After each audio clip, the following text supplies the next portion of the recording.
2020. Thank you all for coming. There's going to be a fantastic day of badminton ahead. I can assure you that you're going to have a fantastic day. Just a few housekeeping points before we get the first games underway. Obviously, downstairs on courtside, we have 2 sets of fire exits, one either end of the sports hall. We have 2 sets of fire exits at the top of the gallery, and of course at the front of the building through the main entrance there. The main fire assembly point is the field just behind us here. There are toilets downstairs, toilets upstairs. The lounge is serving refreshments throughout the course of the day. So without further ado, we are going to announce the players and the officials for the first set of games. Thank you. Have a great day, everyone.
Good morning, ladies and gentlemen.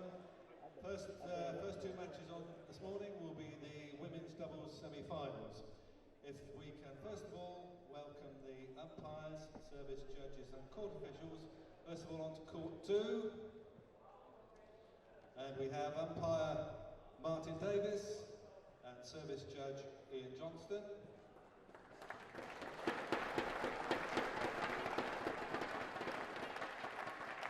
And on court 1, we have umpire Dominic Kadira and service judge Vicky Ryan.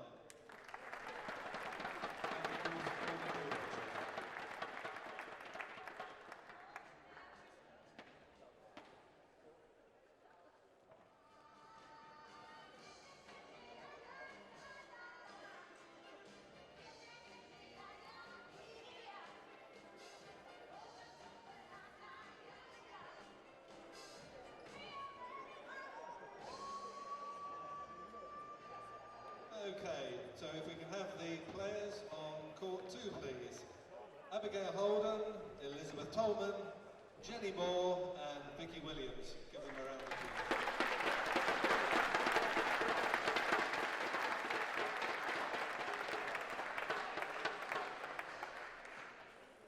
And can we also welcome on court 1, Chloe Birch, Lauren Smith, Jessica Hopton and Hope Warner.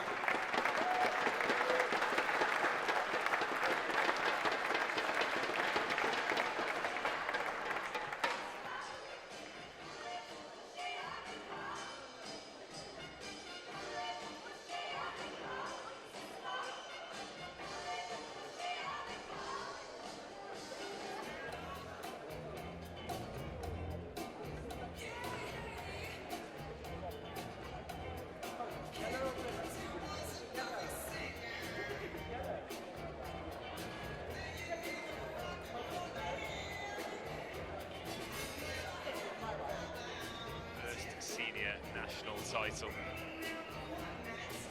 She overcame Ashwati Nair in 2 games yesterday. Real test of character for her.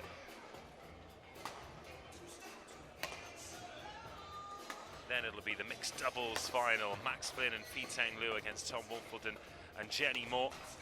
Wolfenden himself looking for 2 championships today. Then the men's singles. 2017 national champion Alex Lane against Johnny Torgerson, looking for his first national crown. Then we finish with the women's doubles and the men's doubles, and one of these teams will be competing for that national championship here at the Westgate Badminton Centre. But who will it be? Birch and Smith, the #1 seeds, the favourites. Both tasted success at domestic level and beyond. National, European and international medals between them. Lauren Smith in that highly successful mixed doubles partnership with Marcus Smith as well.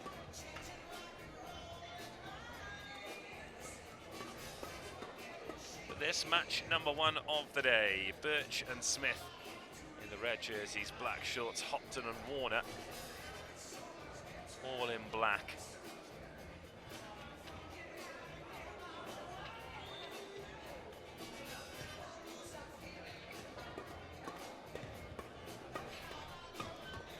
Lauren Smith aiming for a record 8th national doubles title.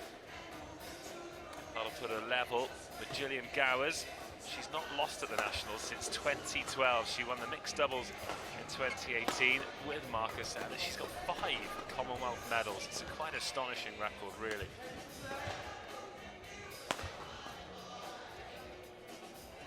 The 2 in red, the 2 dominant women in national badminton in England.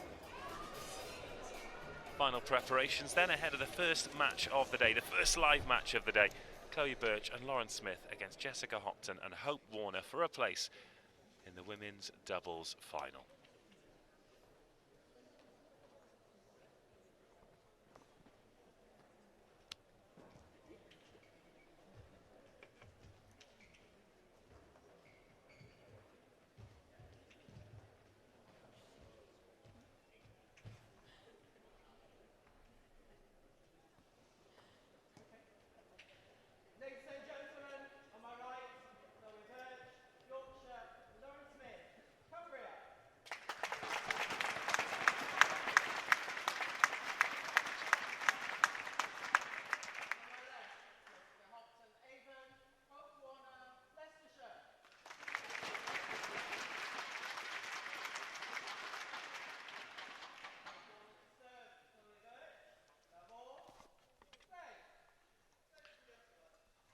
So Warner gets us underway. As usual, best of 3. First to 21, must win by 2 clear points.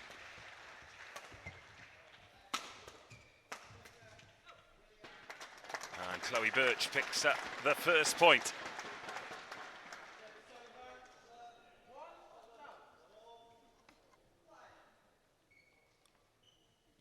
Remember, Birch and Smith in the red, Hopton and Warner in the black. Birch just snatches at that one into the net. 1-1 early in the first. Important for Hopton and Warner not to allow Birch and Smith to get up ahead of steam, because they've got the quality to really take the game away from you.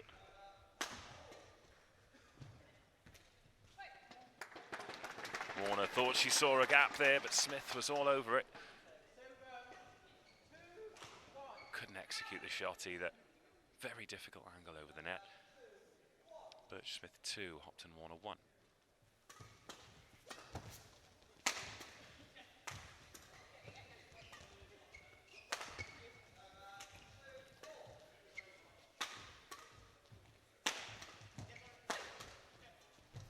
Lovely defence there from Hopton to keep the rally alive.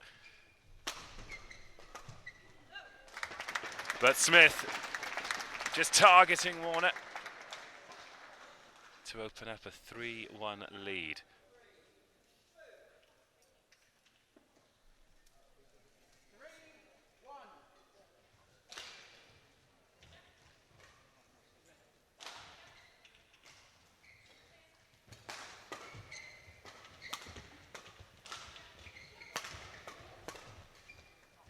Oh, just long from Warner.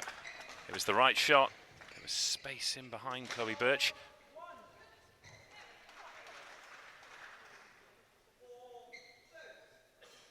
(4-1).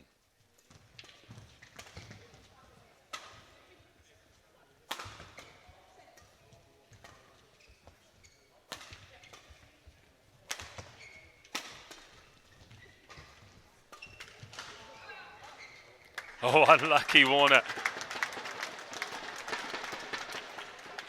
A sigh of relief there from Chloe Birch as well. That was a free hit, and Warner managed to get a racket on it, just dropped the wrong side of the line for her. And this, a really confident start from Birch and Smith, 5-1 in the first.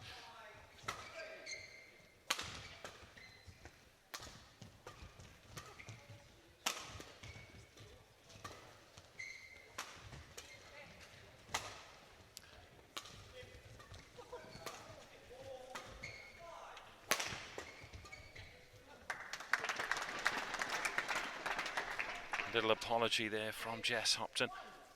But Birch and Smith really going after Warner in the early stage of this first game. She's seen a lot of the shuttle. Good early service run from Chloe Birch as well, opening up a 6-1 lead. But Smith into the net. And that service run over, so 2-6.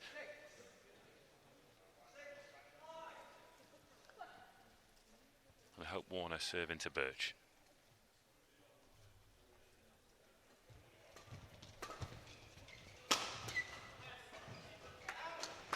Sharp from Smith.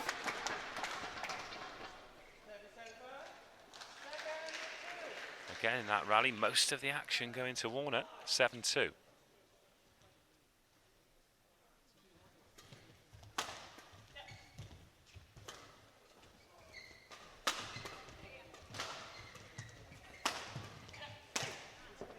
No prisoners taken there from Smith. Hopton and Warner just not able to get a grip on this first game.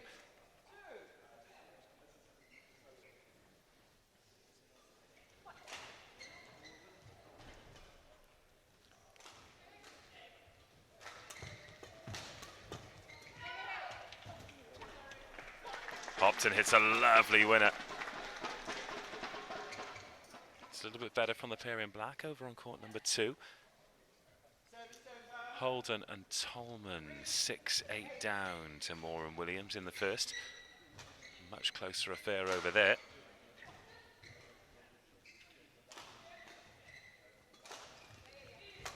Oh, good service from Hopton, sends Birch scurrying backwards.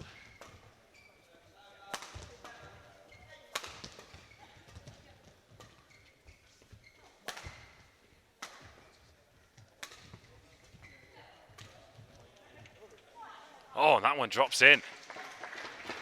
Much better from Hopton Warner. Forcing Birch and Smith to lift. And lift again. And they thought they could watch that one long, but a couple of points in a row here. Just closes the gap to 4 points. Not for long though. Finished by Smith, but started by Birch. Didn't give Warner anywhere to go. 9-4. 10-7 over on court number 2.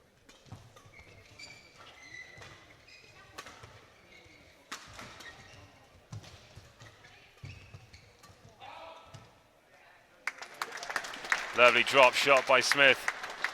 Acres of space at the front of the court.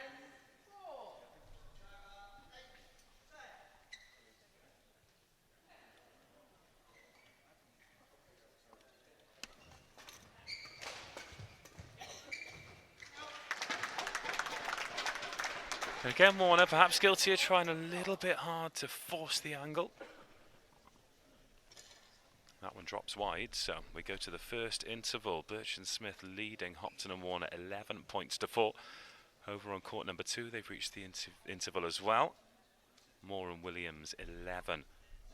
Holden and Tolman 8.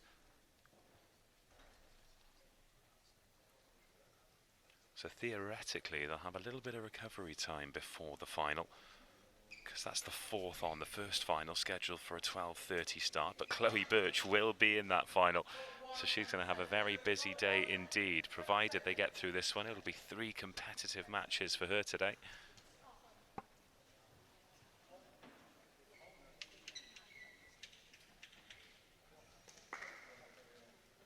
Lauren Smith doesn't feature in the mixed doubles final.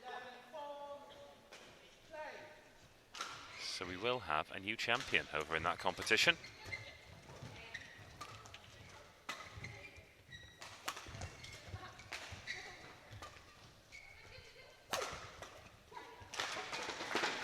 Hopton forces that one on Smith. 5-11, first point after the break goes to Hopton Warner.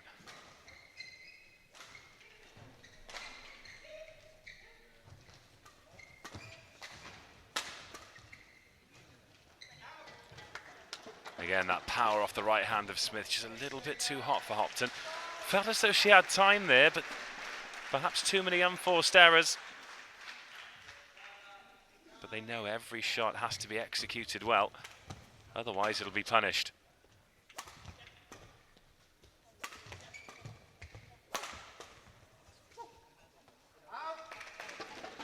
Long from Birch this time.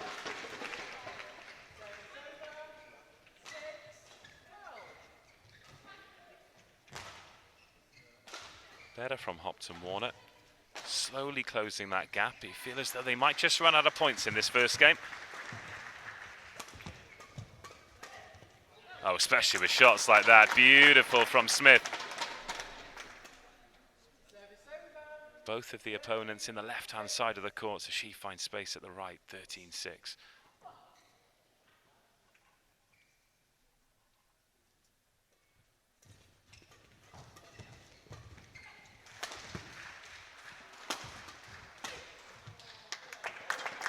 Again, Smith, lethal at the net.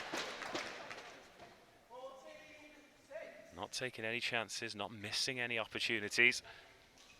And they have that halted, that brief comeback from Hopton Warner, and now lead by 8 points.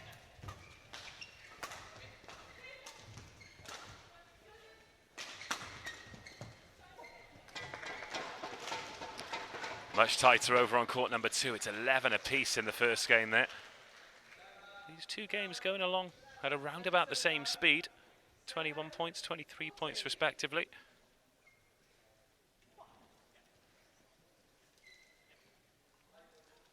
Warner to Smith.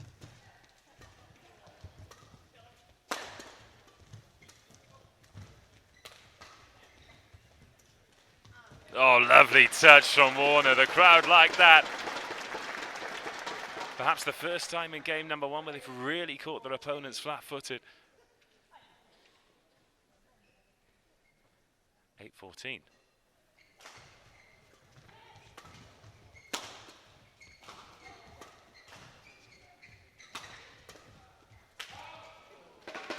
Bit of a miss hit there from Burge. Looks straight down at the racket. Gap now 5 points. It's been as wide as 8. Quickly back to 6 though. Warner just trying to be a bit cute. Saw Smith moving backwards.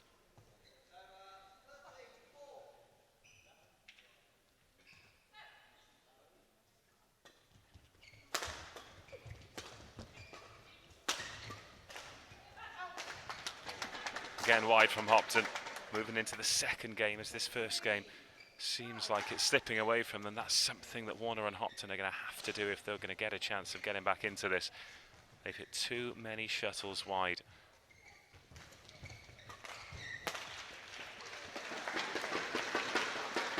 Better though, good flat trajectory from Warner. Burge not really able to get on top of it. Hops and Warner into double figures. 10-16. 10-17. What a return from Smith.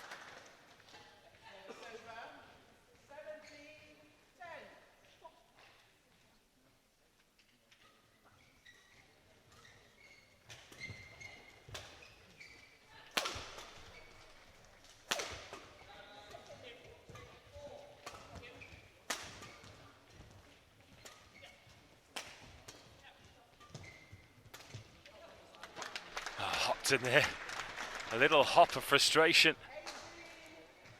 Another backhand finds the net.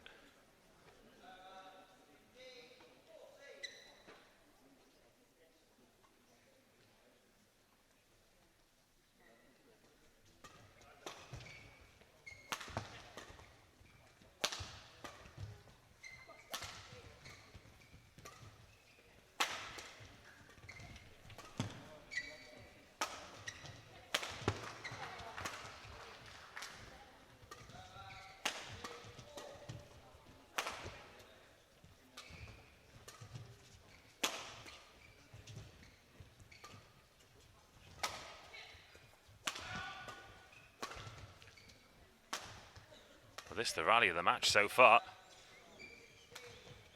Ebbed and flowed. Who's going to create the opportunity? Oh, bit of luck off the net. What a way to end it. An apology from Lauren Smith as that hammers into the net tape. And it needed something like that in the end. Beautiful ebb and flow of doubles badminton there. But when it's going your way, it's going your way. And that's beautifully played.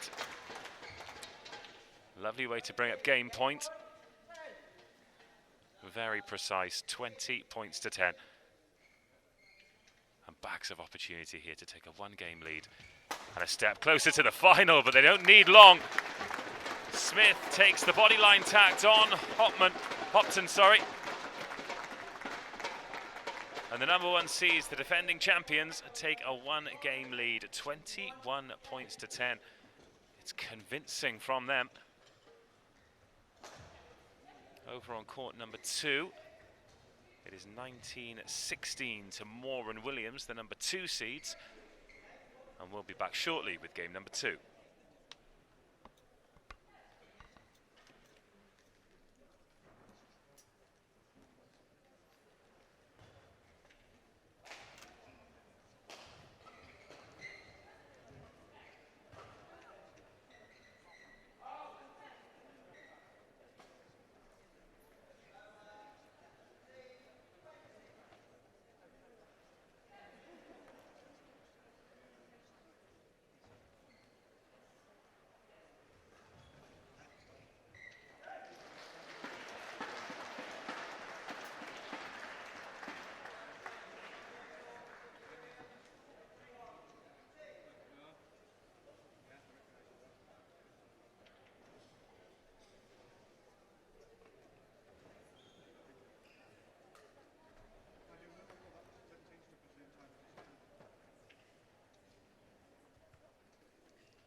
Looking like a long way back here for Jess Hopton and Hope Warner, then Chloe Birch and Lauren Smith, as expected.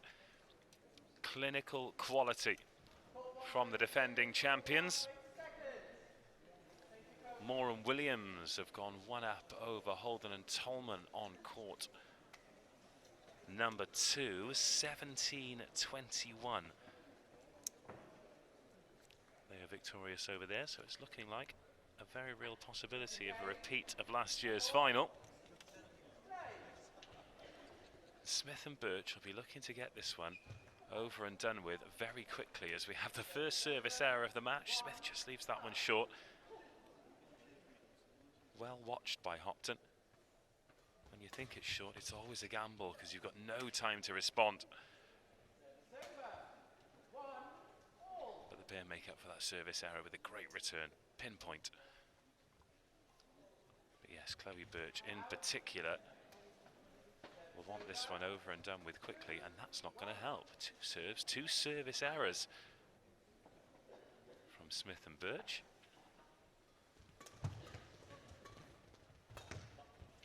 Much sharper on the return this time from Smith, and that's clinical. Again, it's the same old story. Birch, heavy, flat power, forcing the return into no man's land. It's not an attacking shot, it's not a lift, and Smith punishes 2-2.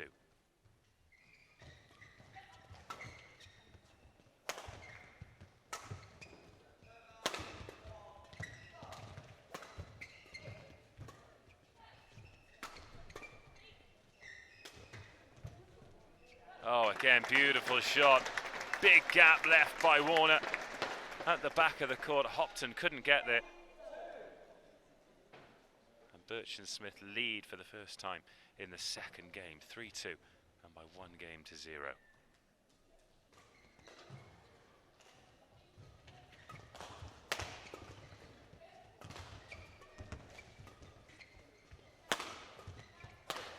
Again, Smith. Great position on that tee, and anything in that zone just does not give Hopton and Warner any opportunity at all.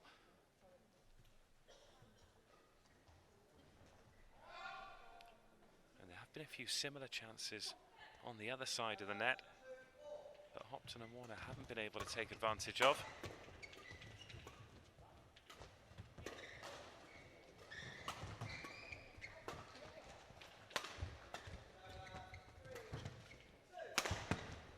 Oh, Birch, great angle. That not the easiest of shots, hitting from in to out.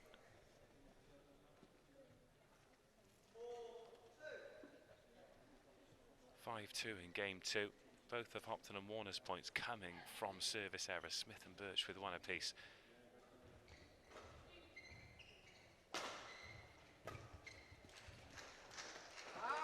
Now the errors creeping in from Warner.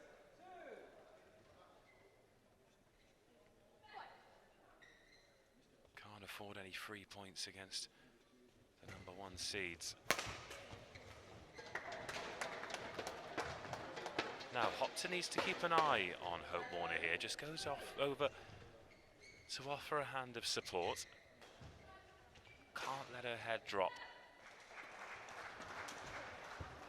Oh, much better shot. Great response, great recovery from Warner.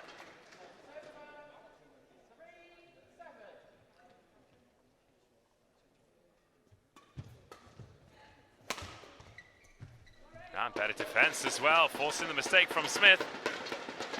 2 points in a row from Hope Warner. Moore and Williams 5-3 up over on court number 2, looking for a straight games win themselves. Hopton trying to mix things up at the back of the court. Now it's Warner's turn. Just a little bit too hot for her that time. 8-4.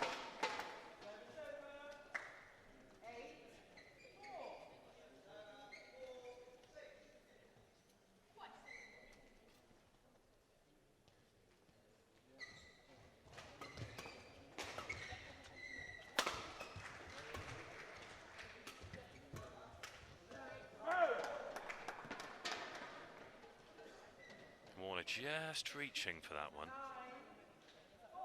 Perhaps the shot wasn't quite there. But when you're behind, maybe you chase things that you wouldn't do otherwise. 9-4 now, Birch and Smith in cruise control.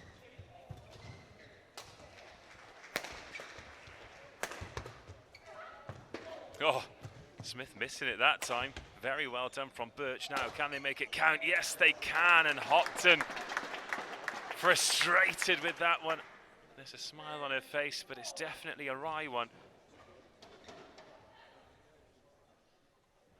That is a point that was well within their grasp. And then the big referee in the sky levels it up as Chloe Birch pumps long, 5-10. 8-5 over on the other court.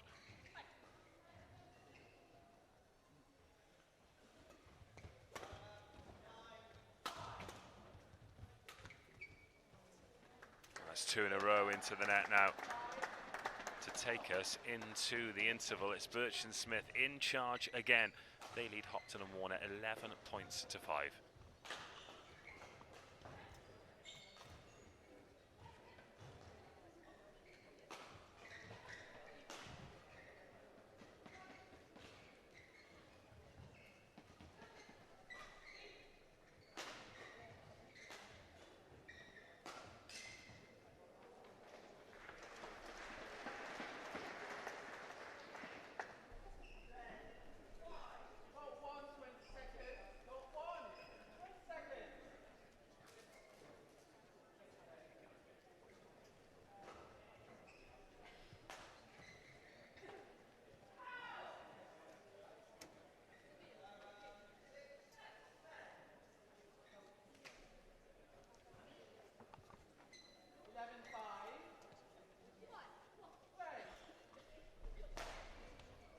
Lauren Smith gets us back underway after the break. Birch, beautiful shot. Gets the admiration of the crowd. My commentary position pretty much identical to this main camera angle here. So I've got crowd either side of me and they thoroughly enjoyed that one. 12-5, Smith still on the serve. Oh, Birch has come out after the interval like a rocket.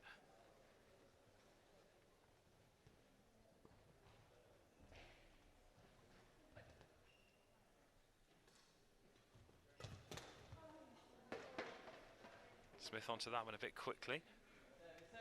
It's the interval over on court number 2. Moore and Williams 11-6 ahead.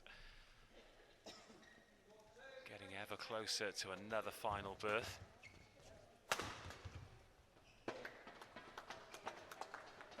(13-6), 14-6. Feels like just a matter of time now.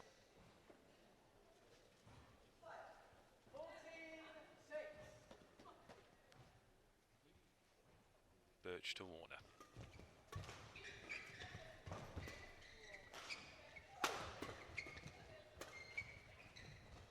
They'll be happy with Hopton at the back of the court. Doesn't seem to have the power to bother them, but often very clever shot selection. And it pays off that time. Change of angle. Warner in quickly. And nothing Birch can do. 14-7. 12-6 on court 2. Hopton to Smith. Great power generated by Smith going backwards, and again Hopton's at the back of the court. That's where they want it.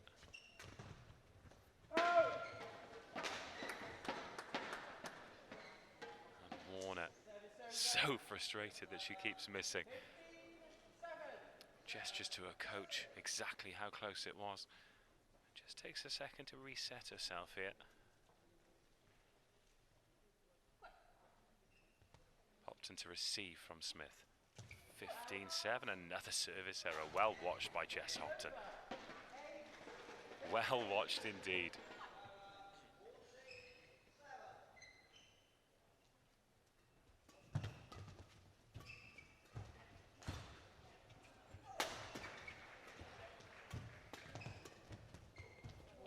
but unlucky from Chloe Birch. Great attempt. 0 reflex time off the Warner shot, but it just drops the wrong side. Groans around the stadium. They're really enjoying this performance. 9:15. Warner to Smith.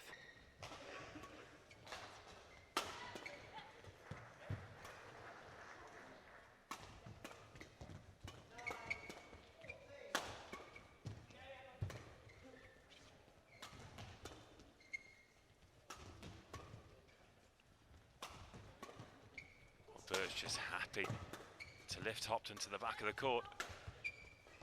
Now the dynamic changes.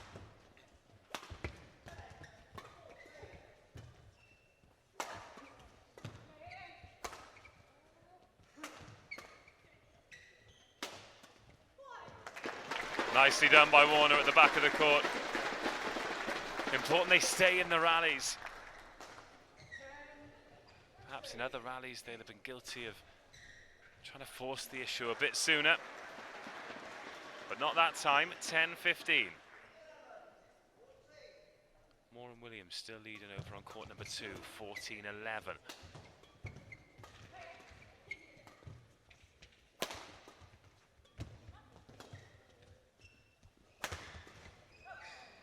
Into the net this time from Hopton. Birch at the back of the court. Holden and Tolman not done yet. They've closed the gap to 2 points. It's 12-14 over there in that must-win game for them.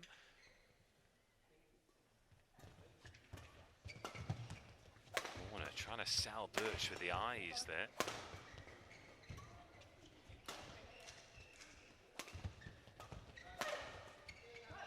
Unlucky Hope Warner. Smith turning the screw and Warner just trying to take the heat off it. Tough lesson for her today. Coming up against the best in the country. Real character builder.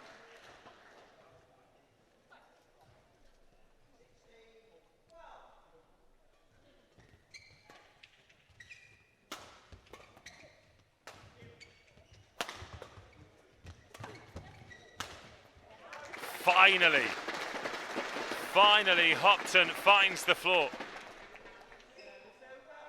She's thrown everything at it today. I think a lot of frustration was taken out on that one.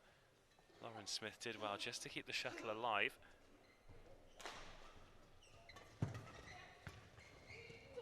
Oh, a little bit too delicate that time. It's a 5-point game once more.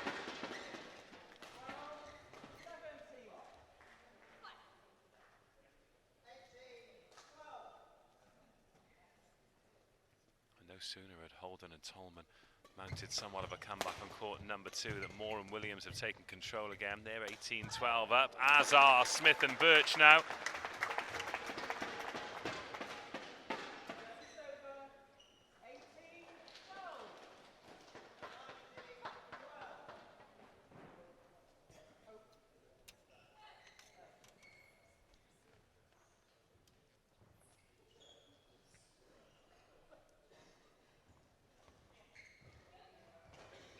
Smith to Hopton.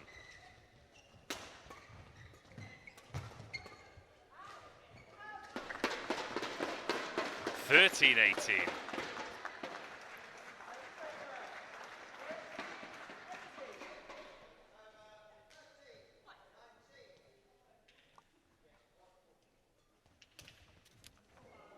Oh, Birch apologises, but gets all the luck off the net. Hammered that one into the tape. And the weight of the shuttle just takes it over the other side. So once again, the scores are reflected. 19-13 on both courts. Now match point here. Birch and Smith 1 point away from booking their place in the final, aiming to defend the title they won last year. Smith wins it, splits the difference between Hopton and Warner. And Chloe Birch and Lauren Smith march on. They've beaten Jessica Hopton and Hope Warner in 2 games. 21-10, 21-13 in a very impressive performance. I'll just take you through to the end of the match over on court 2 as well. You won't be able to see it, but it's match point there. 14 points to 20. And first match point saved, Williams. I do apologise, the shuttle went long, so Moore and Williams booked their place. 2 games to 0 as well, 21-14. So Moore and Williams defeat Holden and Tolman, 21-17, 21-14. So we can confirm now that the women's doubles final will be Chloe Birch and Lauren Smith versus Jenny Moore and Vicky Williams. That'll be the 4th final on, and we'll be back shortly for the semi-finals of the men's doubles. We'll speak to you then.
The next 2 matches on court will be the men's doubles semi-final.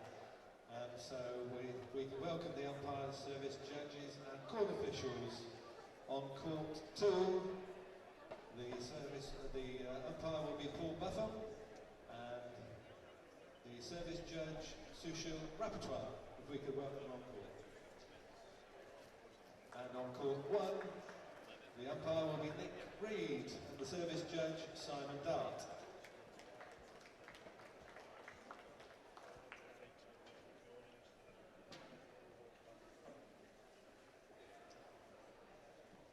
And if we can welcome the players, please. On court 2, Rory Easton, Ethan Van Leeuwen, Matthew Clare and Max Flynn.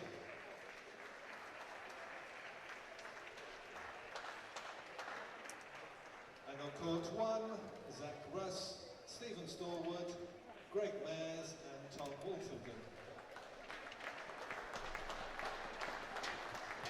The players making their way out for the men's doubles semi-finals after the eventual qualifiers in the women's made quite light work of it. Chloe Birch and Lauren Smith versus Jenny Moore and Vicky Williams will be the women's doubles final. The men's doubles will pull the curtain down on the competition. It'll be the last match on court of the day, but who will be contesting it? Over on court number 2, it'll be Rory Easton and Ethan Van Leeuwen. They'll face Matthew Clare and Max Flynn. But here, the live match on court number 1, Zach Russ and Stephen Stallwood against Greg Mayers and Tom Wolfenden. Tom Wolfenden, a previous men's doubles champion, won it alongside Peter Briggs in 2017.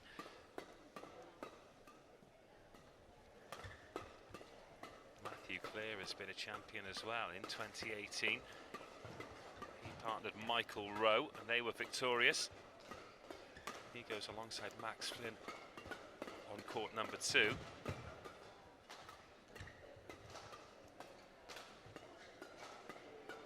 But no matter what happens, we are going to have a new pair as national champions. But there's the possibility of a second national championship for the players. So Mears and Wolfenden, that right-handed, left-handed combo. Always a difficult question to answer.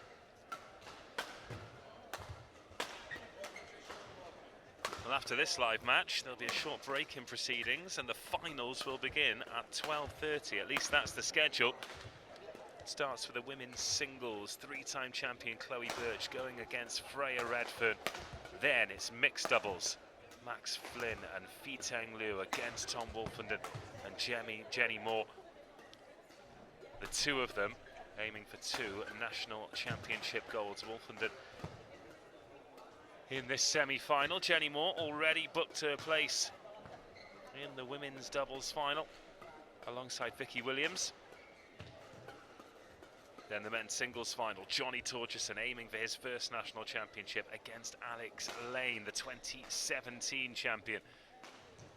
Since then, Toby Penty won it in 2018. Rajiv Usif brought the curtain down on his stellar career by winning it last year before announcing his retirement.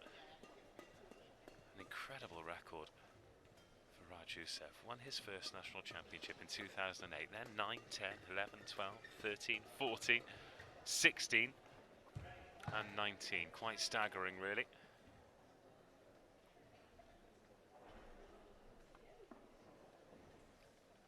But certainly in the singles, it seems like a new era. So much young talent in both men's and women's.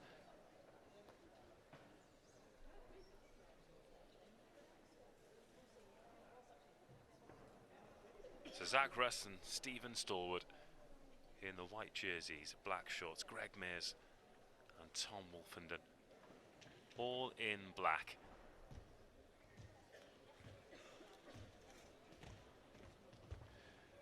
Mears with the yellow trim.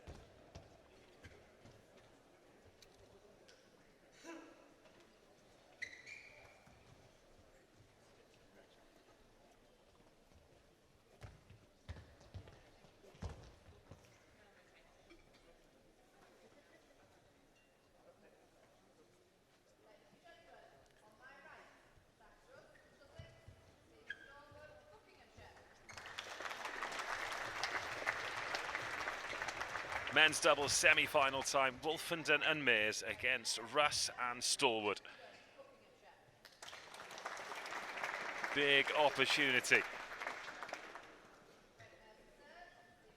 Mears and Wolfenden, very experienced. Russ and Stallwood, the exuberance of youth. Greg Mears to serve first. Little bit of a miss hit there from Stallwood to start with. At time, there'll be a lot of nervous energy. All of these players know each other well, but there's no way that Russ and Stallwood won't be aware of Mears and Wolfenden and all that they've achieved. Much better from Russ. Clips that one on Wolfenden, wins the point.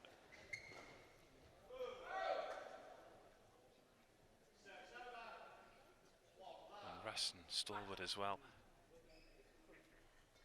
Brief few seasons where the NBL was on television with Sky and BT Sport, they'll have seen Mears and Wolfenden week in, week out. As Wolfenden knocks that one wide.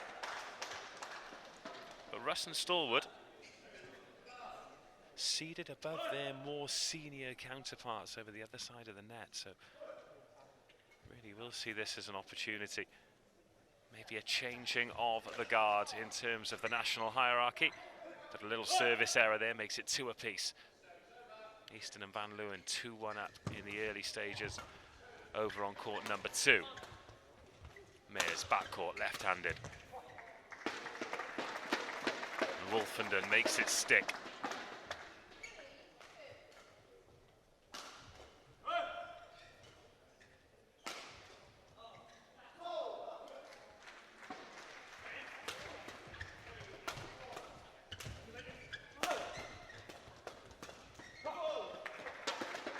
Good defence from Stallwood, but eventually Wolfenden edges closer. And there's only so long you can maintain defence against sustained pressure like that. 4-2 Mears Wolfenden.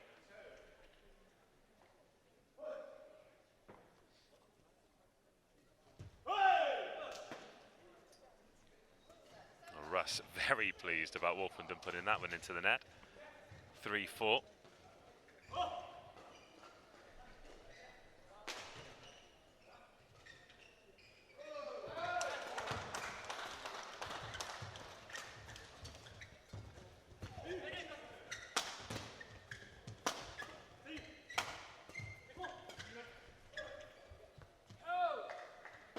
Greg Mears watches that one go long. 5-3.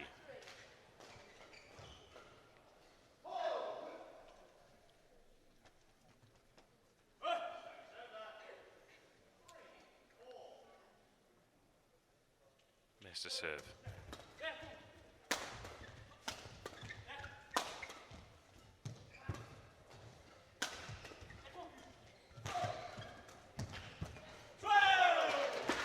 Well, Mears trying to create the angle, couldn't quite get there. It's a frenetic start. Real pace on the shuttle. Both pairs looking to keep it flat when possible. Not Russ sends Mears back. A lot of shots being played off balance. And Mears not able to return on that occasion. 6-5 over here. 5-5 over there.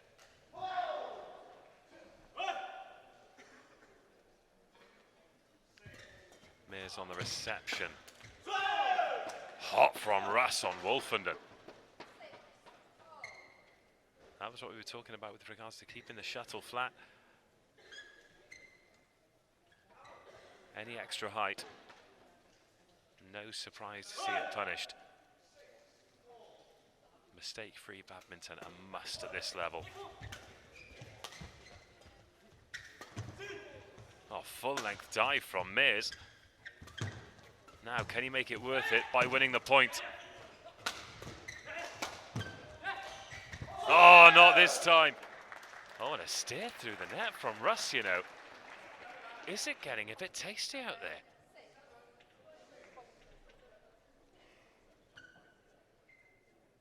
Zach Russ wins that point and eyeballs Tom Wolfenden through the net.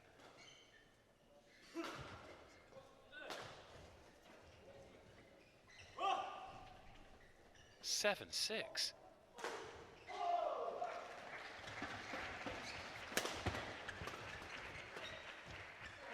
Oh, that one drops on the line as well. Well played, Greg Mears.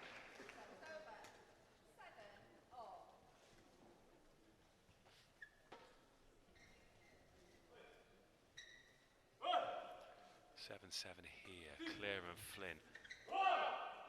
8-6 up over there. Greg Mears attempting to catch the man out with the service, just drops long.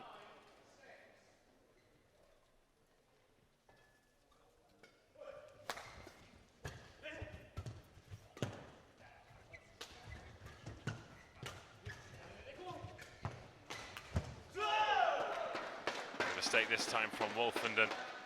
Just attempting to disguise the smash, take the heat off it.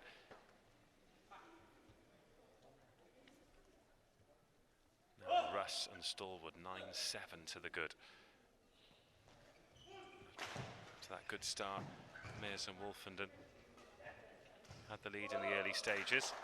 Just finding themselves up against it a bit, but that'll help them out, Russ. Leaving that one short. 8-9. 9-all. Good serve from Wolfenden. Straight down the line.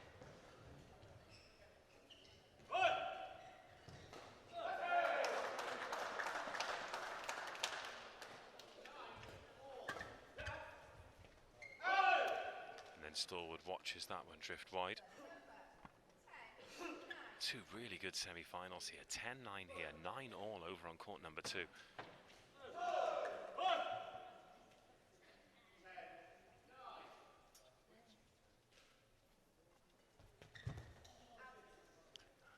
one just kisses the top of the net.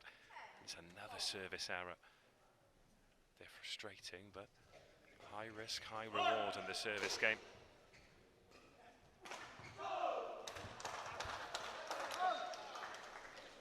And a mistake on the reception takes us to the interval. Stallwood hits it wide, and Mears and Wolfenden have closed that 2-point gap and take a 1-point advantage into the breather.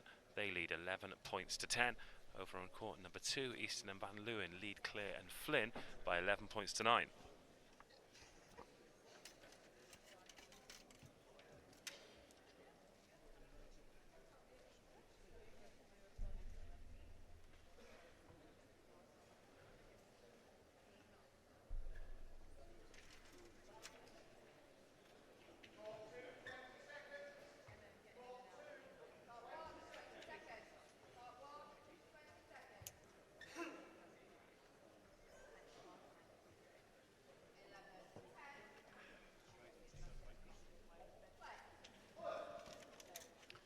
Underway then, game number 1 of this fascinating semi-final.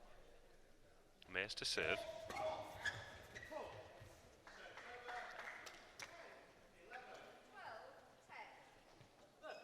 Stallwood into the net.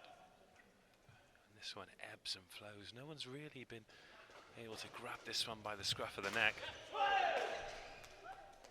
Just as it looks like somebody's going to go on a service run, something like that happens with Wolfenden.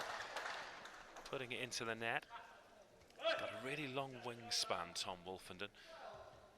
If he can get in close, very difficult man to get around. 12-12.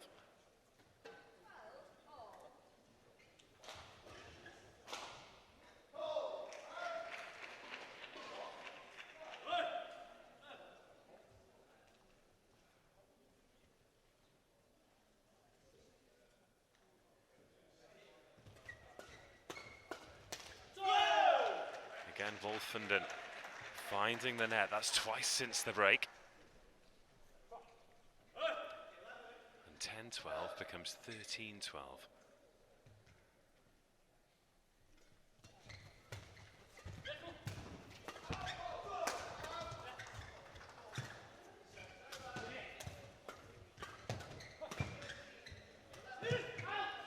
Oh, has it dropped in? No, it's just long. Oh, it was intelligent play from Wolfenden. He created the space. Had Stallwood on the rack, but his range just let him down, his radar out, and now it's a 2-point lead, and also 4 points on the spin for Russ Stallwood.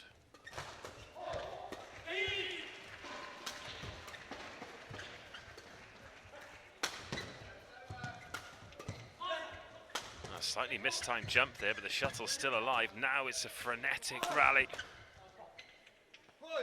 Until then, where the lift goes long. And Greg Mears stops the rot. 13-14. They're going through a shuttle point at the moment as well. This will be costing Badminton England a fortune.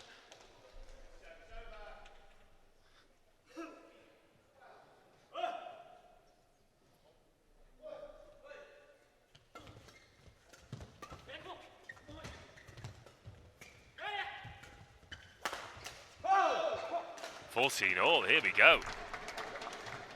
Game on in the semi-final. It's close over on court 2 as well. Easton and Van Leeuwen mid-rally, 14-12 ahead.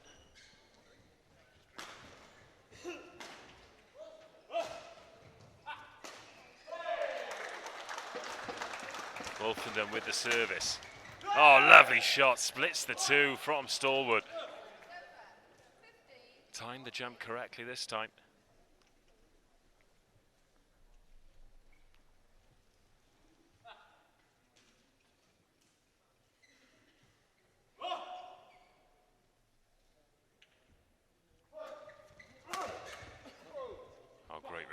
From Mears, read the long serve, charged backwards to create the angle and leveled things up at 15 apiece.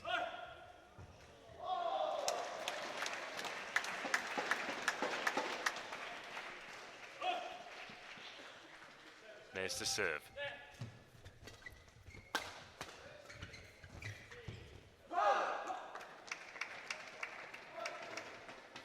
into the net. And Mears and Wolfenden sneak ahead again. Well, this is turning into a thriller, as we hoped for.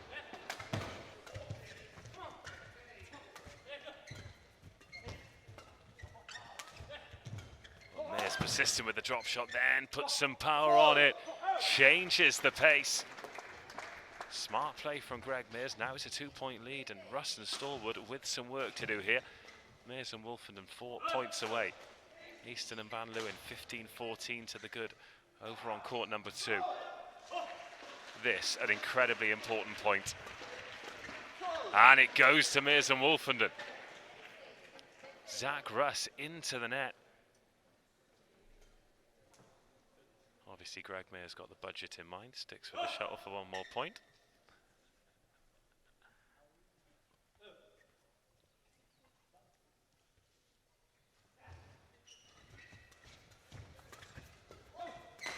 Oh, another point expertly manoeuvred by Mears and Wolfenden. Taking control when it counts.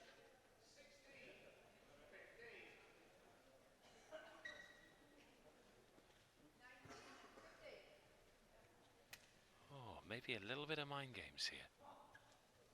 For the last few points, Stallwood's wanted to change the shuttle. Mears has insisted they stick with the same one. Perhaps a little bit of payback for those eyeballs through the net early on in the game. Big point. Really important that the pair in white took that one. 16-19. Now 17-16 to Clare and Flynn. That one ebbing and flowing as well. Oh, an apology from Wolfenden as that one hammers into the net and drops the correct side for them. It's game point. Trailed by as many as 3 in this game, Mears and Wolfenden now have a few chances to win it. It's got to be error-free from Russ and Stallwood. It's not, it's into the net. And Mears and Wolfenden 1 game away from the final. They beat Russ and Stallwood in game 1, 21 points to 16, and what a way to kick off this semi-final. 17-17 on court 2, and we'll be back with game 2 very shortly.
Game number 2 then, Zach Russ and Stephen Stallwood with it all to do. They looked to point after the first interval where they could have well taken control of game number 1, but Mears and Wolfenden just put the hammer down at the right time and pulled away.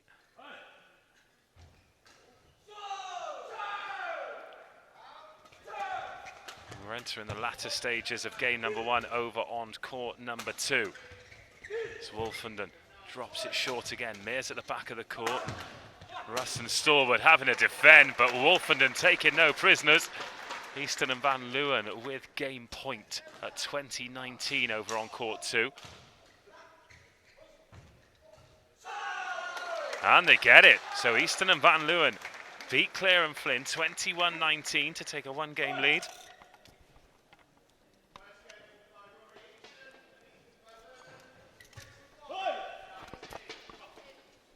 Russ watches that service right to the line.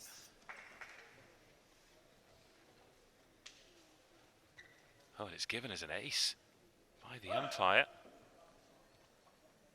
So now Wolfenden to Stallwood. Sends him all the way to the back of the court, Stallwood.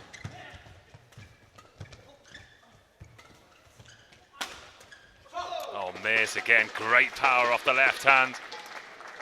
Stallwood just tries to free the hands, but can't get anywhere near it. Leaves that one halfway up the net. It's a good start from Mears and Wolfenden. 3-1 they lead, and by 1-0.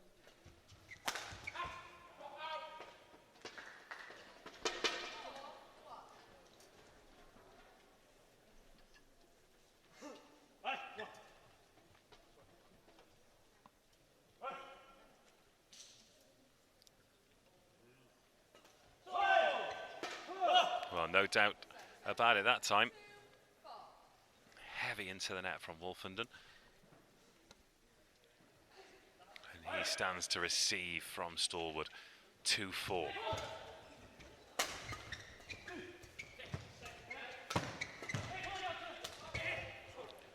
And then Russ tries to mix up a little bit of variation, but doesn't come off. 5-2. They're back underway on court number 2. Clare and Flynn with the opening point.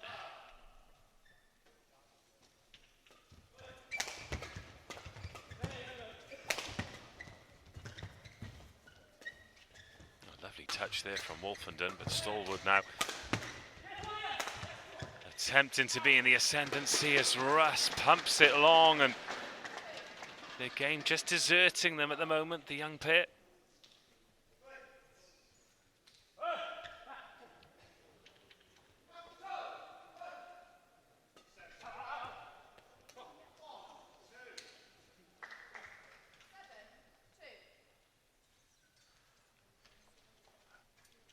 Great serve there from Mears.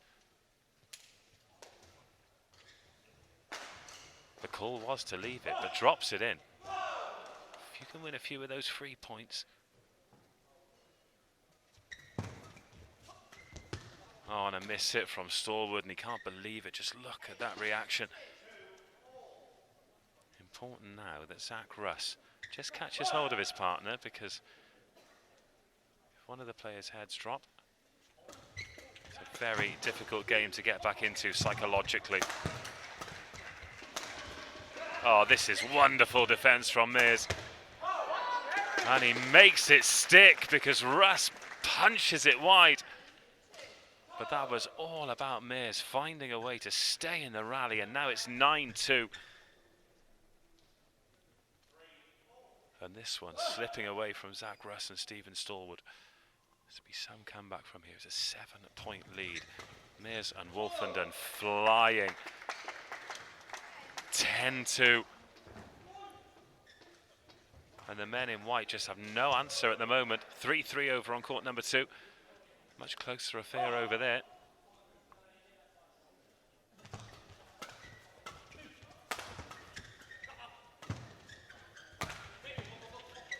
Mears heading backwards, and Stallwood happy to lift. Oh, what a drop shot. They just stood side by side, Russ and Stallwood. Mears and Wolfenden asking them questions they don't have the answer to, and at the interval, it's Mears Wolfenden 11, Russ Stallwood 2.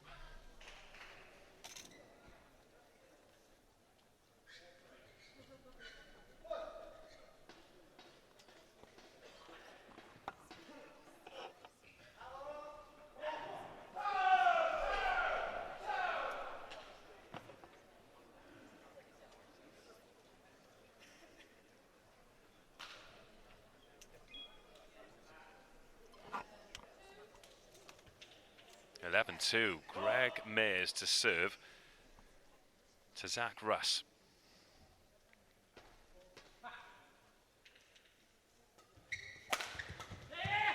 And these two really need something magic.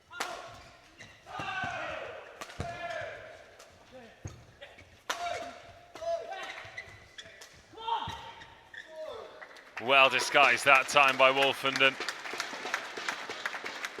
Went down the line, then dropped it into the middle of the court. just getting the better of every exchange at the moment.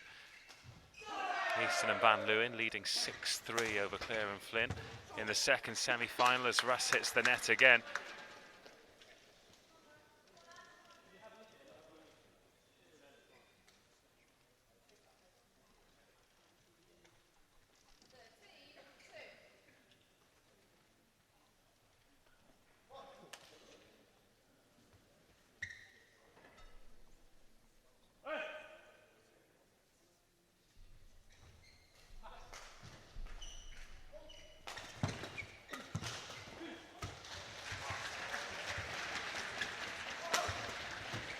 And this is where they want to be. Mears at the back of the court, Wolfenden at the front. Can't take advantage of that wingspan just yet until now.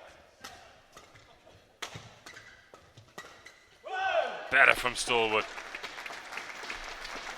If they can keep it fast, if they can keep it flat, then they have half a chance, but a 10-point turnaround would be quite phenomenal as Easton and Van Leeuwen take an 8-4 lead over Clare and Flynn over on court number 2. Again, Russ into the net.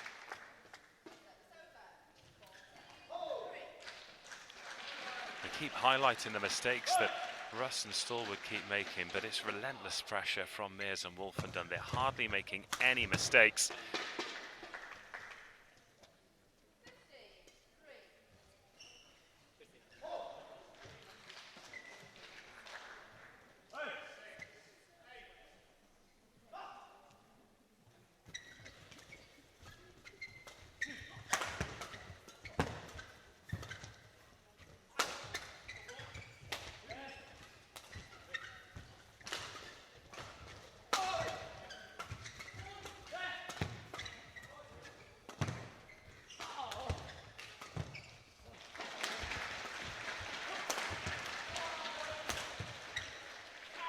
Oh, and that one goes long as well. They just cannot get a break. Russ and Stallwood in a state of disbelief. 16-3.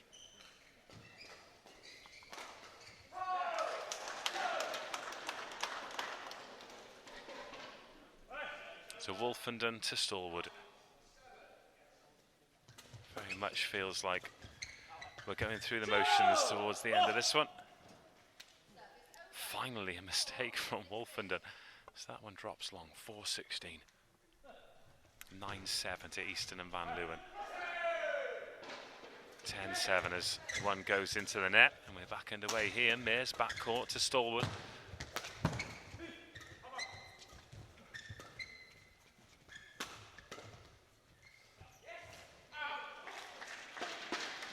As Wolfenden watches another shuttle drift long and 17-14.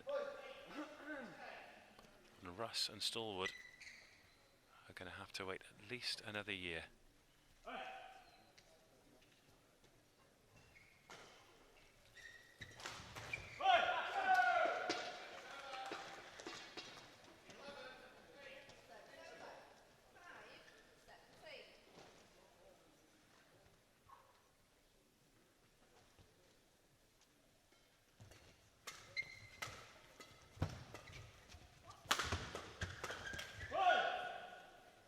Much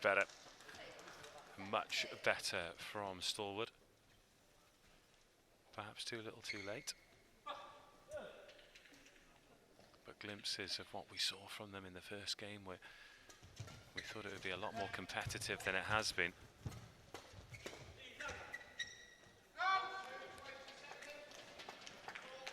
We've reached the interval over on court number 2. Easton and Van Leeuwen 11-8 to the good. So they'll be hoping for straight games progress into the final.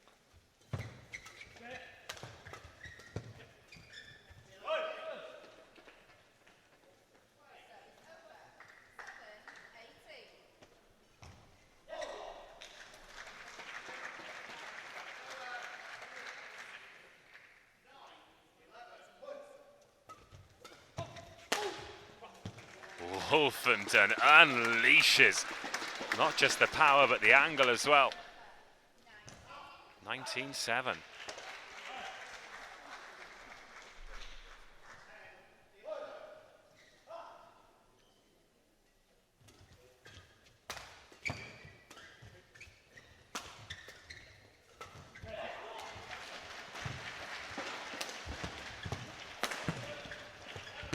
Again, great defence from Mears, but Wolfenden tees up Stallwood.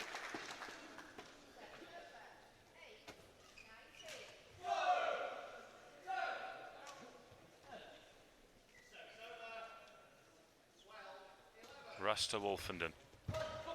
Lovely touch from Wolfenden. He's back of the court now.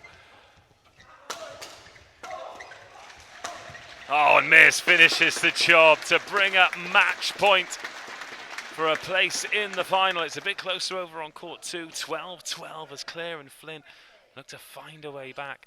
Must-win game for them or they're heading out. But now, Greg Mears, Tom Wolfenden with all the time in the world. 12 match points. And they only need one. Greg Mears drops it into the left-hand side of the court, and they have had too much for Zach Russ and Stephen Stallwood, who started the semi-final full of promise, but then the experience of Mears and Wolfenden took complete control. They are victorious 21-8 in the second game, 21-16 in the first game. And they'll be back on court later, aiming to become the men's doubles national champions. Tough morning for Russ and Stallwood, bags of talent. But on this occasion, experience prevailed. That was an incredibly impressive 2 games from Mears and Wolfenden. And they'll be looking to take home the championship trophy later on. The match will continue over on court number 2. We're now going to take a short break to allow the players to compose themselves before the finals begin. The first on court will start at 12:30. Chloe Birch, the 3-time champion, against Freya Redfern. And then we'll run all the way through before 5 national champions are crowned here in Winchester. So join us at 12:30 for the first final, the women's singles, Chloe Birch and Freya Redfern.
right, funk tells you nothing's right, man tells you to do.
Gotta get it there. Get up.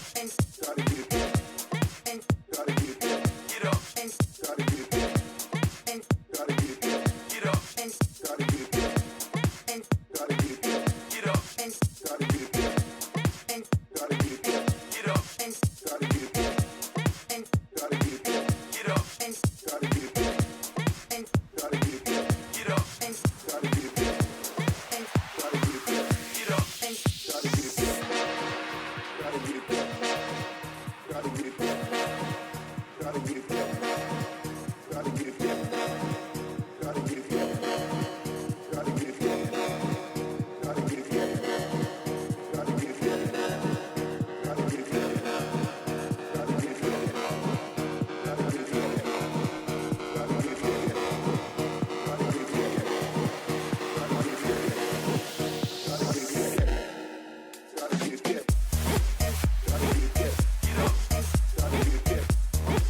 Right funk tells you nothing's right, man tells you to do.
Good afternoon, ladies and gentlemen. Welcome back to Westgate Badminton Centre for the English National Badminton Championships 2020.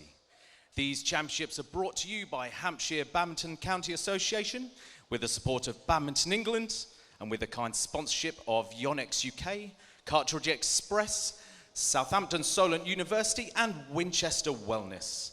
For further information on these championships, please visit westgatebadmintoncentre.co.uk and live results can be found through Badminton England. If you enjoy watching world-class badminton, we'd love you to come and join us in Birmingham this March for the Yonex All England Open. Further information on that can be found at allenglandbadminton.com. Today we will see the champions crowned in all 5 events. But to open the show, please welcome to court the officials for the women's singles final. A beautiful welcome there from the announcer Chris Miller.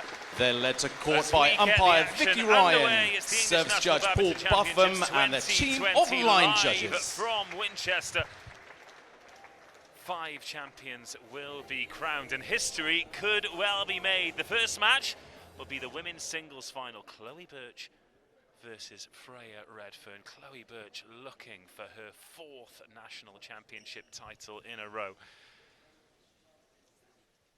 And she looks very, very relaxed ahead of the introduction. The music's disappeared, the lights have gone down, but it all adds to the drama here. A fantastic occasion, one of the highlights of the calendar. The perfect curtain raiser for the Yonex All Englands as well. They're coming up in March, but before that, we need to draw the curtain down on the top level domestic competition.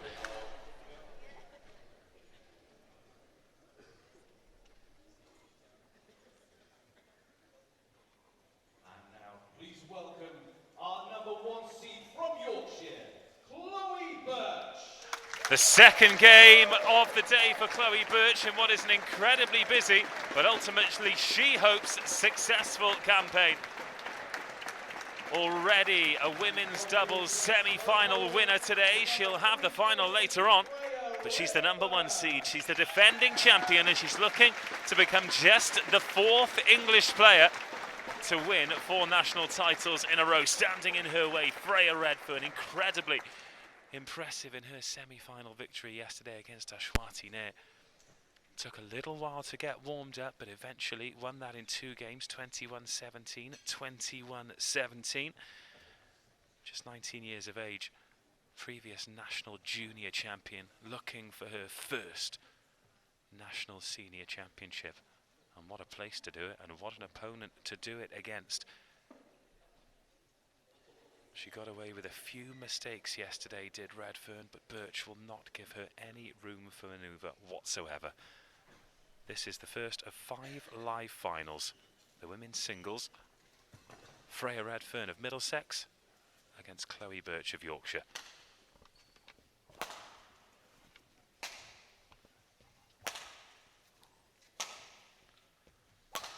While the players go through their warm-up, their final preparations, I'll just give you the running order of all of the matches that we're going to bring you today. So first of all, of course, Birch against Redfern. This is the women's singles final. That'll be followed by the mixed doubles where Max Flynn and Fei-Teng Liu take on Tom Wolfenden and Jenny Moore. Speaking of busy days, Wolfenden and Moore will also both feature in the men's and women's doubles finals respectively.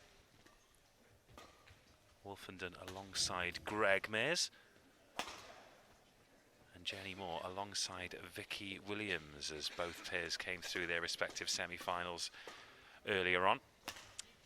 So mixed doubles will be second, followed by the men's singles. Alex Lane, the #1 seed, the 2017 champion. He'll take on Johnny Torgerson, the youngster, looking for his first national championship. So there could well be a changing of the guard in both the men's and the women's singles today. And with 3 down, there'll be 2 to go. The women's doubles final again. Lauren Smith looking to make history this time by winning an 8th doubles national championship alongside Chloe Birch. They'll be defending their title, and Birch will be looking for the women's singles, women's doubles double once again. Jenny Moore and Vicky Williams standing in their way. That is a repeat of the 2019 final at this very venue. And then the final match of the day, Greg Mayers and Tom Wolfenden against Rory Easton and Ethan Van Leeuwen. Some great narratives. In some of the competitions, we'll definitely have a new champion. Will this be one of them?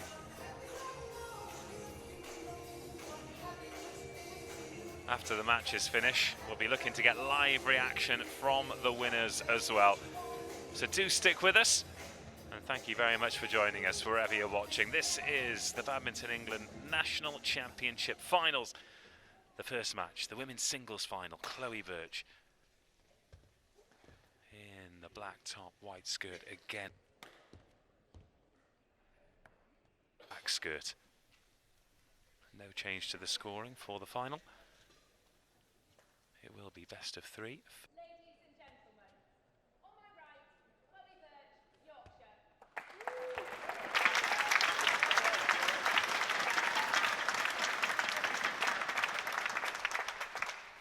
And on my left, Freya Redfern, Middlesex.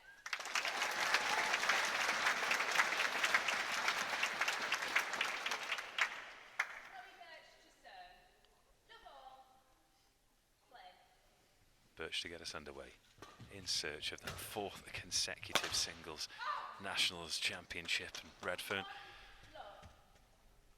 took a little while to get going in her semi-final yesterday, and it's her first attack wide. She won't want to give Chloe Birch many free points, and as we expect, well executed by Birch. Redfern cannot be caught in two minds.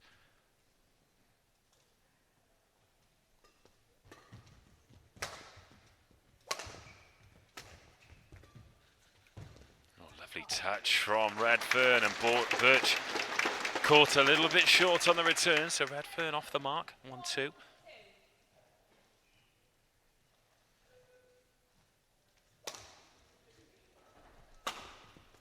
Oh, great shot on the return from Birch. There's a lot of variety in the service of Redfern. Yes. Good win against Ashwati Nair. She trailed in both games. Good at the right time. Needs to get herself in a position to win games. A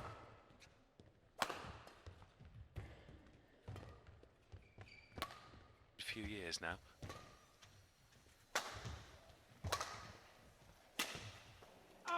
Oh, Birch cocks her head back to check the ceiling. Can't believe she's missed that. But 2-3.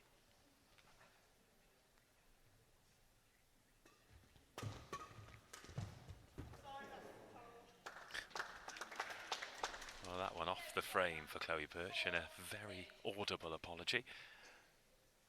But the point goes her way. 4-2.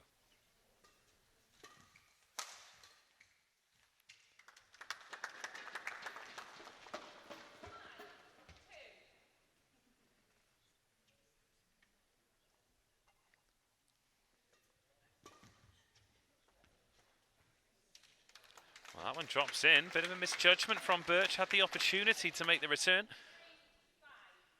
but the shuttle hits the floor. Redfern serves at 3-5. Oh, lovely shot again. Great placement from Birch. 9 points already in this final. It's flying along at quite the pace.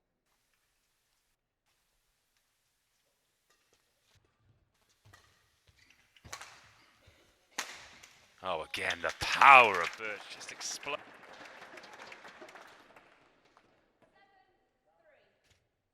Still just the one miss.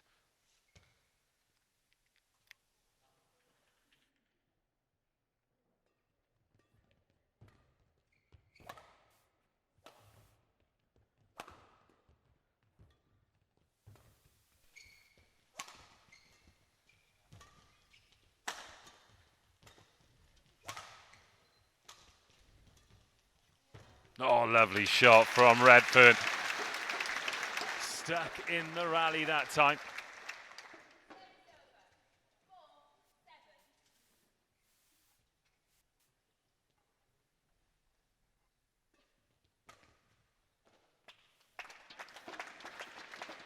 Birch makes amends.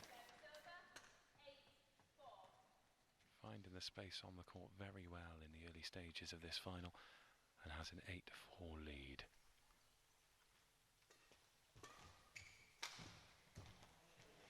Oh, beautiful shot. And gets the full appreciation of the crowd here in Winchester.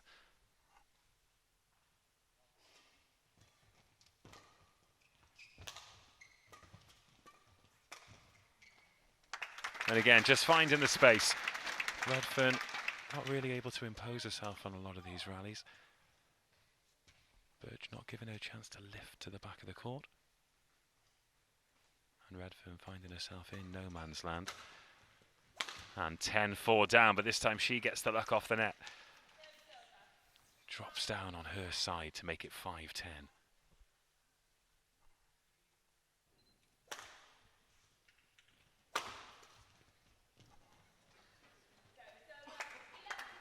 And that takes us to the interval in game number 1. Steady start from Chloe Birch, a 6-point advantage for her, 11 points to 5. Had a few flashes of the play that got Freya Redfern to this final.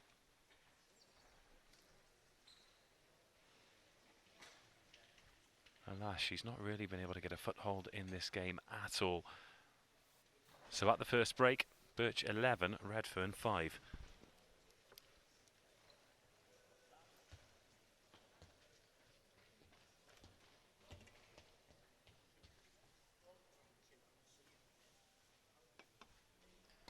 It's characteristic of Redfern's game that if there is an interval, whether it's at the 11-point break or in between games, she likes to be first out onto the court. Really eager to get out there playing. Bit of strapping on the left ankle, going up the calf for Redfern as Birch gets us back underway.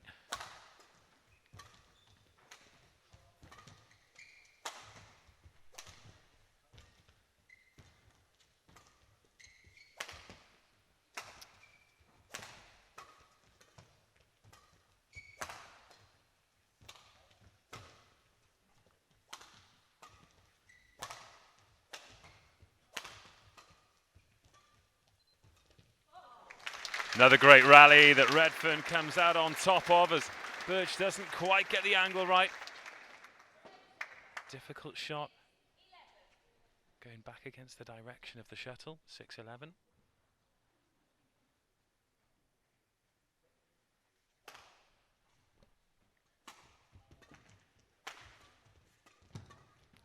Oh, brilliant defense from Redfern. Oh, and then into the net in a 50-50 rally. Frustrating for Freya.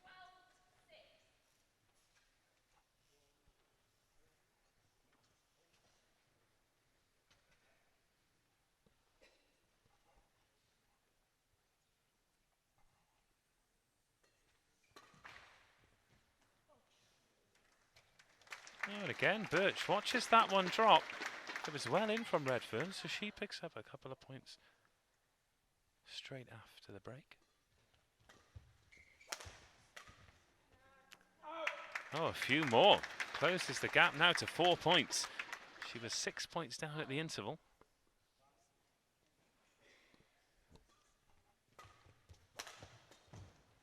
Great response from Birch, though.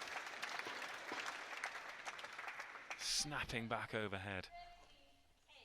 13-8.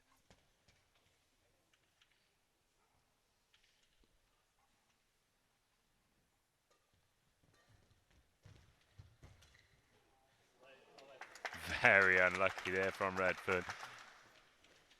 Birch tight on the net. There was only really one shot that could win it. Redfern couldn't quite make it stick.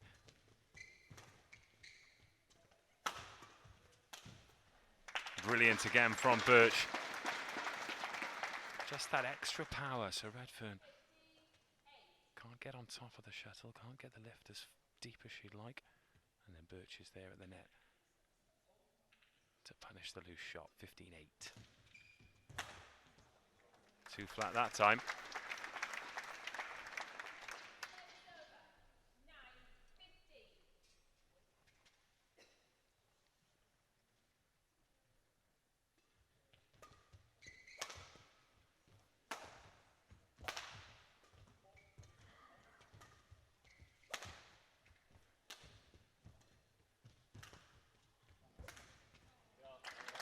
Again, Birch doing so well to move Redfern around the court, forcing her to play shots.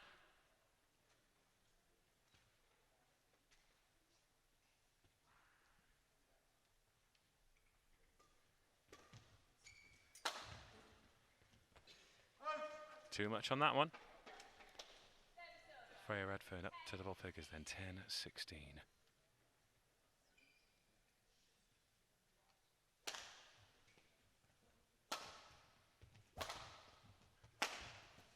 Oh, Chloe Birch, when given the opportunity.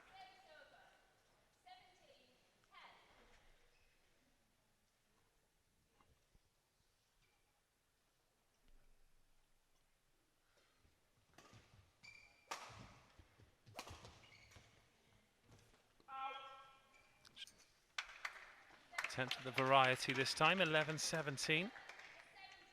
And the crowd got momentarily quiet. It is a sellout here today. It's Redfern. Goes long with the service, and again Birch just misjudges. And it drops in. Good shot from Redfern.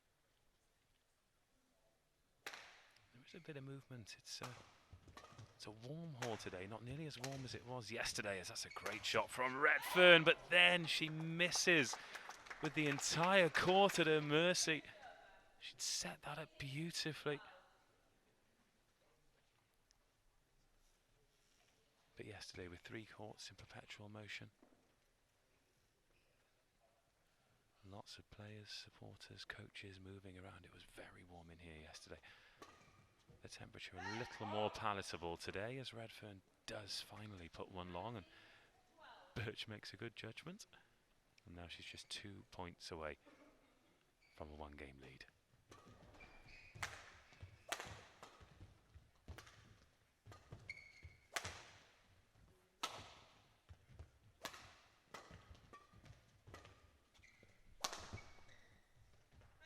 Oh, it's long again with Birch sprawling backwards. Game point. 20, game point,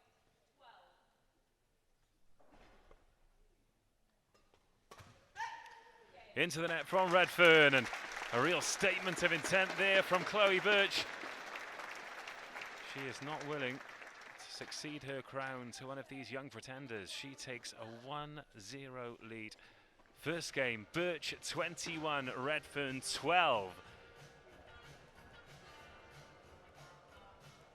And Chloe Birch not taking any chances. We'll be back with the second game very shortly.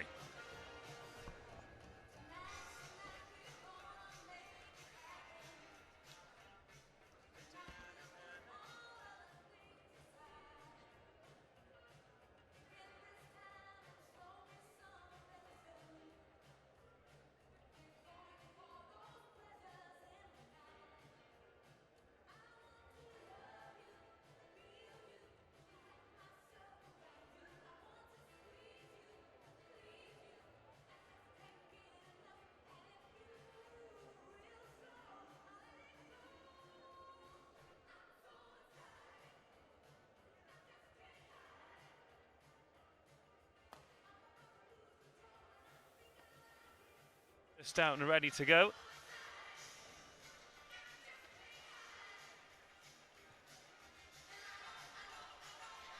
Chloe Birch, a little bit more patient, playing the game at her own speed, not scared to let her young opponent wait. And she'll wait.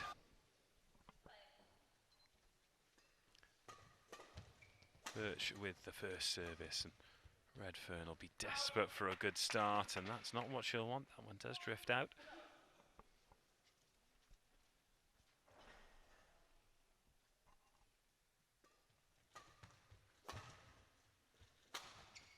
Oh, and again out from Redfern.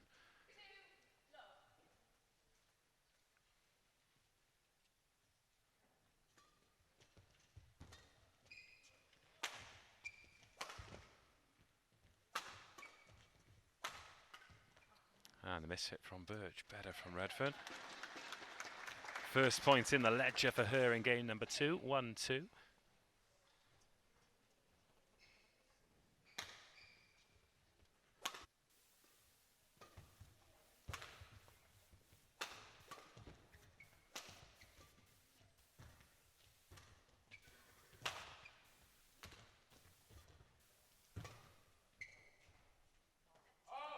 This time it's long from Birch. 3-3, couple of mistakes either side.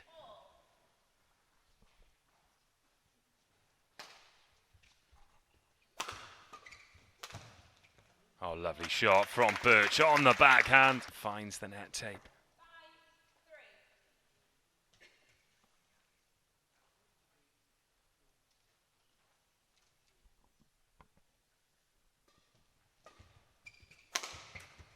Again, great power from Birch.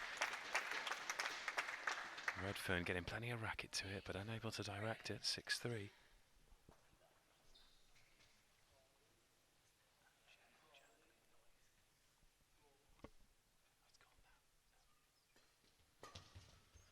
Ability to completely control the rallies.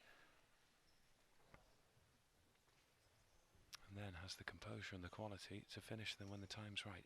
8-3. 5-point advantage. She was 6 up at the interval last time, but this time Redfern responds.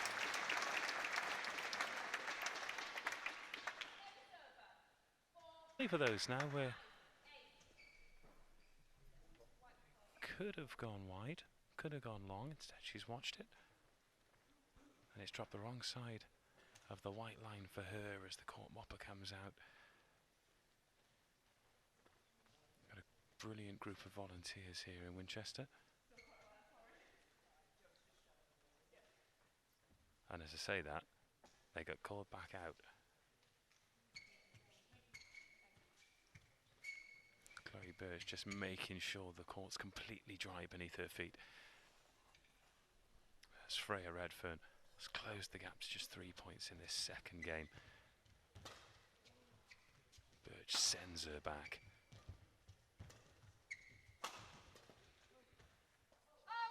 Two points. Mini fight back here from Freya Redfern.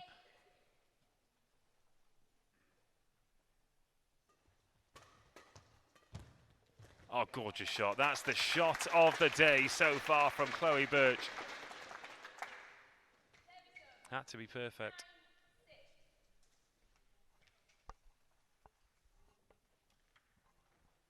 Nine six.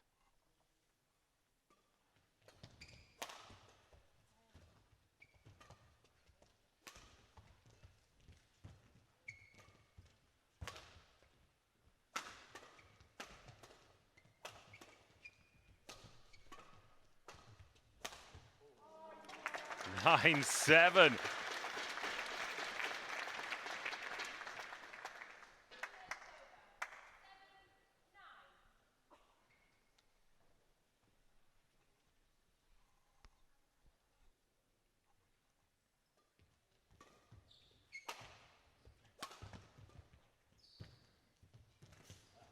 Oh, Birch with a beautiful touch at the net.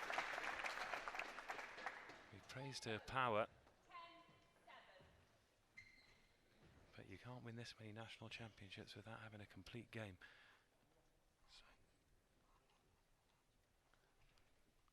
So look to my left, and behind the curtain, the mixed doubles are already warming up. Freya Redfern leaves that one marginally short. And we reach the 11-point interval. Once again, Chloe Birch is in charge. She leads 11-7. It was 11-5 in game number 1. But over on the warm-up court, it is Max Flynn and Fei-Teng Liu and Tom Wolfenden and Jenny Moore who are warming up. Just like Chloe Birch, Wolfenden and Moore on court 3 times today. Better from Freya Redfern in this second game.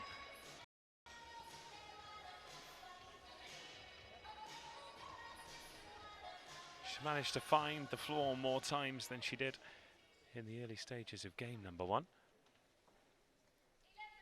But still, it's a long way back. She's 14 points away from forcing a third game. Birch, 10 points away from another national singles title, 9 points away.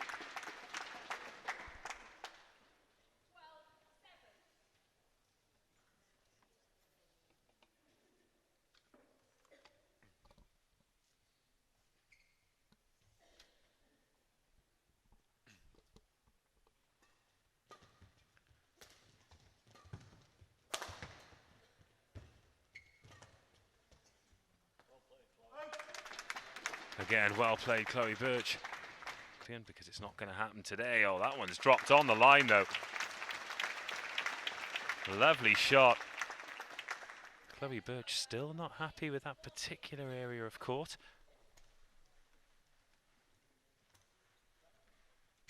In fact, I thought she was going to bring her own towel in then to take action into her own hands. Alas, play will continue.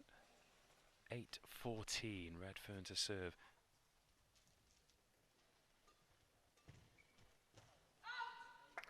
Oh, just the wrong side of the line. It was a late call from the line judge. And in fact, it's been overruled by the umpire.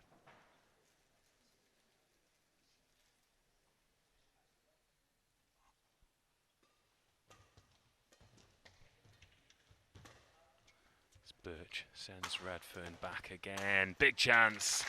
Taken advantage of. There we see Redfern controlling the rally. She's not had a lot of chance to do that, so when she does, it's important that she takes advantage. No more freebies.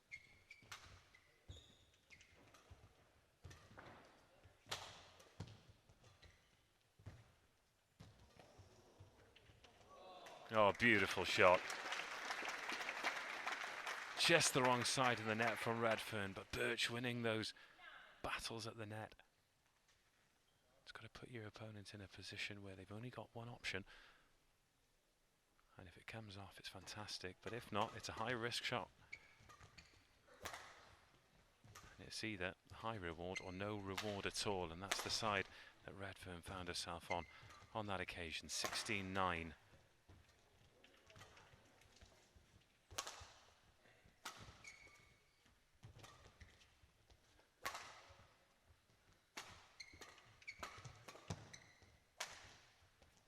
Oh, what a rally here before Birch misses right. Oh. Well, if all the points were like that, this would be, well, I say it'd be incredibly entertaining. It has been incredibly entertaining, but also, if all the points were like that, we'd be here all night. Redfern 10, Birch 16, game 2. This women's singles final.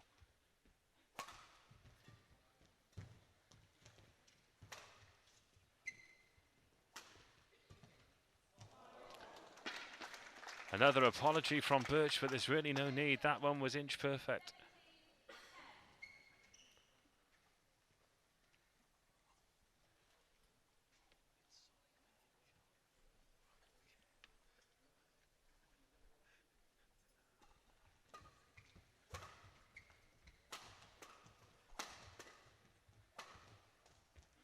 Well, there was a chance there for Redfern, couldn't take advantage of it. Will Birch make her pay? 17-10, no, not this time. Wide left, 17-11.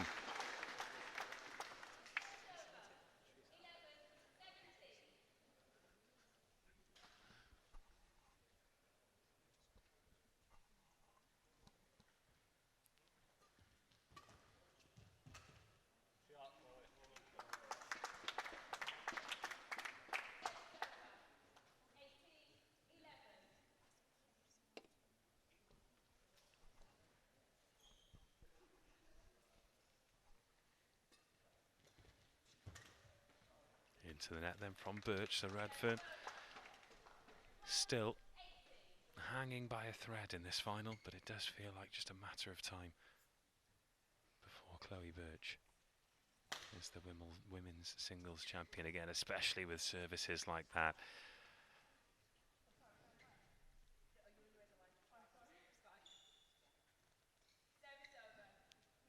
Service over. 19-12.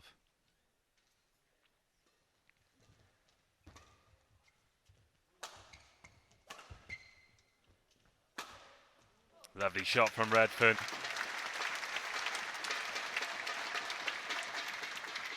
Just reminding the crowd here of the quality that got her to this final.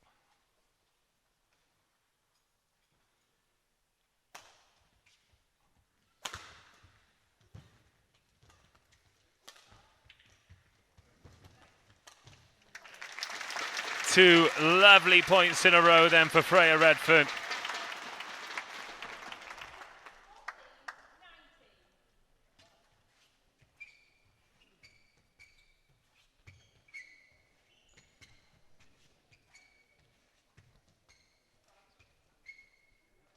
Well, some fancy footwork from Chloe Birch.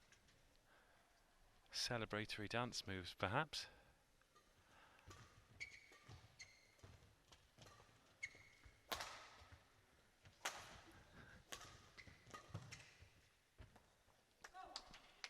And that one's just dropped out.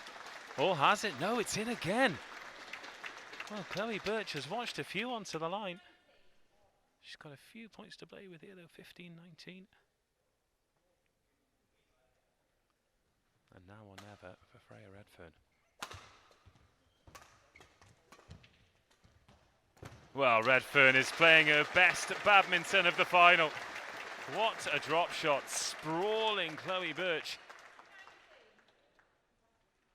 Face first again, calling the court mopper out. 16-19, this as close as Redfern has been.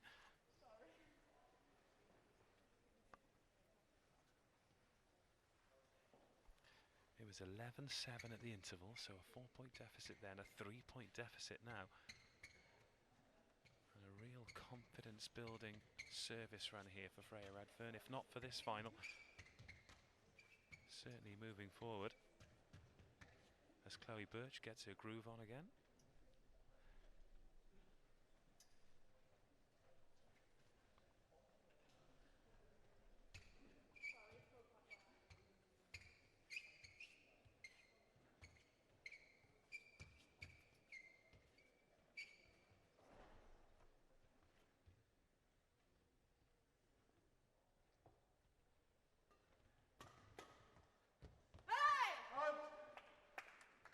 Long from Redfern, championship point for Chloe Birch. Aiming to become just the 4th player to win 4 national titles in a row.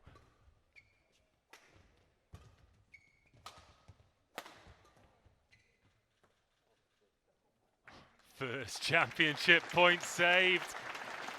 A wry look at the line judge from Chloe Birch. She thought it might have just dropped wide, but Redfern hangs in there for 1 more point at least. 2nd championship point.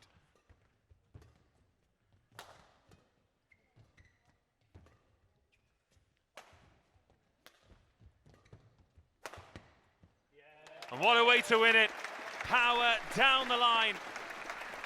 4 times the women's singles national champion Chloe Birch. She joins Margaret Beck and Gillian Gilks with 4 in a row.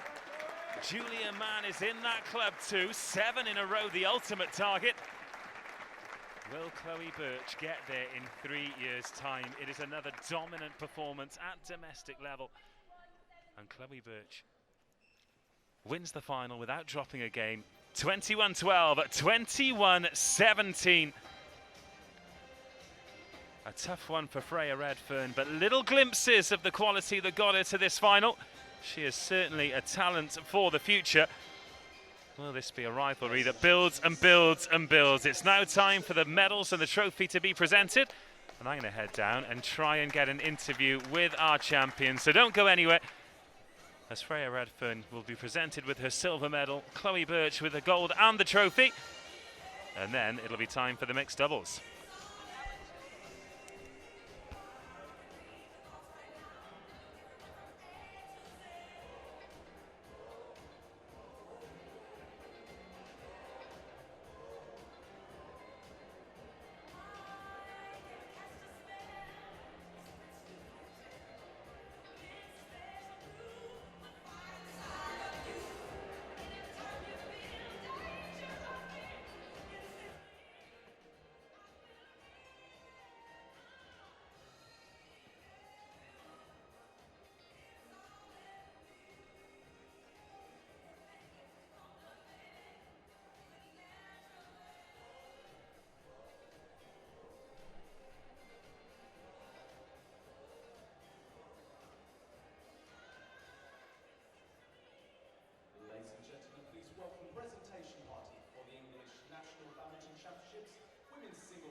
Trevor Darlington and Michael McSweeney, member of the Badminton England Board of Directors.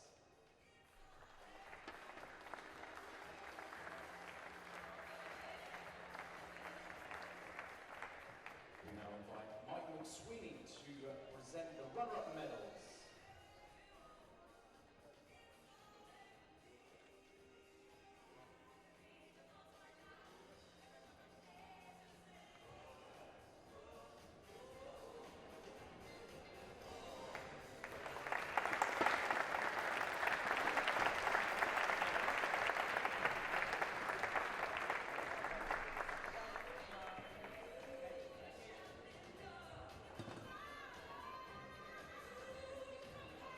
And now Trevor Darlington will present the medal and trophy to Chloe Birch, our women's singles English national badminton champion for 2020.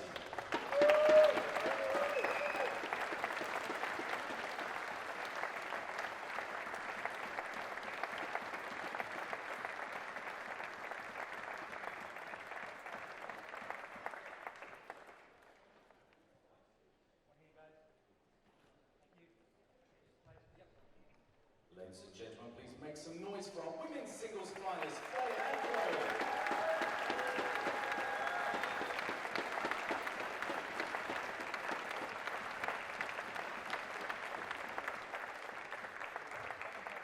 Chloe, before you shoot off, we'll grab a big word. That's a gold medal trophy. 4 in a row. That's pretty rarefied air. How do you feel in the immediate aftermath? Yeah, I'm really happy. I think always coming in as number 1 seed and reigning champion, you know, the younger girls are coming to push you and kind of, try and get the title off you. So I'm glad I could kind of close it out this weekend. Well, you mentioned that young talent. It was a great performance throughout the championships from Freya. They're banging on your door, aren't they? They're not making it easy for you. How do you feel about it? Are you looking over your shoulder, or are you still keen to be number 1 and to impose that dominance moving forward? Yeah, I think you always want to be number 1, but I think having younger girls coming up and pushing you will only push you on as well. And it's good that we've got girls coming through and challenging, because it's been a couple of years since we've had quite a few of them kind of having good games throughout the championships and really kind of pushing each other. And in quarter, semis and finals, I feel like I've been pushed here, and the girls are doing really well. So I'll be watching out, but it's really good. It's good to have competition, and it's good that these girls are really working hard and improving. That's 4 in a row. I'm sure you'll be aware that the all-time record is 7, and I know that that's a long way in the future. There's a lot of badminton to be played between now and then, but is that something that there's a tiny part of it in your mind? Not really. I didn't even know what the record was. Oh, come on. If I know, you know. No, singles for me is a bit of a second event at the minute with doubles and the Olympic qualification. So moving forward, who knows what will happen, but I'll always come to the nationals and try and compete and win a title. So who knows? We'll see what happens next year. Speaking of doubles, busy day today, 3 games, another final coming up. What happens between now and then? Eat, rest, and get back on court. Sounds good. Very best of luck with that. Ladies and gentlemen, your national champion on the top, please.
and gentlemen, we're now ready and raring to go for the next match, the mixed doubles final.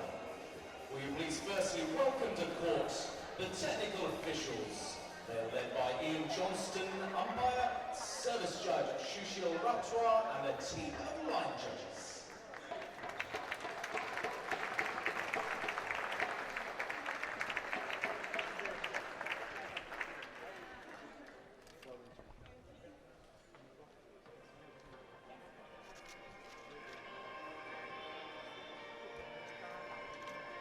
Well, an incredibly quick turnaround here. It is non-stop action. Women's singles down. And Chloe Birch, the champion, once more. Incredibly coy and modest as ever in her post-match interview. Alas, that's 4 in a row for her. They are Max Flynn from Leicestershire and partner Fiteng Liu from Buckinghamshire.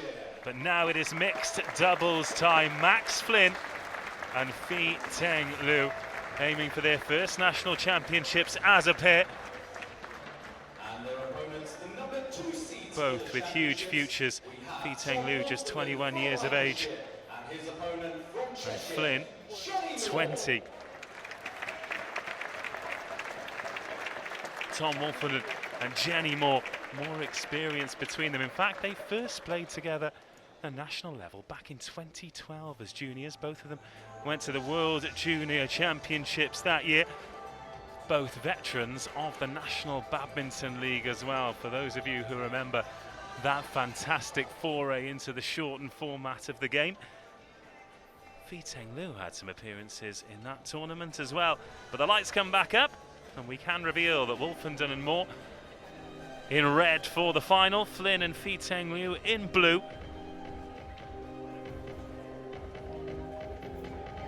Flynn and Fiteng Liu, quarter-finalists in the Hungarian International.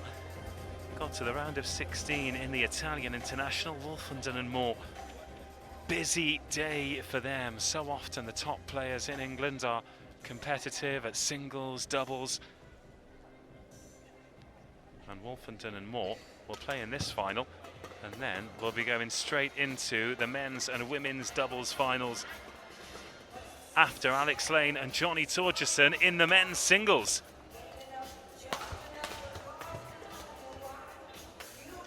As a pair, Wolfenden and Moore, semi-finalists in the 2018 Scottish Open, eventually losing to Lauren Smith and Marcus Ellis. And certainly no shame in that. And they were the beaten finalists last year, so looking to go one better than they did in 2019. And a huge opportunity for them. But in these national championships, it always feels like we're only one match away from a changing of the guard. So we've got Wolfenden and Moore, the experience, Flynn and Fiteng Liu, the youth. Then in the men's singles, we've got Alex Lane, just 24 years of age, but a champion in 2017. Johnny Torgerson, age 20, looking for his first national title.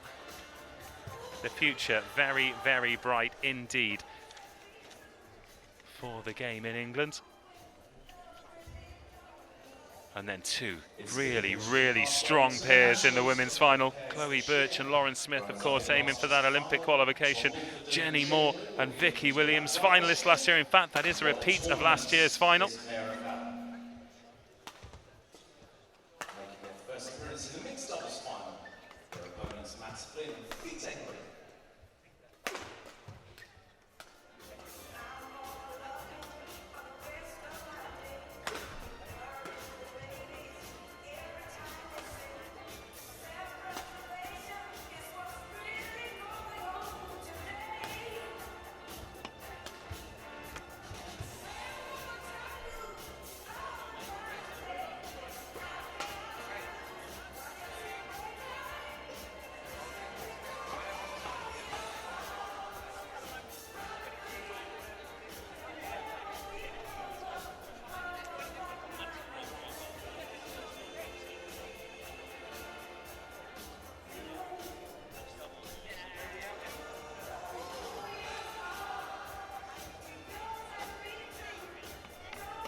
If you are just joining us, a very warm welcome to the Westgate Badminton Centre. It's finals day here at the English National Badminton Championships.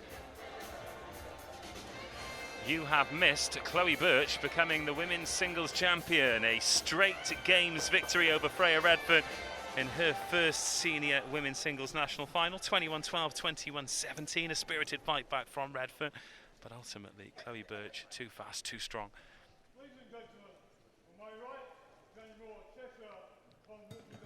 But now it's mixed doubles final time. Tom Wolfenden and Jenny Moore in red against Fiteng Liu and Max Flynn. Wolfenden and Moore both already with wins today in the men's and women's doubles respectively. Will that have taken anything out of them moving into this, the first of two finals for both of them? Best of three, first to 21, as always. And Wolfenden gets off the mark. Flynn chased it, couldn't get there.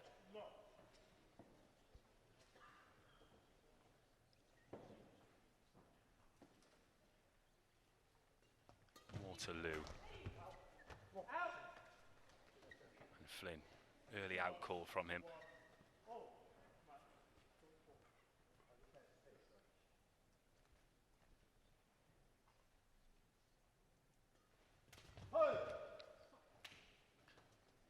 Moore, very quick to react on the serve, but a little bit too quick, finds the net.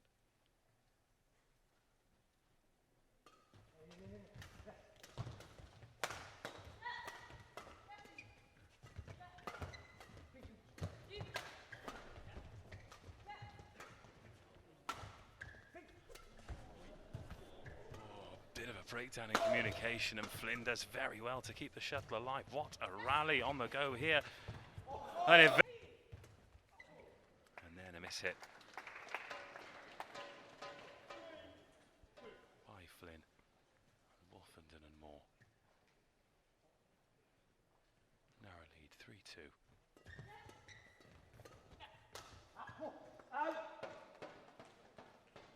A bit punchy from Wolfenden. Misses by quite some distance on his left-hand side, 5-3.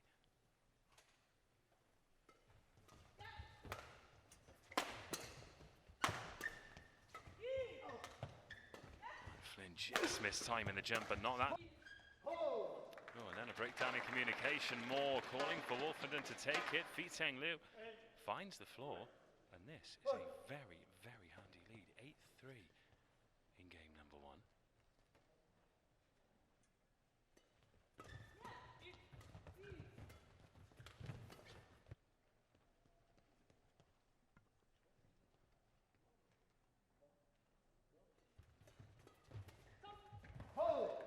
Again, a call from Moore.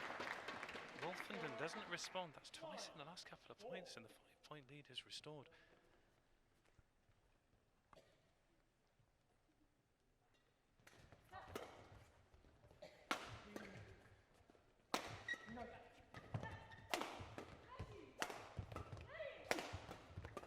Englu very close, rolls that one over the net. 5-10.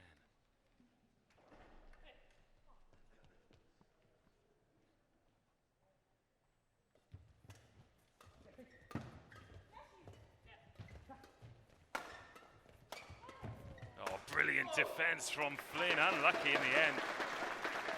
Really being made to work. Moore finishes the job.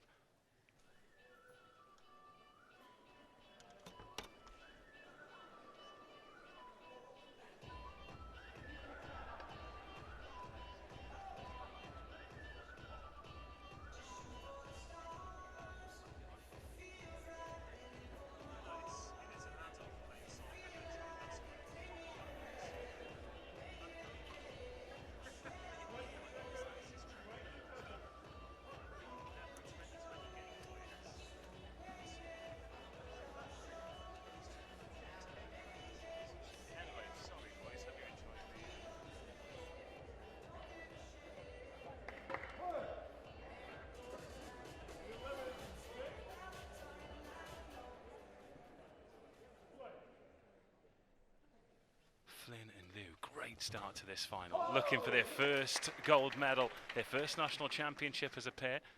12-6.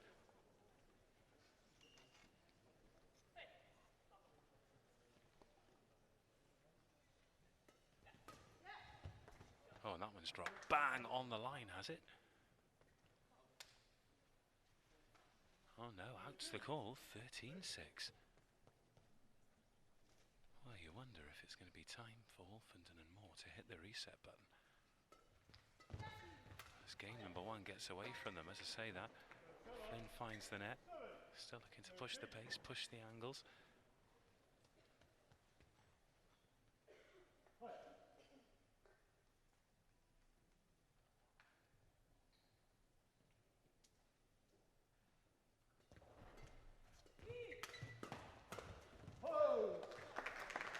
Flynn just targeting Moore on that.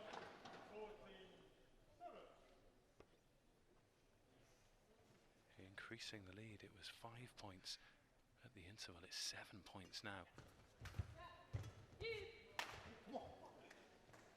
Again, it was a late call from Moore, and Wolfenden finds the net. They look out of sorts. Did say at the very top of the match, would the game that they've already played today have sapped a little bit of energy? They do look flat out there. Oh, not that time though. Much better from Wolfenden. Straight down the line at Flynn. 15-8 or 8-15, 7-point gap. Wolfenden 2, Flynn.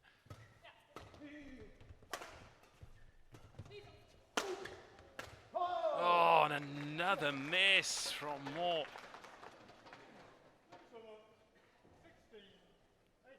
Two or three of those in this opening game that you wouldn't expect Moore to miss. At least one into the net and at least one where she's missed wide. Oh, great angle from Wolfenden though. Such a good shot that Fitang knew exactly where it was going, but still couldn't get there.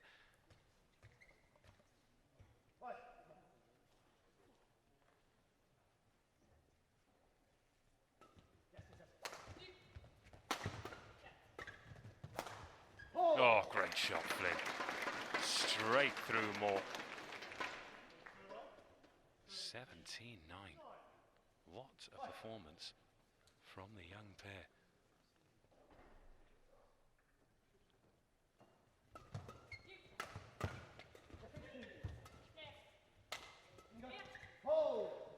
Again, Moore calls for Wolfenden, and he doesn't come. Moore very vocal.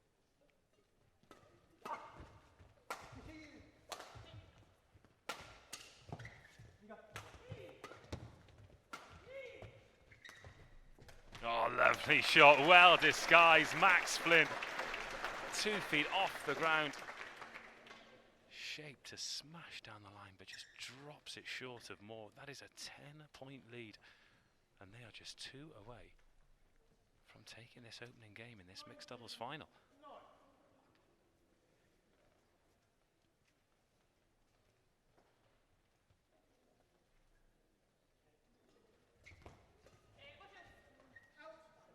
Rare mistake there from Fitang Liu. She's been pretty flawless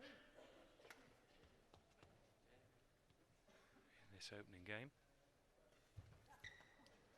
And then Wolfenden into the net. Murmurs of discontent around the audience. Game point. Flynn serving for it. And even that one, a miss hit from Wolfenden. These two look out of sorts, make no mistake.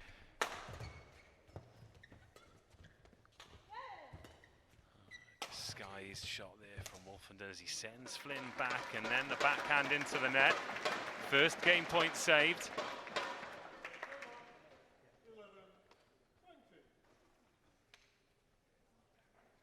11-20.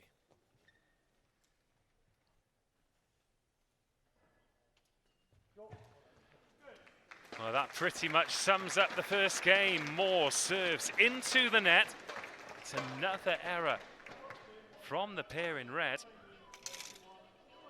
And Max Flynn and Fei Teng Lu take the opening game in this mixed doubles final by 21 points to 11.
Oh, hi everyone. I think that's a camera on us. Very warm welcome. Which camera are you on? That one? That one. Hi. Wherever you're watching around the world, great to have you here. This is the second of 5 live finals today at the National Championships. Chloe Birch already with 1 championship. She'll go a little bit later on. And Flynn and Fei Teng Lu, 1 game away, but wowee, Wolfenden finds that touch. But deserted him and Jenny Moore in the first game.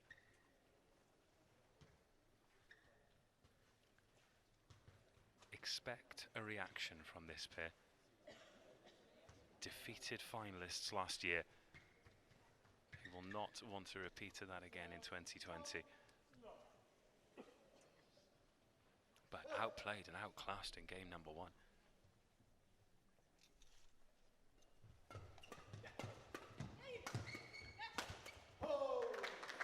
And there is Flynn. All over Moore again.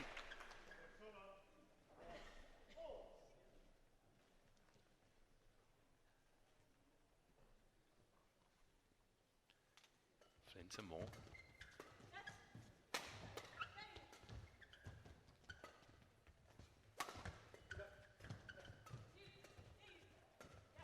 It was well disguised from Flynn, but Wolfenden read it. Picked out Lu. Much more confident start.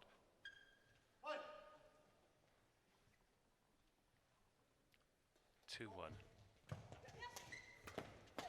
Oh, Fei Teng Lu pouncing on that. Not seen much of her power in the final so far. That was a little glimpse of it.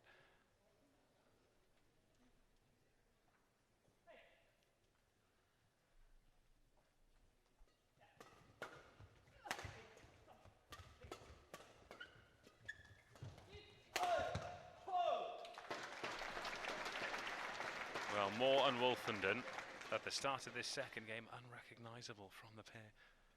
That limped out of the first. 21-11 the scoreline. But Flynn and Lu will know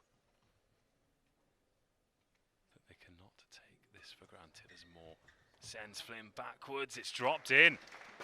Great service from Moore.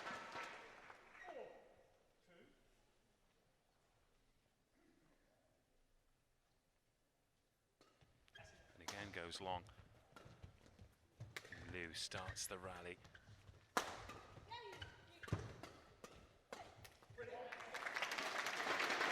Well, Max Flynn sums that up then. Lu hits another winner. The first word out of his mouth is brilliant. 3-4.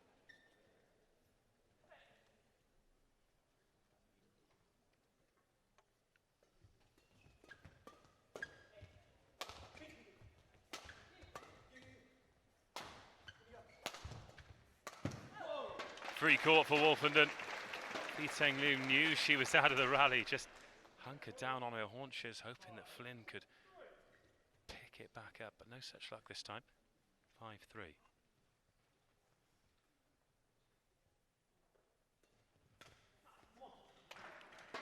this time it's Flynn who snatches at the return. Just wants to check the shuttle. Everything hunky-dory, 6-3.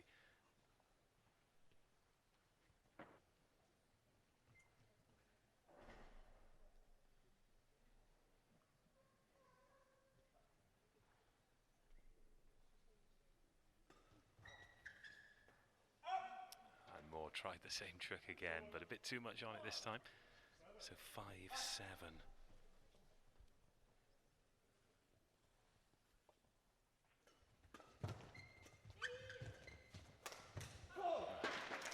Great work at the net from Moore. Flynn tried to go around the back. Not a lot else he could do.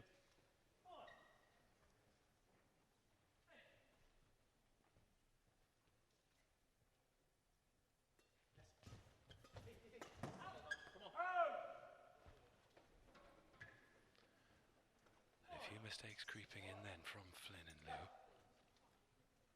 But I think more down to the fact that Wolfenden and Moore are putting a little more pressure on in this second game.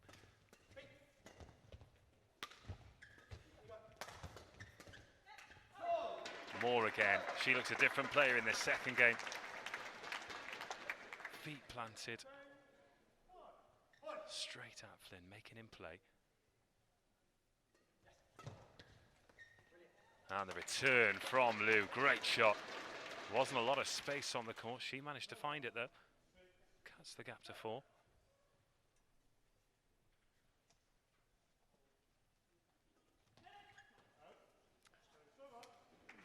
And the service mistake off the net tape takes us to the break. And it is role reversal in game number 1. It was Flynn and Liu 11. Wolfenden and Moore 6. It is the opposite score this time. A 5-point lead for the team chasing the final at the break.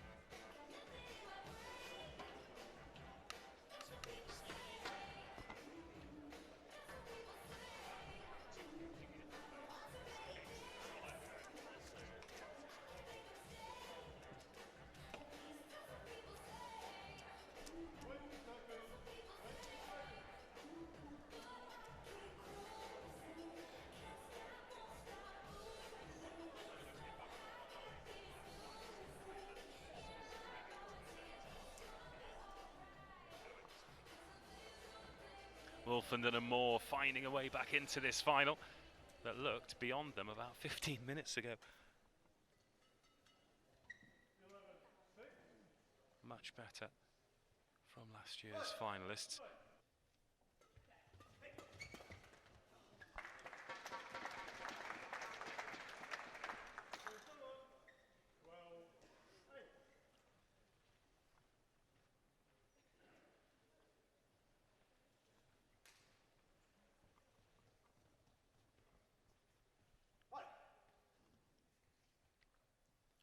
Wolfenden to Flynn.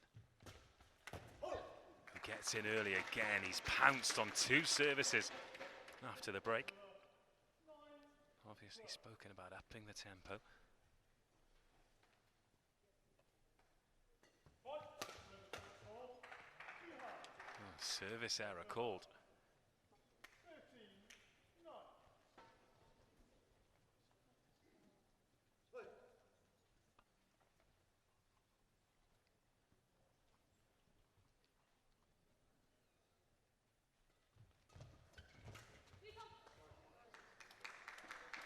Again, beautiful return from Liu. She's found the gaps.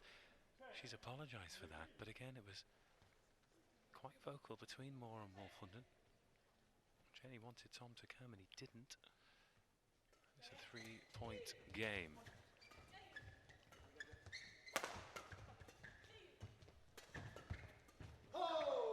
Another good rally, just ended by an error. There was a chance there for Wolfenden. Great response by Flynn and Liu for falling behind. The 5-point lead, now just a 2-point lead, 11-13. Flynn to Moore. Oh, a 1-point lead. Fiteng Liu grabbing this game by the scruff of the neck. Since the break, Flynn and Liu leading 6-1. 7-1. Wow. 13 apiece.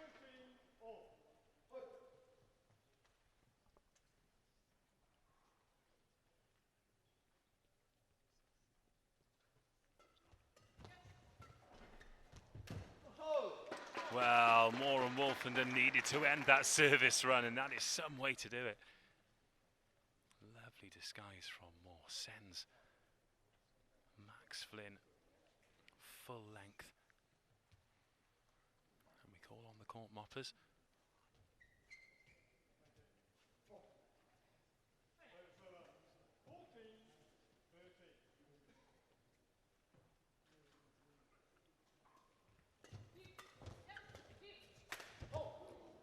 Oh, Wolfenden. Bit of a homing device on his playing partner there. Little stinger into Moore. Sharp draw of breath from around the arena here.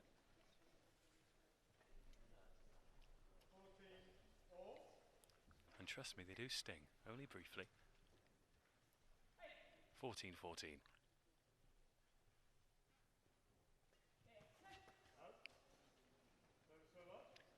Service error as we career towards the business end of game number 2. Tom Wolfenden and Jenny Moore need this. Otherwise, it is a second final defeat in a row, and with shots like that, Fei-Teng Liu, just explosive, disguises the power so well.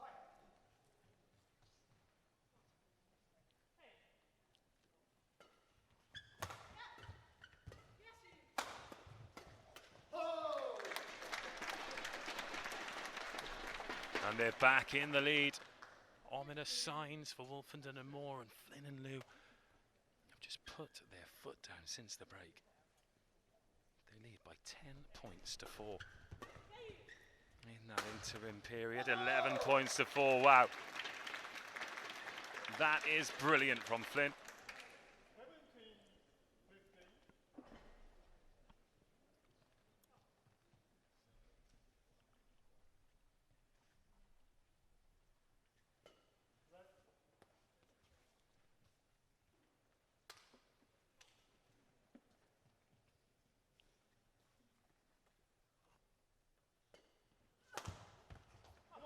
Oh, great shot by Moore, and it needed to be as well, because that serve was miles out. If they hadn't have won that point, they'd have kicked themselves. Now Wolfenden to serve to Fei-Teng Liu. This one in the balance, and they cannot afford mistakes like that. Max Flynn and Fei-Teng Liu 3 points away.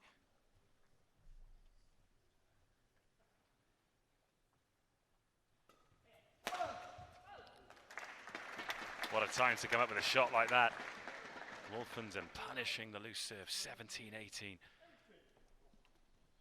Needs to be mistake-free badminton from here on in.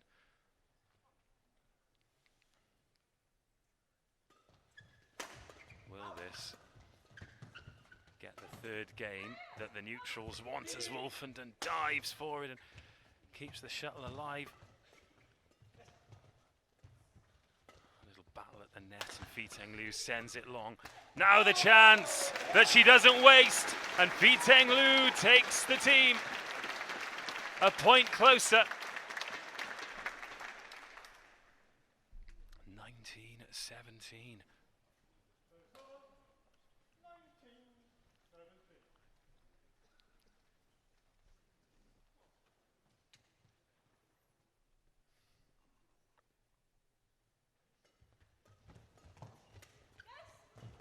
A lovely shot from Wolfenden. Now they need to make it stick. Flynn.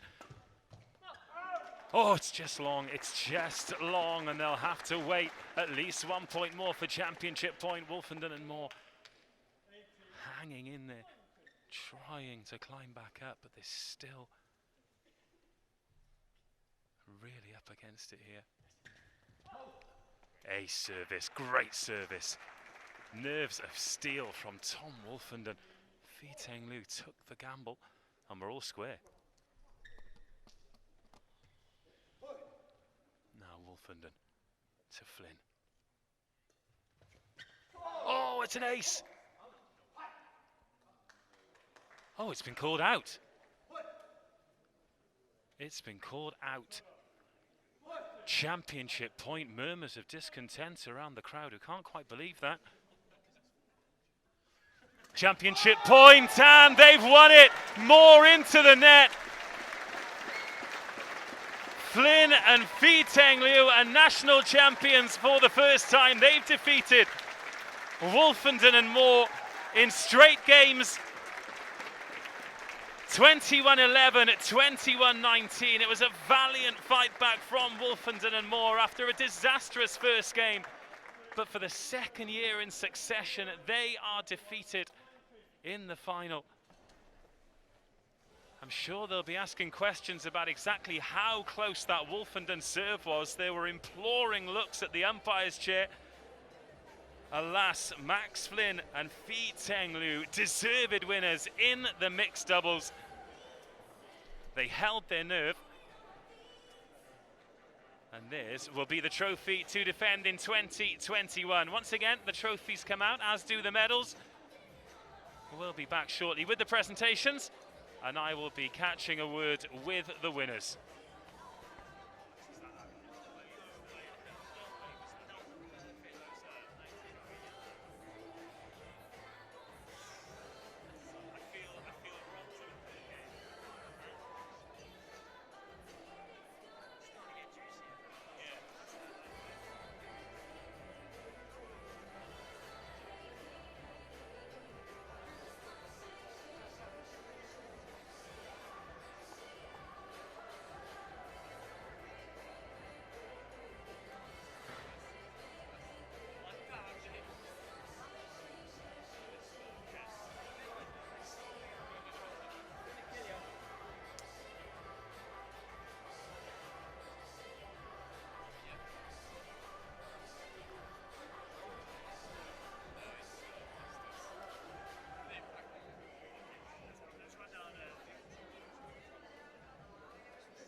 Ladies and gentlemen, please welcome the presentation party for the English National Badminton Championships Mixed Doubles Final. We have Richard Peters, Tournament Director, and he is joined by Jim Mann, member of the Badminton England Board of Directors.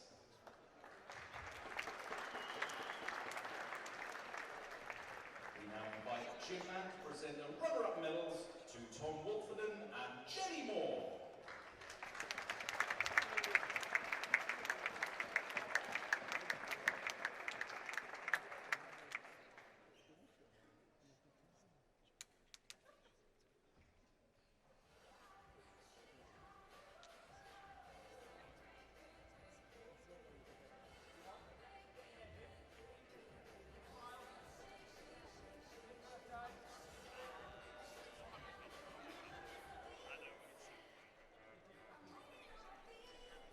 Richard Peters will now present the medals and the trophies to Max Flynn from Leicestershire, Fiteng Liu from Buckinghamshire, our mixed doubles English National Badminton Champions for 2020.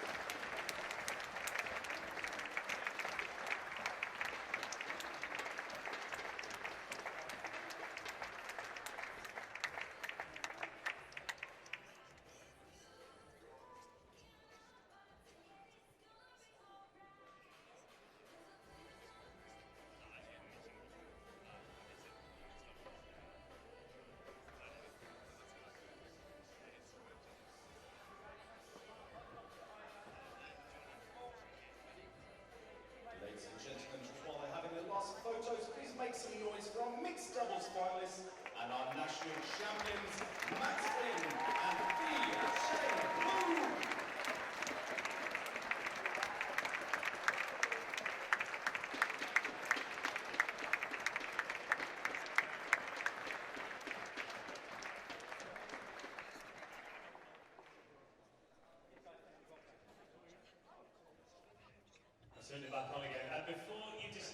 let's grab a word with the champions. Let's start with that first game, 21-11 against a couple of that stature. That must have felt incredible first up.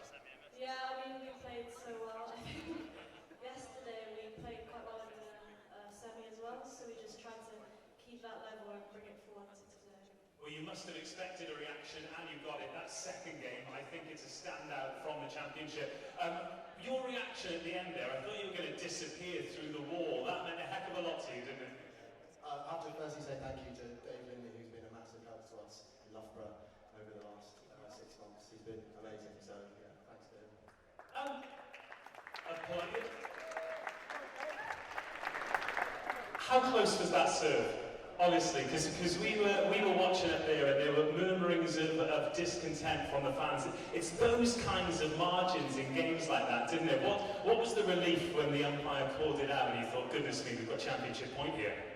Yeah, obviously it was amazing because you want to win, but yeah, it's just a bit of luck as well, I think, that came our way. So yeah. And a word for your opponents today, particularly their comeback. It was a great performance from them, and it feels as though there are so many young talented players coming through, like yourselves. Maybe we're on the verge of a changing of the guard. Do you feel as though you two as a pair are at the forefront of that? Yeah, I hope so. We've only just started playing together again for the last, probably month, so I think it's a sign of good things.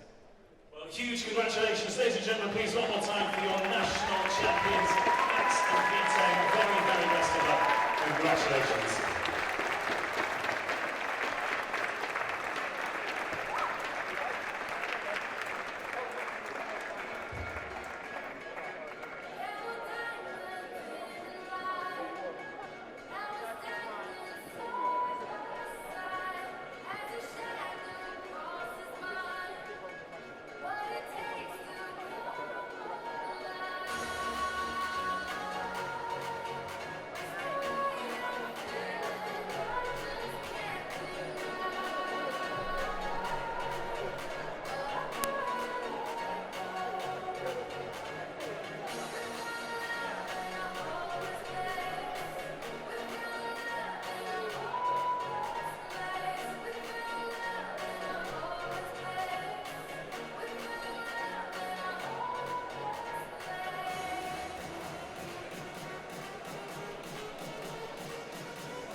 Go down, which means we're moments away from the action going up once again. 2 finals down, 3 to go here at the English National Badminton Championships.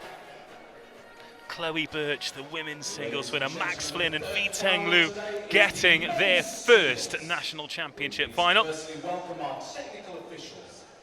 But now it is time for the men's singles, and this is incredibly interesting.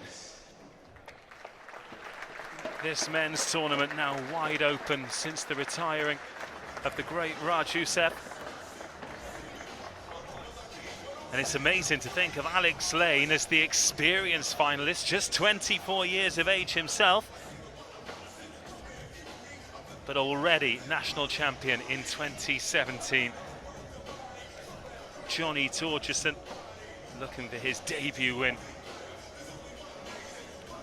At the moment, it's youth one, experience one, and with 5 finals, there's going to have to be an overall winner. Very warm welcome to our first player in this men's singles final, our #1 seed from Devon, Alex Lane. So the #1 seed carrying the can as favourite for the first time.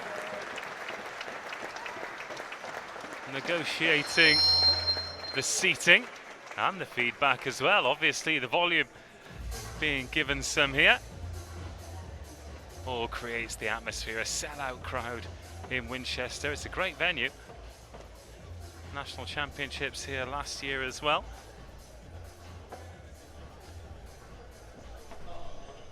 And his opponent from Buckinghamshire, the 3-4 seed, Johnny Torgerson. Johnny Torgerson, 20 years of age.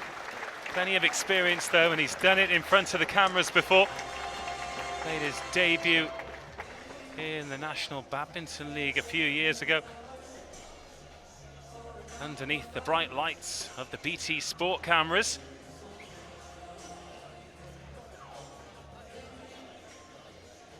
Torgerson approaching 100 career wins. Got to the round of 16 in the men's singles in the Welsh International in November 2019. Former national junior champion, scholar at the University of Nottingham. Great programme, in fact, the East Midlands universities always setting the precedent and the pace in terms of national badminton. Men's singles bronze in the European University Championships for Johnny Torgerson. Picked up mixed doubles gold alongside Emily Westwood, herself a veteran of the NBL. And I think a lot of people stood up and took notice of Johnny Torgerson when he dispatched Ollie Bakzala, who many fancied for the men's singles championship coming into this weekend. 21-18, 21-13, and Ollie, it's not an easy afternoon for anyone, so that a very impressive victory. Can he go one better against Alex Lane? As I said, the 2017 champion.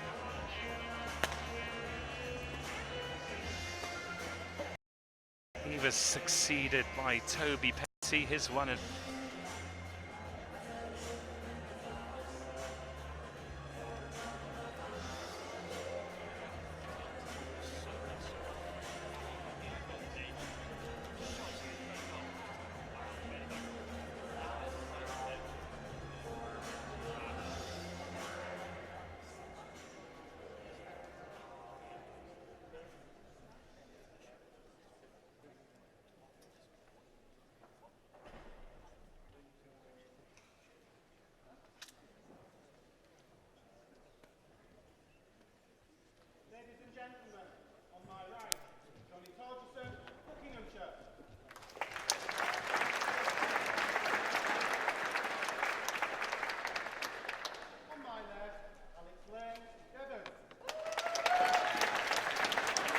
Alex Lane versus Johnny Torgerson. Lane in the black jersey with the red sleeve. Torgerson serving first in the red jersey, black shorts. Once again, no change to the score. First to 21, best of 3. Have to win by 2 clear points, and Torgerson, athletic start, forcing Lane to defend before finding the net. And Lane opens the scoring.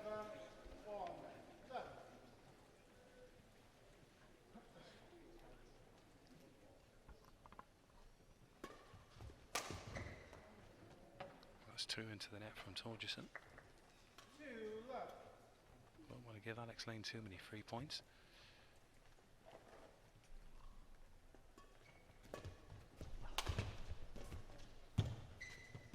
As we expect from him, superb work rate, doesn't make very many mistakes. And that is a 3-love lead early in the first.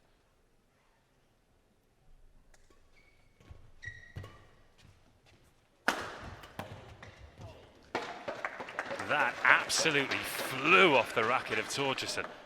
Immense power. The net tape slowed it down. Finally, Torgerson gets one in the ledger. 1-3.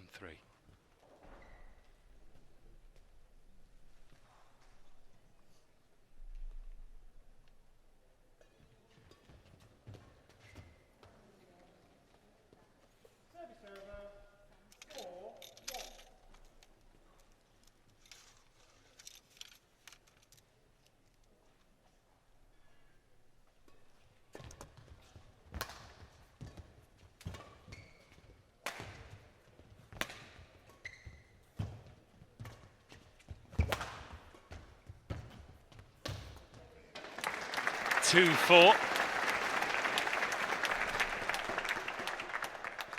Interestingly, despite the fact he's got 4 on the scoreboard, Lane yet to find the floor with the shuttle.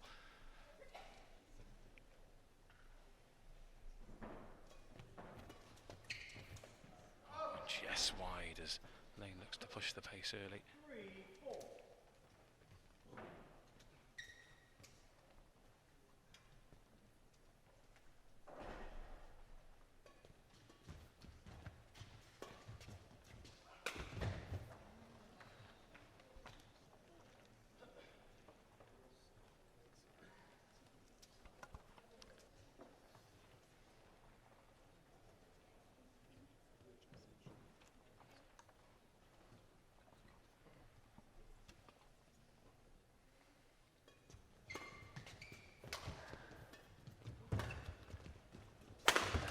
From Lane this time, sets himself up. Great hands from the umpire as well.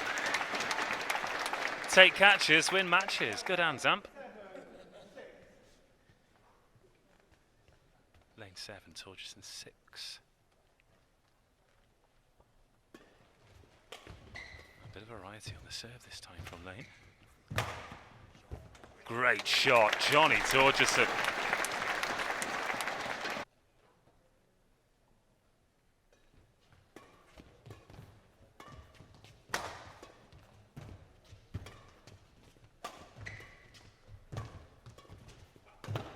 Slip there from Torgerson, and that just drops very close as well. Lane, watch that one all the way onto the line.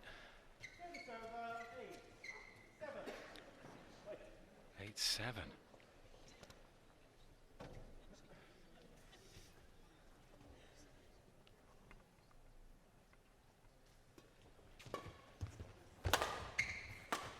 Oh, lovely shot again, Torgerson. It's 8 apiece. He made a few mistakes early on, but we've already seen a real foray of winners from Johnny Torgerson. Very precise. 8-8.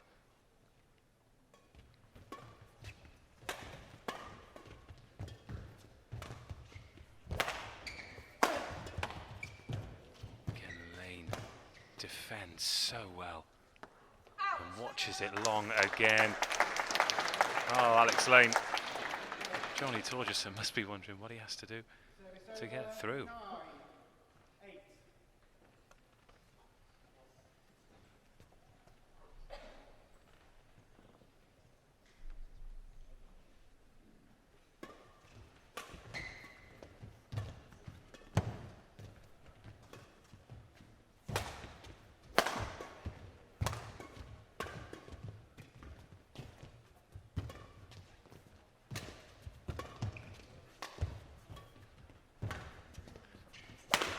Using great angles. This time it's Torgerson's turn to defend, and he can only hold on for so long. When the shuttle's live, it's like the whole crowd are holding their breath here, hanging on every swing of the racket. 18, a brilliant point so far, and Lane leads 10-8. One serve away from a breather.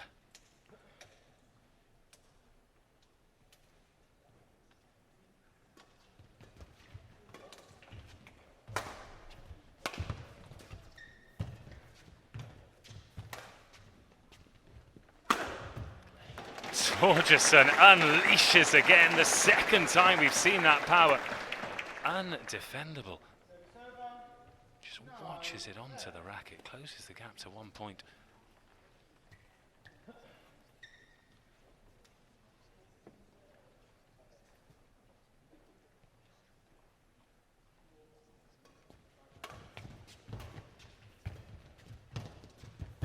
Oh, lovely touch this time. 2 points in a row for Torgerson, two very different points. The smash and then the lovely net shot, and it is as close as it could be at this point. Torgerson 10, Lane at 10.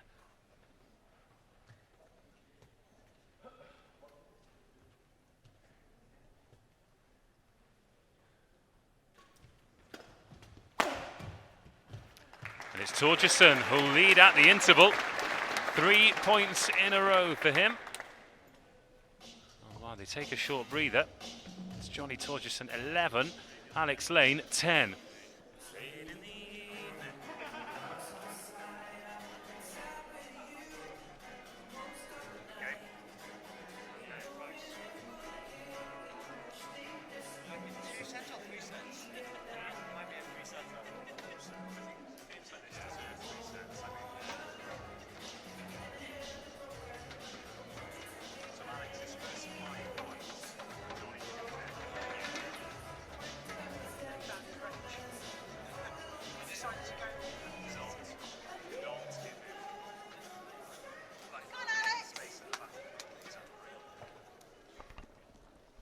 Johnny Torgerson, after giving Alex Lane his first 5 points by hitting the net, found a little bit of form and has a narrow lead.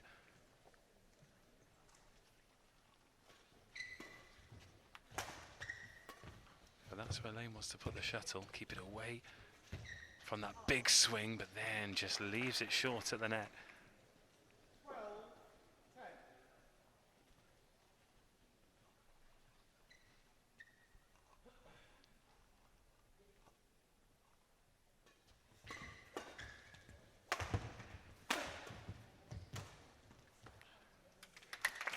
Well, Torgerson starting to exert some kind of authority on this match now. That's 5 points in a row for Torgerson. Lane served at 10-8.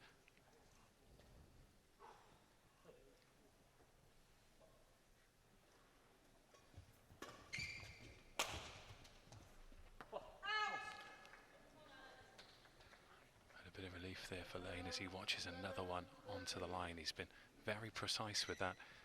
Saw earlier in the women's final, Chloe Birch watched a few that dropped the wrong side for her. Lane's judgment a little better, and he brings himself back to within 1 point now, 12-13.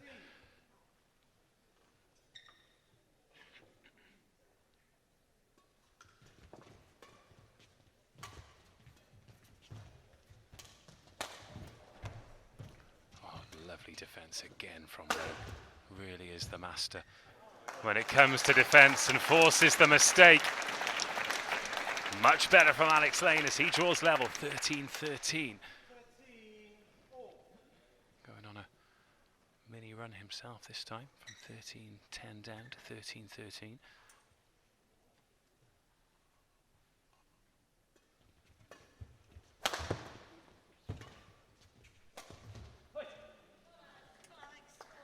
And back into the lead, Alex Lane.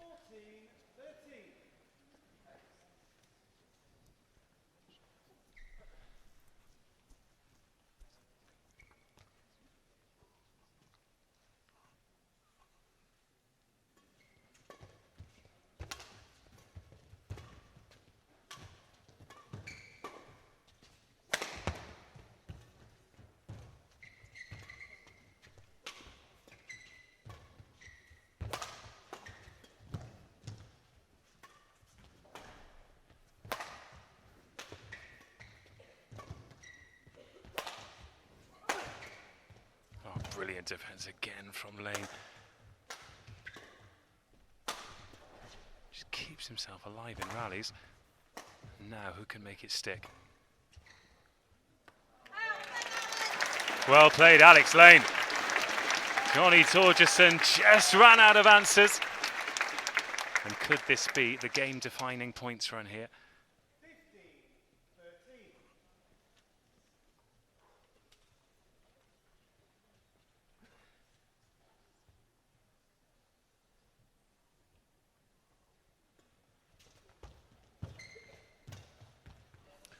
Well played, Johnny Torgerson, playing lane at his own game there. Great variety, well disguised. But it feels like the longer the rallies go on, the more chance that Alex Lane is going to take the point. So Johnny Torgerson trying to find ways to find the floor early. 14-15, Torgerson serves.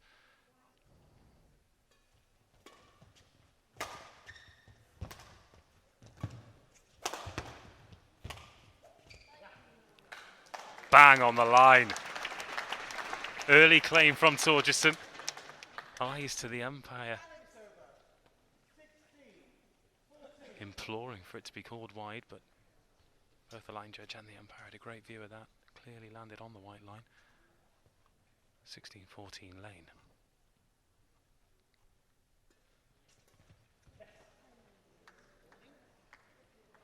Oh, that's the wrong side of the net. I thought Torgerson had dropped that one perfectly, but Lane saw it. 17-14.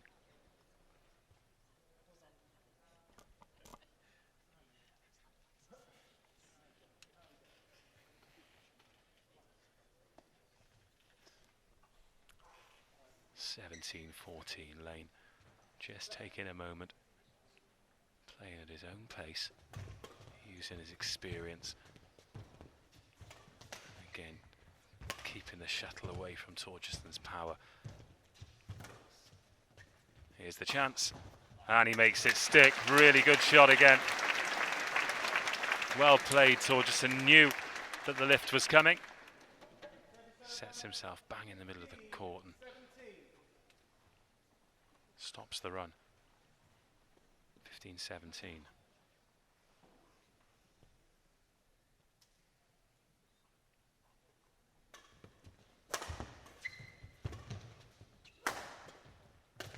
Oh, mistake from Torgerson.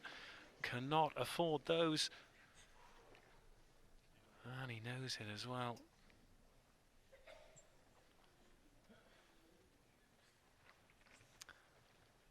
The string's gone too. It's the first racket change of the final for Johnny Torgerson.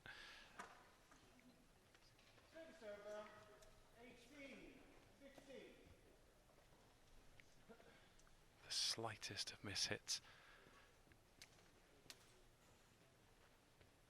Hey. 18-15.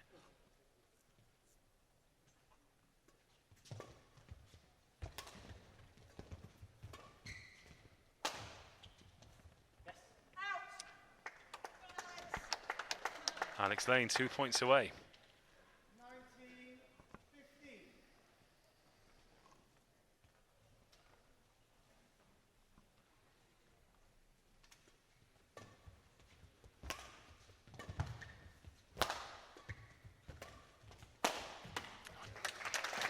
19-15. When he gets the opportunity, Johnny Torgerson looks so impressive.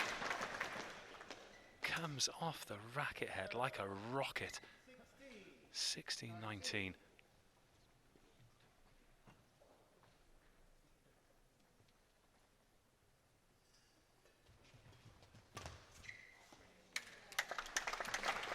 Great work from Torgerson. Despite the fact he's hit a few long, not scared to push right to the back of the court.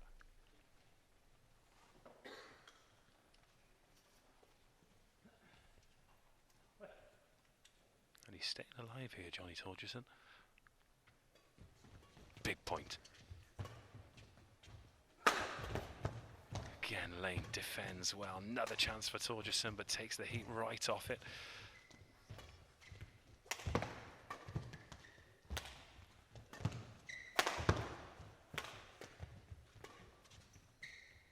Well watched. Great rally. Now, those are the kinds of rallies that Lane has been winning in this final so far. Torgerson's found a way, closes the gap to 1. And we are in the championship rounds of this opening game.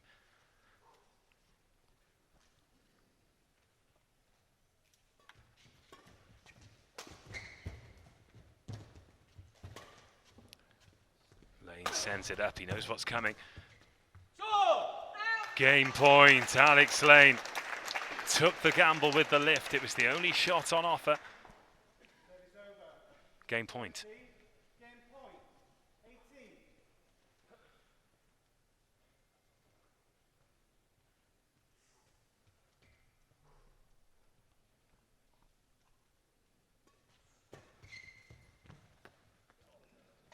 Oh, that's dropped in. First game point saved. Johnny Torgerson, wowee. Risky shot, high risk, high reward. Saves the first game point. Can he save the second?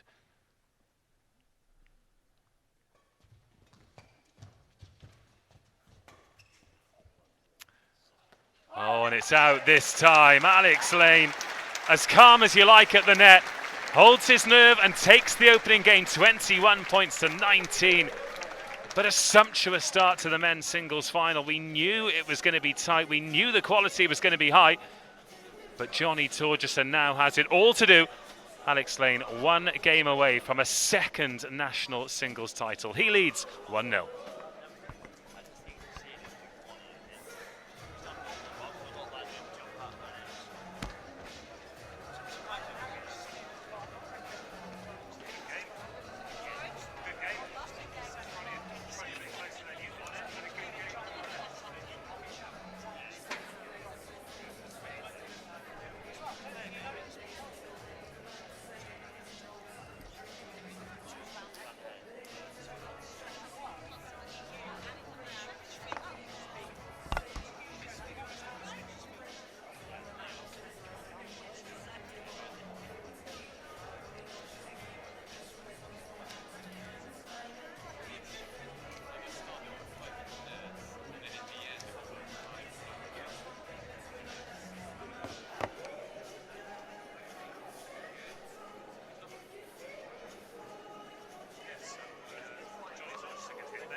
Game number 2 then. Alex Lane in the ascendancy, but Johnny Torgerson, bearing in mind he gave Alex Lane his first 5 points of that game by finding the net, will probably feel as though he is still in with a massive shout here. Torgerson led 11-10 at the interval. It was 21-19 at the end of the first game. Lane gets us back underway. What a touch from Lane. I think that one could have been dropping wide, and then he drops it on a dime.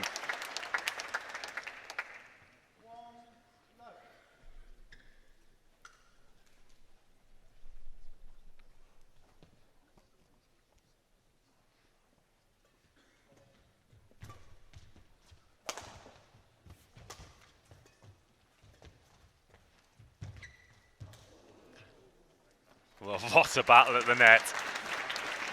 No margin for error. That is fantastic from Lane.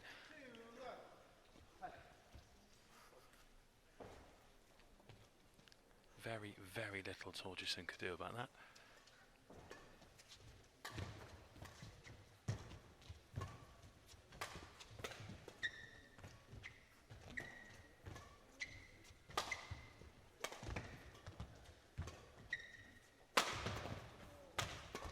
Oh, Torgerson hanging on. Brilliant defense from him. Oh, it's just long. Oh, dreadful luck from Torgerson. Was hanging by the skin of his teeth in that rally and had the chance. Unleashed the cannon and now finds himself 3 down.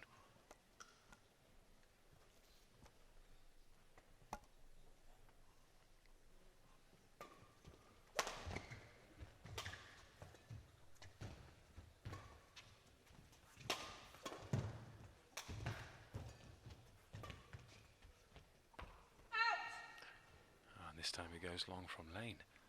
So Torgerson off the mark. 3-1 in the second. Exactly as it was in the first.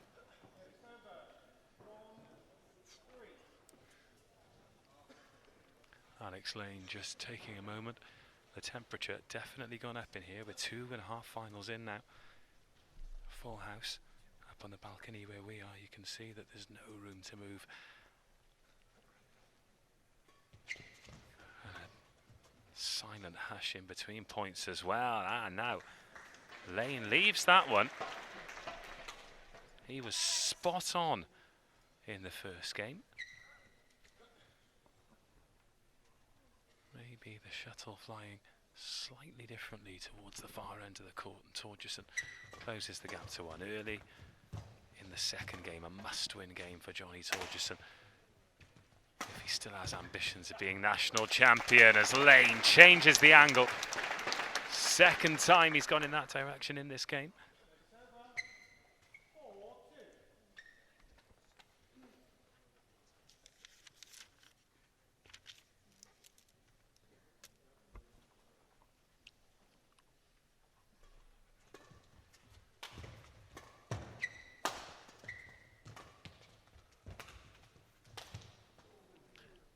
Mistake from Lane. He's not made too many of those in this match. Johnny Torgerson won't mind though. 3-4.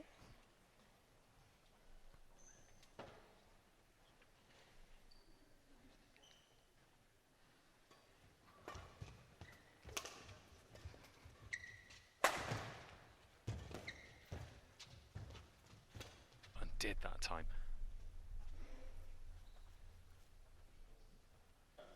Johnny Torgerson finds the net, but again, the power, anything when it eventually did drop long off the racket of Torgerson. 9-4. Needs a good run here. Roll of a few more rallies, and that he has been. This game is going to ebb and flow. It's just which man is going to be able to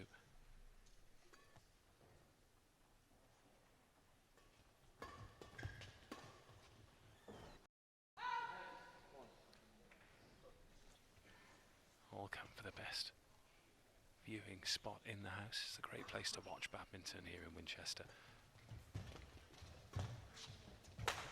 Take full advantage. He has done that time. 9-14. They've gone point for point since the interval. But that's not going to be enough for Torgerson. He needs to take control at some point. Otherwise, his national title dream will be over. Again, Lane gets the better of the net tape and then finishes in style. Taking no prisoners, 15-9.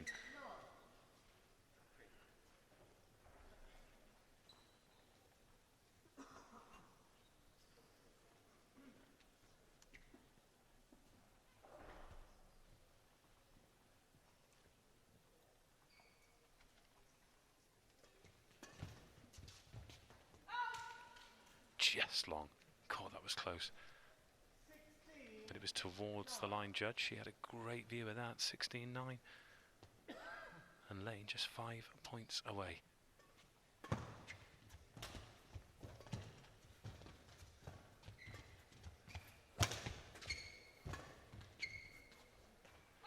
Four points away.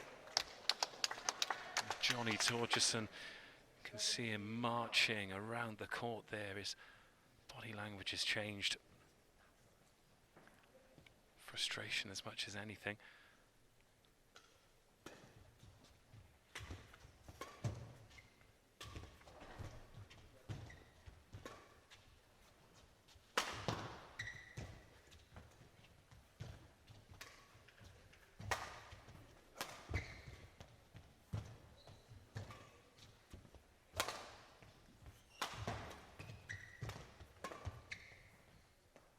Oh, and again, just long, and Lane just grinds Torgerson down.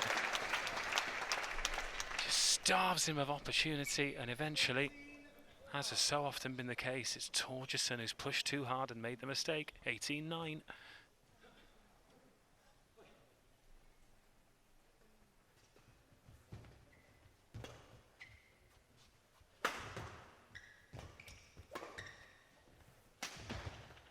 Wide this time. Torgerson up to double figures. It still feels like a matter of time.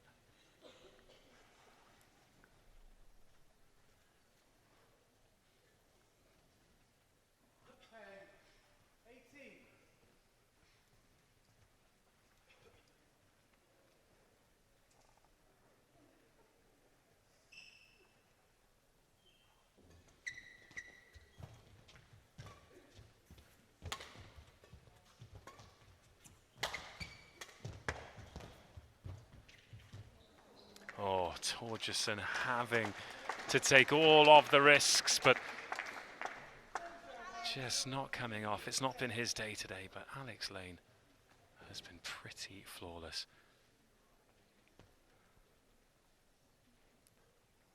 Makes so few mistakes. Must be a nightmare to play against, especially in a match at this level as Torgerson finds the net, and it is championship point Alex Lane.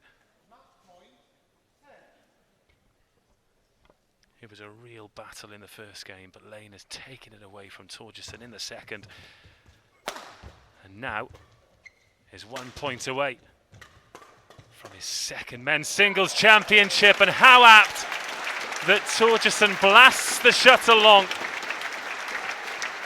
and Alex Lane has completed another men's singles victory at the English National Championships. His name will be etched into the trophy in 2020 as it was in 2017, and Alex Lane has defeated Johnny Torgerson 21-10, 21-19, and is once again champion of England. Tough afternoon for Johnny Torgerson. I've no doubt he'll be a national champion at some point, but not today, because Alex Lane completes another dominating performance. Quick costume change. Don't know whether he thinks he's Lady Gaga or not, but you've got to have a clean t-shirt on for the trophy, which will be presented to him shortly, and then I'll be grabbing an interview with the champion.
National Badminton Championships Men's Singles Final.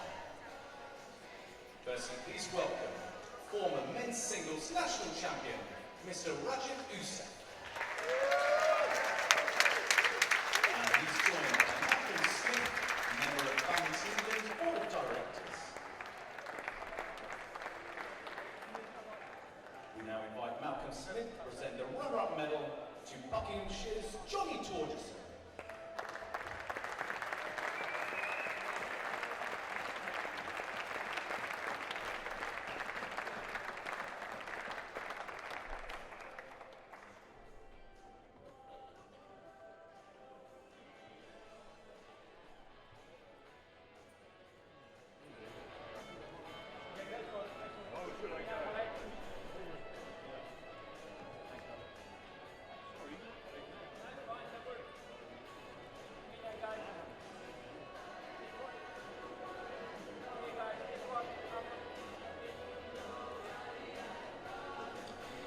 Rajiv Usek will now present the medal and trophy to Devon's Alex Lane, our men's singles English National Badminton Champion for 2020.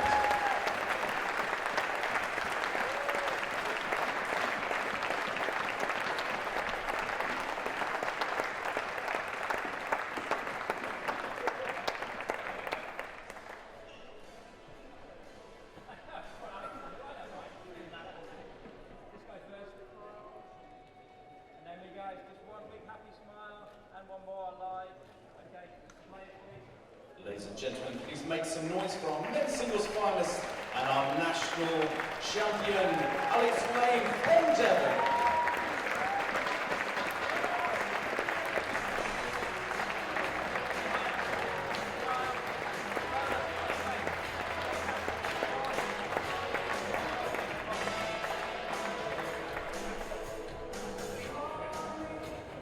Alex Lane, two-time men's singles national champion. How does that sound to you? Yeah, it feels really good. I think I had a difficult journey to the win here this week. I had 3 good players, so it feels good to get number 2. My commentary position is directly above us here, and we've got the fan club who have been constantly behind you. In fact, I've been scared. Whenever you've hit the net, I've just shut up in case they gave me a telling off. How does it feel to have great support in a championship like this? I'm not too sure it's a fan club, it's just my family and my girlfriend. But no, it's really nice. Been speaking to some of the more experienced players who are here repeating it like yourself about all the young talent coming through, particularly in the first game. Johnny gave it a hell of a go, didn't he? Yeah, the first game was really tough today. Johnny came out really quickly, even from the first rally, so I thought I did well to stick in it, and then managed to get the win.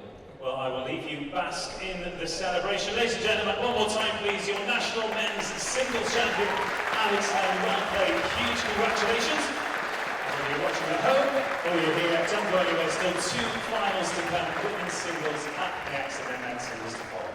Doubles.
Now come to our 4th final of the day. It is the women's doubles. Please firstly welcome our technical officials. They're led by umpire Nicola Reed, service judge Martin Davis, and they lead their team of the line judges.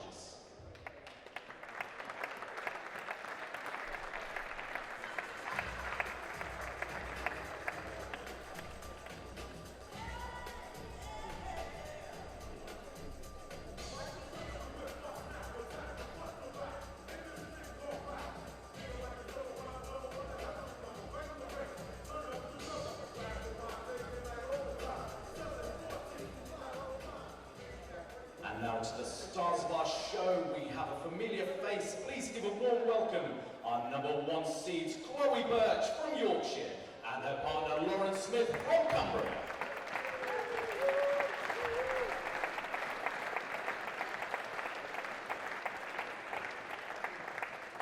And their opponents, the number 2 seeds Jenny Moore from Cheshire, and she's partnered with Hampshire's very own Vicky Williams.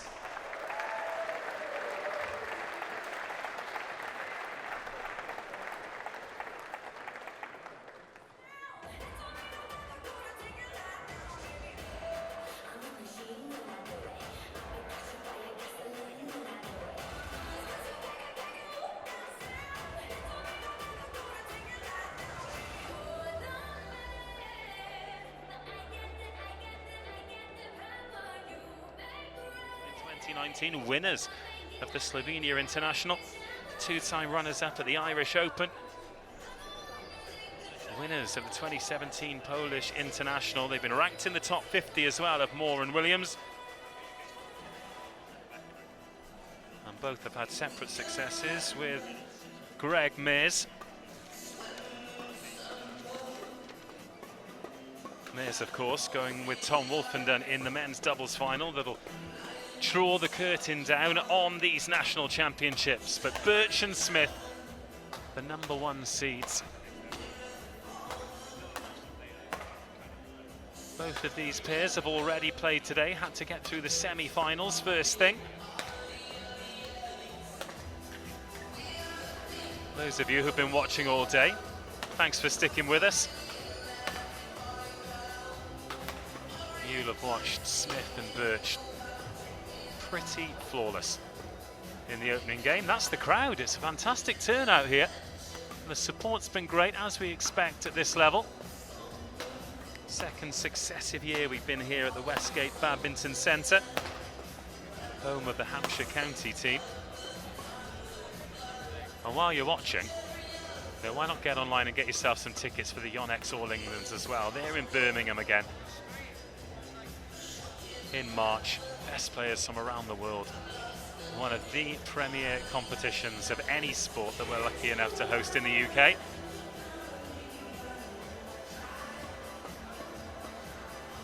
I'll be there hosting the Breakfast of Champions, doing a nice long-form Q&A with Gail and Nathan, so maybe come join us for some delicious food and a great chat. Speaking of a great chat, how good has it been to hear from the champions at the end of all of the finals so far? Who will we be conversing with at the end of this one? Chloe Birch and Lauren Smith, or Jenny Moore and Vicky Williams? Birch and Smith have their eyes set on the biggest prize of them all, an appearance at Tokyo. Wins in 2019 at the Kharkiv International, the Azerbaijan International. Both members of the team that picked up mixed team bronze at the Commonwealth Games in Australia too. And should they come out on top, it'll be Chloe Birch's 6th national championship. It'll be her 2nd women's singles and women's doubles double in a row. But for Lauren Smith, that 8th overall, that record equaling octo championship. I mean, it's something that the players often play down, but they'll be aware. So the penultimate match of these championships, the women's doubles final. Chloe Birch and Lauren Smith against Jenny Moore and Vicky Williams.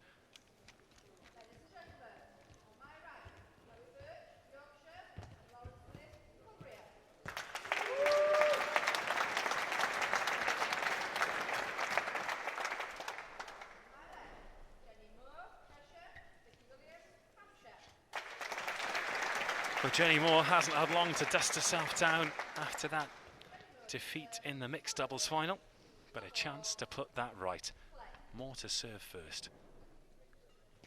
Birch to receive. And very quickly, all four.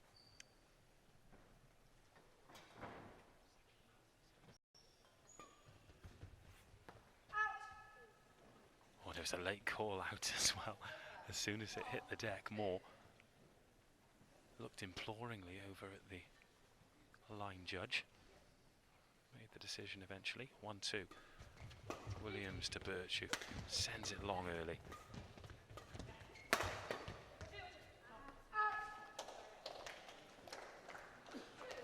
Heavy touch from Smith, 2-2.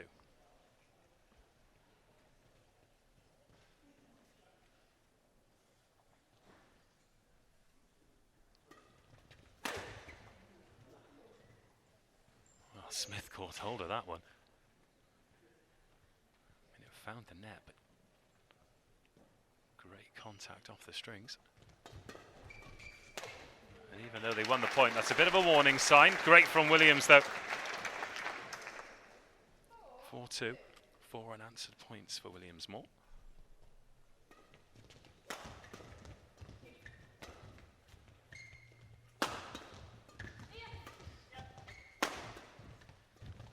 Lovely defense from Williams, and now Smith has to chase that one. Vicky Williams really earning that point, and that's 5-2.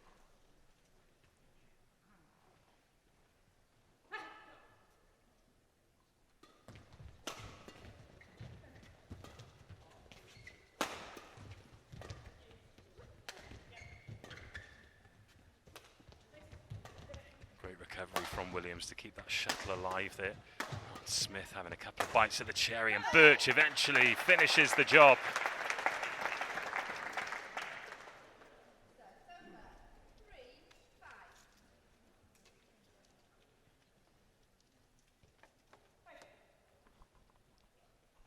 Three-5. Birch to Williams.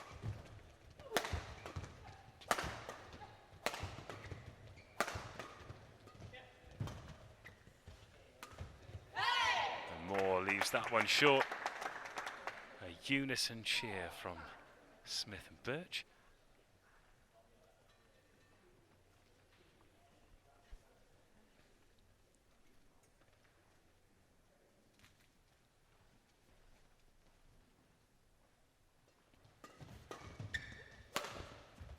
Oh, lovely shot from Williams. Cuts across it. Takes a bit of power off, but just has enough to find the floor. 6-4. More to Birch.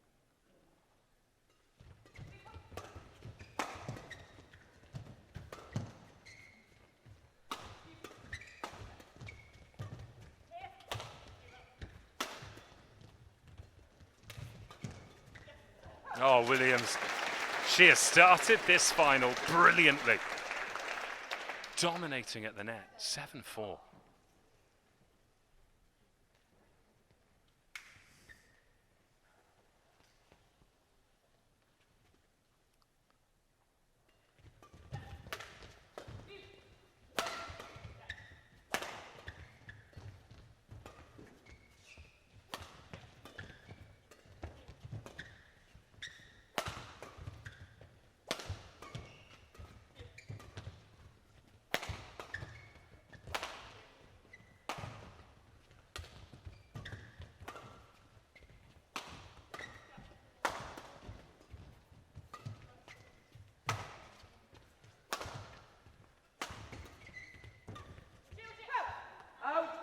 Great rally, and Moore and Williams finding ways to come out on top of these longer rallies. I think they'll be very pleased with how they started in this first game, 8-4.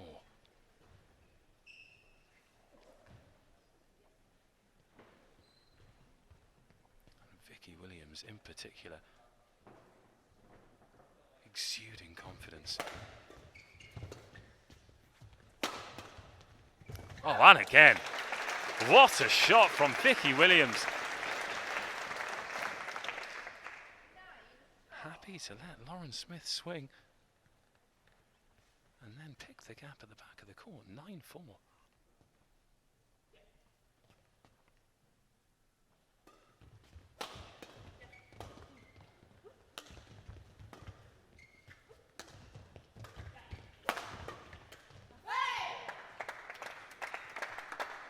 this time. Smith does find a way. 5-9.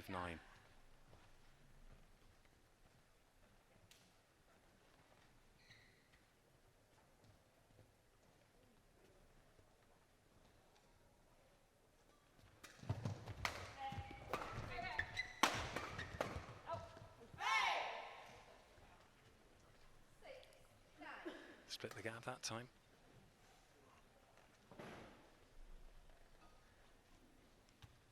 Birch and Smith just attempting to inject some pace.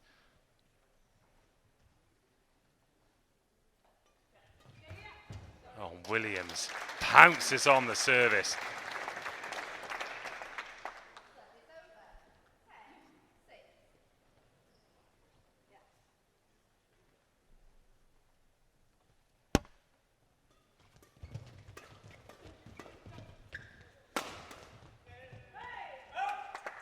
Moore trying a little bit too hard there.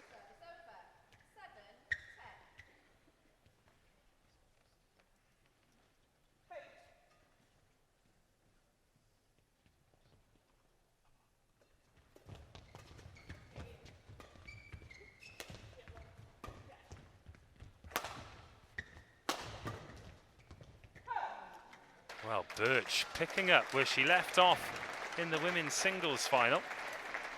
Not judging those lines very well at all today, and at the interval, it's Moore and Williams 11, Birch Smith 7.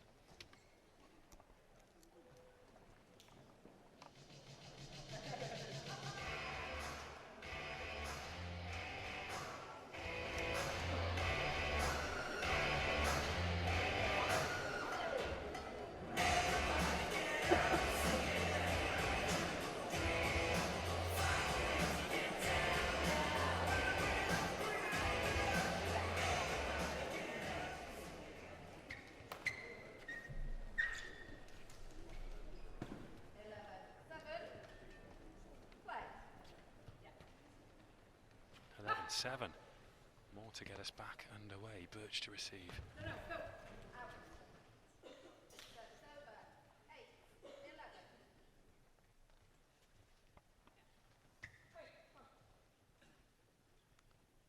Smith to Williams.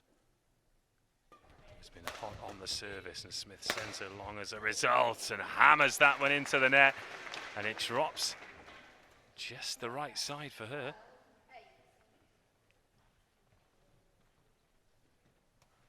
Is the luck shining on Moore and Williams' side today?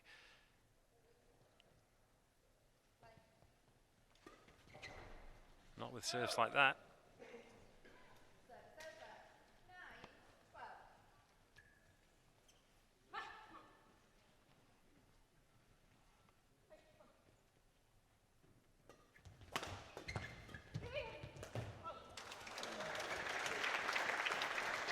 Well, Birch taking evasive action there. Such was the speed of the shuttle. And 13-9 is the score.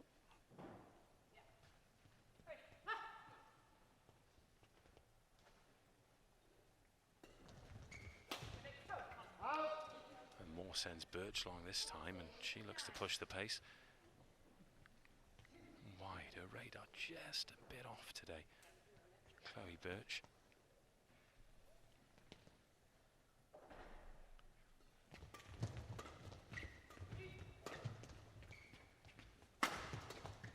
Another brilliant return from Moore. That's a few times they've been happy to let Birch set. Chloe Birch can't follow it up.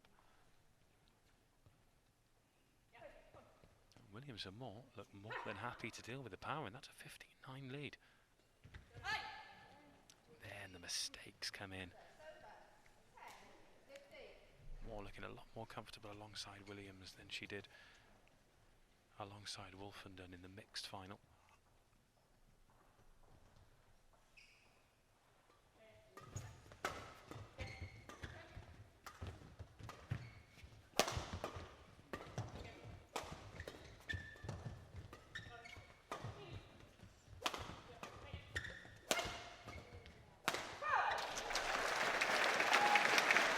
Moore splits the gap, but again Williams at the back of the court doing the lion's share of the work.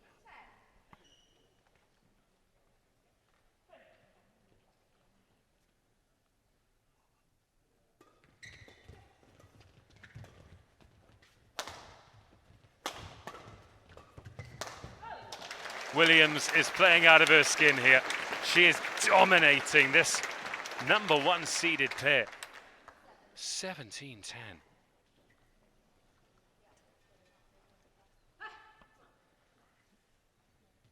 Williams to serve to Birch.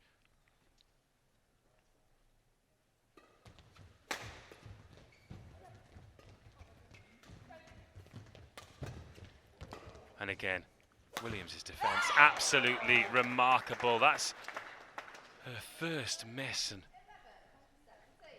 after such an impressive up, I think she'll be disappointed with that, but 11-17.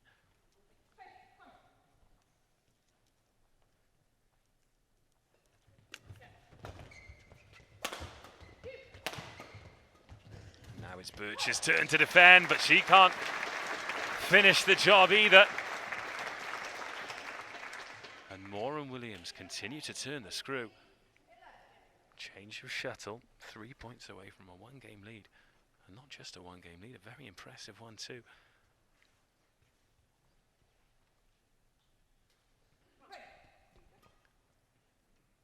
Moore to Smith. Out.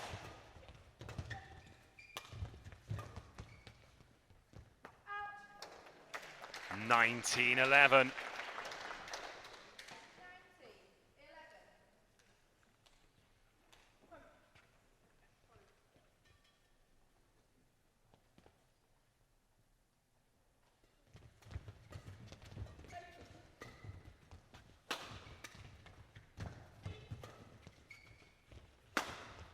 And that's wide from Smith as well.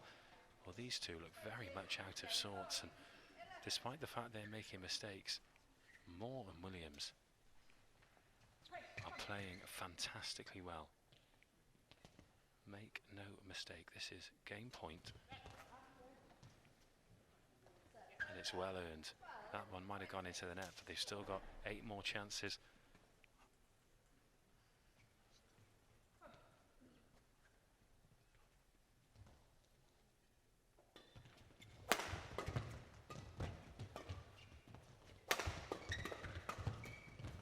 Oh, what a way to win it. And fitting that it's Vicky Williams that hits the shot that wins game number 1. 21-12. And Moore and Williams are coming up with the goods at the right time. Birch and Smith with some serious questions to answer. This is the 4th final of the day. The first 3 have all been done in 2 games. Will we get a repeat of that? And will we get new national champions here at Winchester? Last year's beaten finalists don't look like they want it to happen again. They take game number 1 at 21-12.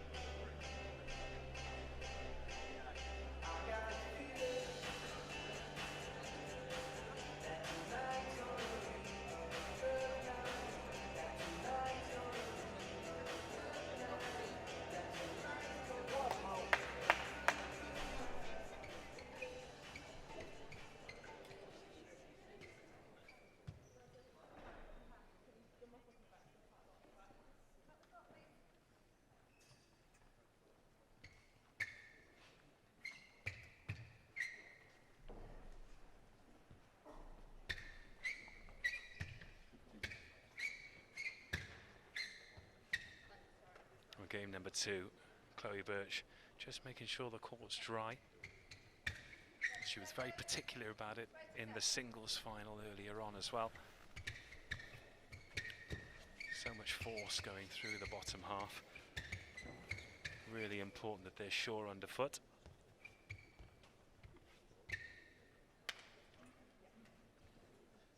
One game to 0. In favour of Moore and Williams. The defending champions need a big turnaround, but expect a reaction. That's a good start.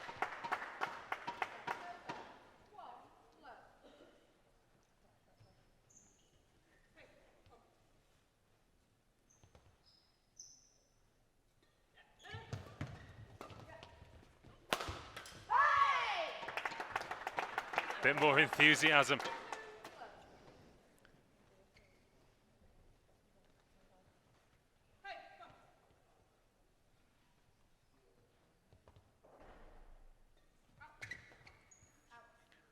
Oh, that one just short.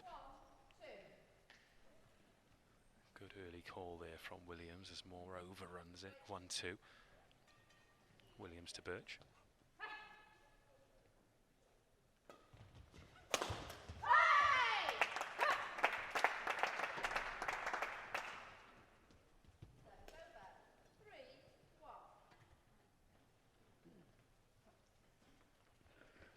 And now Birch to return the favour.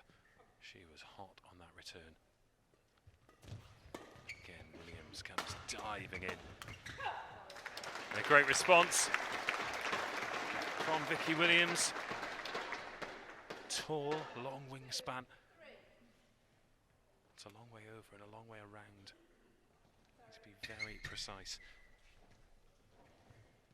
2-3. More to Smith.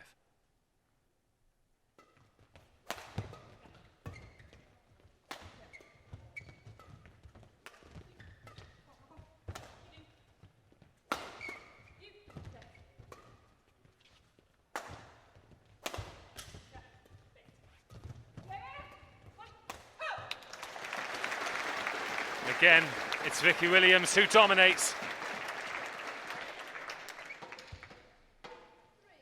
Bit of a racket clash halfway through that rally as well. 3-3.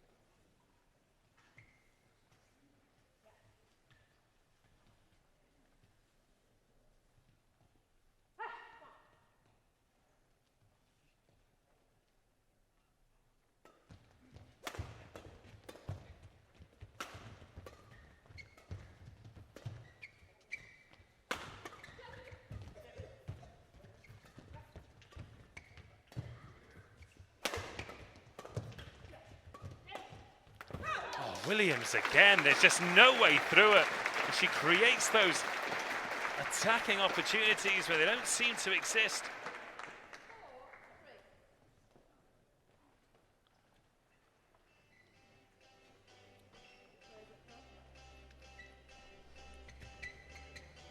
She is unplayable at times.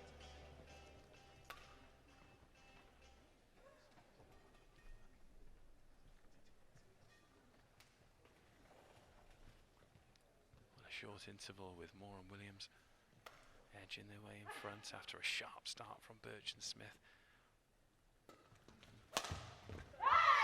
As Smith splits the gap.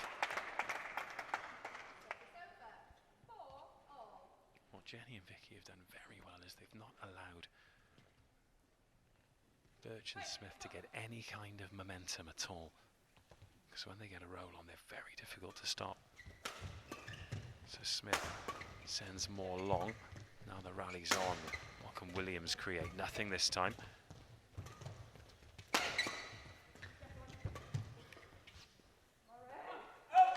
But eventually the mistake comes.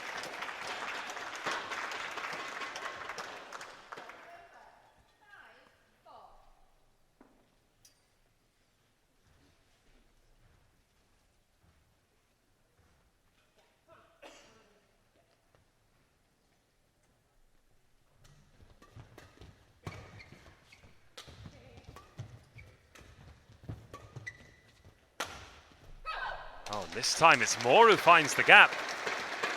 Well, it didn't seem like there was one.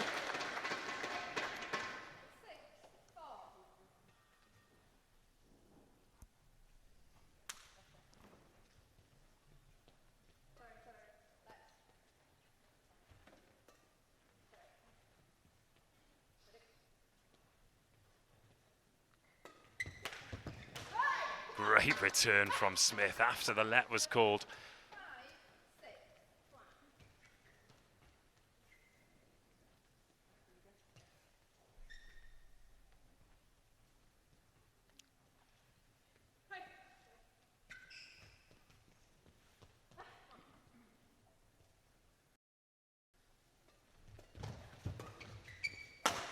More hot on the return.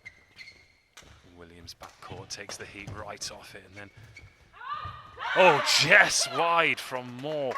Goodness me, that was close. She had Birch on the rack then as well, 6-6.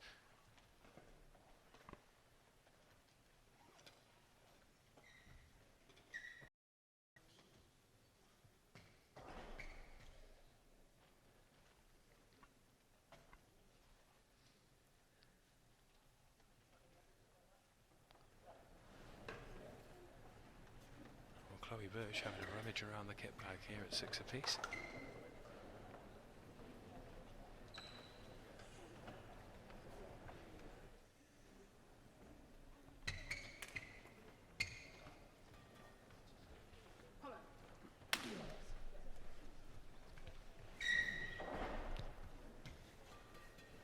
And now with a full quartet back on the court, we'll get back underway. Now, who'll be the first to blink?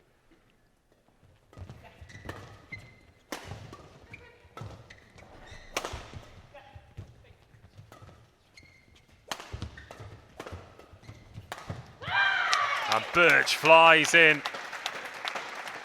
And every point they win is celebrated with such ferocity. They know they're up against it here. This doesn't very often happen at domestic level for this pair. Birch and Smith sneak back into the lead, 7-6.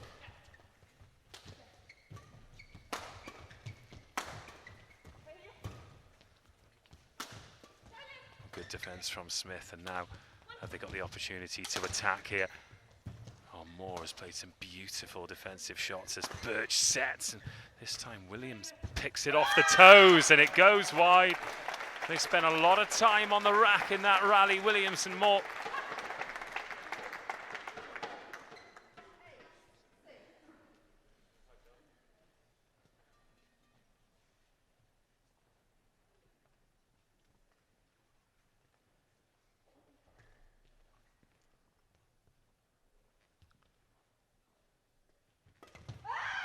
Again in very quickly, looking to punish any mistake on the Birch serve, and it came off in the first game, but now it's a 3-point advantage for Birch and Smith.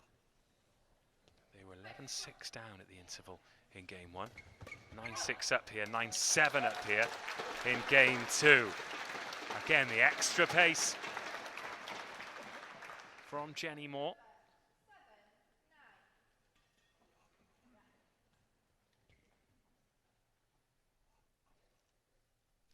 Serve to Birch.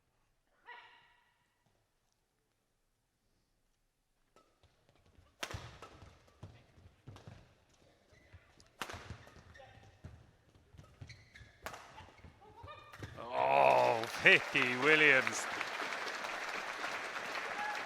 Her highlights reel from this match alone. Absolutely stunning. Brilliant play from her, and again Birch sprawling full length across the court, so Smith oversees the clean-up operation.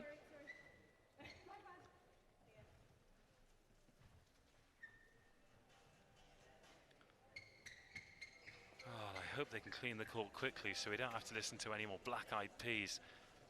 Ugh.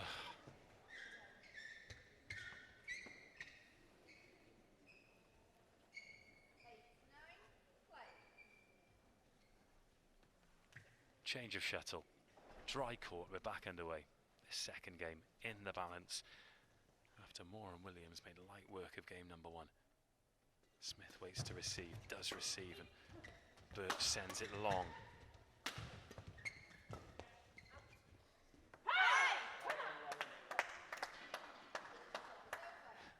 It's a good call from Birch, and given the fact that she's missed a few today, Smith trusted her, 10-8.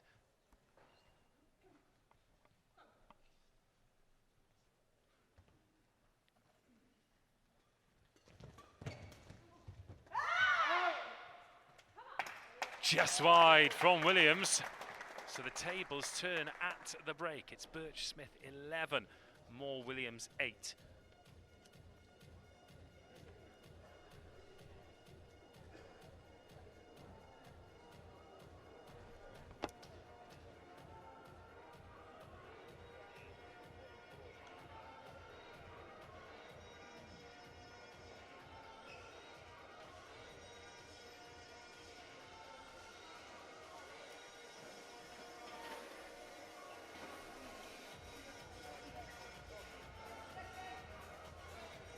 Birch the first out this time. Smith waits to join her.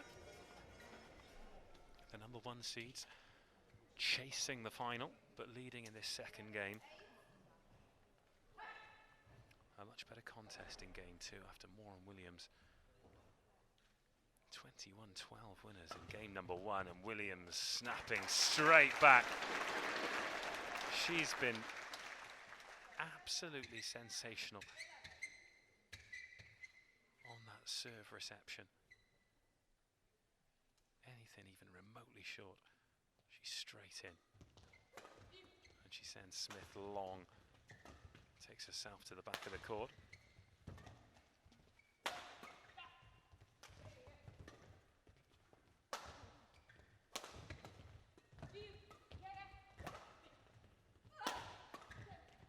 Oh, good defense from Birch.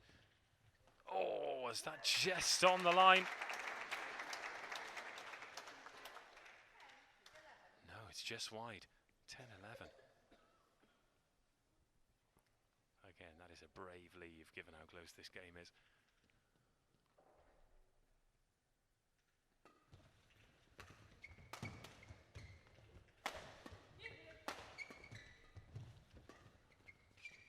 Well, if Birch and Smith come away with a point here, how important will that up be by Smith?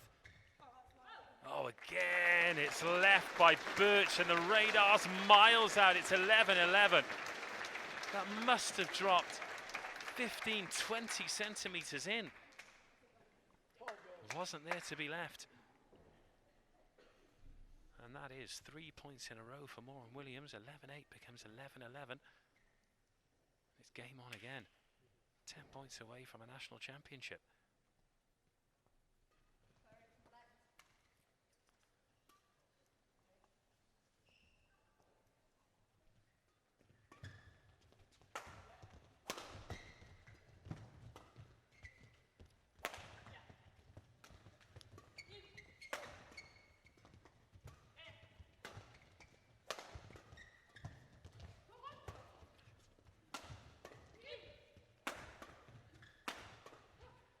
Birch and Smith on the rack again, but Moore not able to find a way to finish it yet. That might have been drifting wide. Well, so many chances. Smith and Birch hanging on now. Chance for them to exert some power. Oh, what a shot! Chloe Birch. It drops on the line, and how many swings did Moore have in that rally alone? Brilliant play. And the champions nudge ahead in game 2.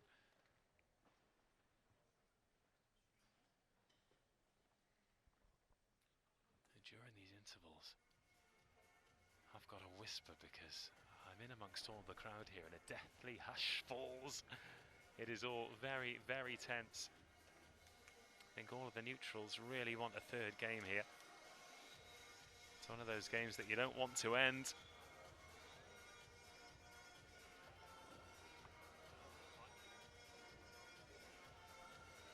Well, first aid coming out here to have a conversation with Chloe Birch. She did take a break before and was rummaging around in her kit bag for something. It's been a pretty intense few days play for all of these players. Chloe Birch in particular, this is her third game today. A doubles semi-final first thing, then a singles final, and now this doubles final that's being played at a frantic pace. Even with this elite level of conditioning, it's going to take it out of you. Well, don't want to make any presumptions, but it does feel like, or look at least like, she's getting attention to the left knee.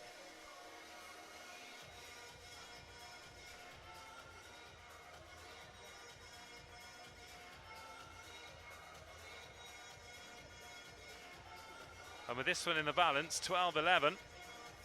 These kinds of injuries, they can do different things to players.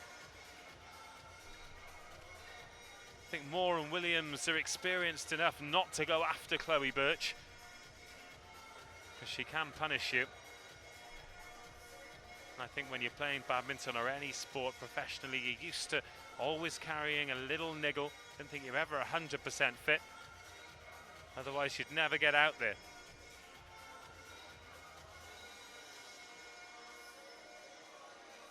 But hopefully, this is a precautionary measure. Bit of strapping to the knee.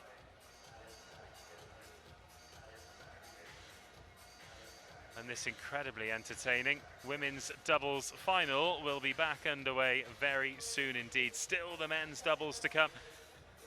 Greg Mears and Tom Wolfenden against Rory Easton and Ethan Van Leeuwen. Again, youth versus experience.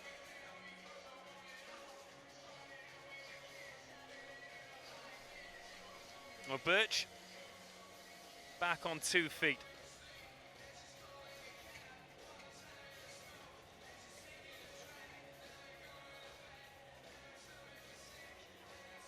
And she's had that left knee strapped up, just taped up. Nothing more serious than that. Hopefully, as we say, just a precautionary measure. If we do receive any news on that, then I will let you know.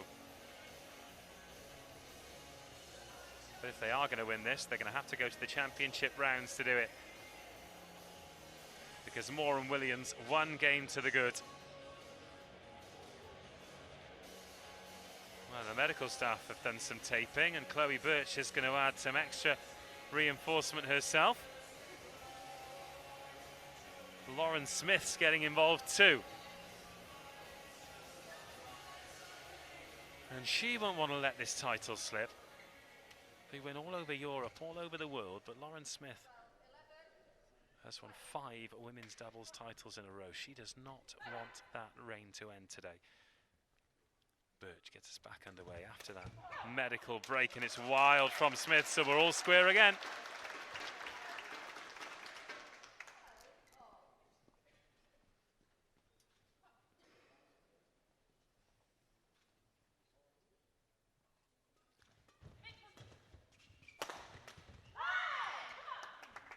That one just jars off the frame of the racket for Williams. Sometimes it just arrives on you a bit quicker than you think it's going to.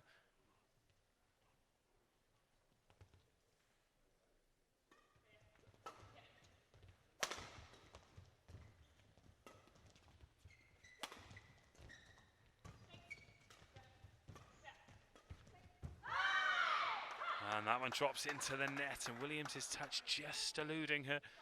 She'll be hoping that's temporary. 14-12.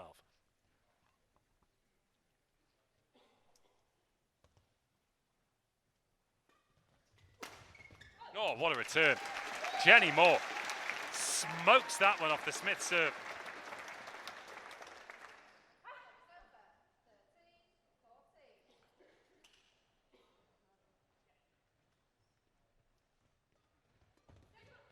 Oh, Birch does well on the return this time. And they just exchange very different but equally effective service returns. 15-13.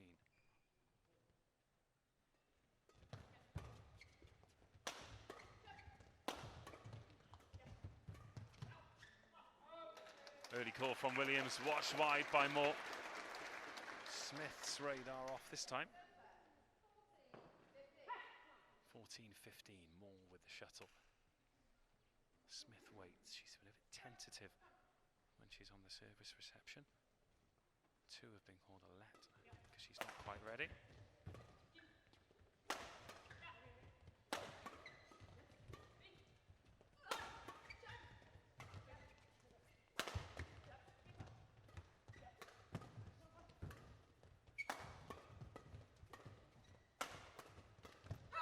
Williams brilliant at the net again, read that so well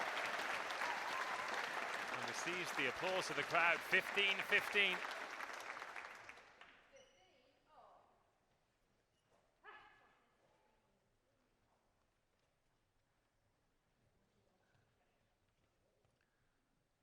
Birch waits.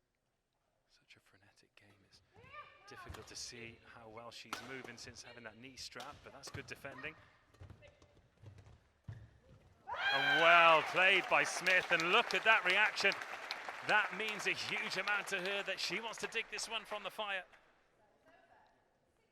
16-15. Goodness me, it's competitive.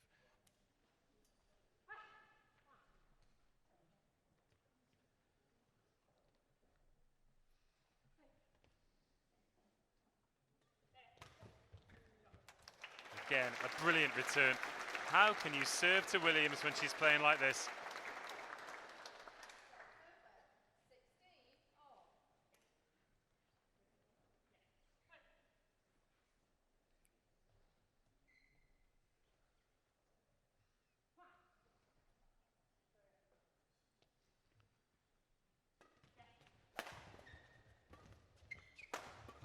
Moore again looks to unleash, and she does. It's wide. Moore and Williams back in the lead, 4 points away.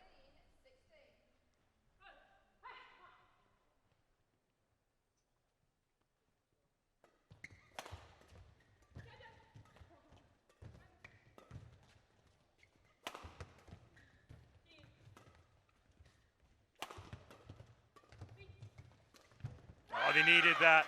They needed that. Oh, every point from here on in is absolutely huge. 17-17. Who will blink first? Williams there, just taking a moment to dry the hands.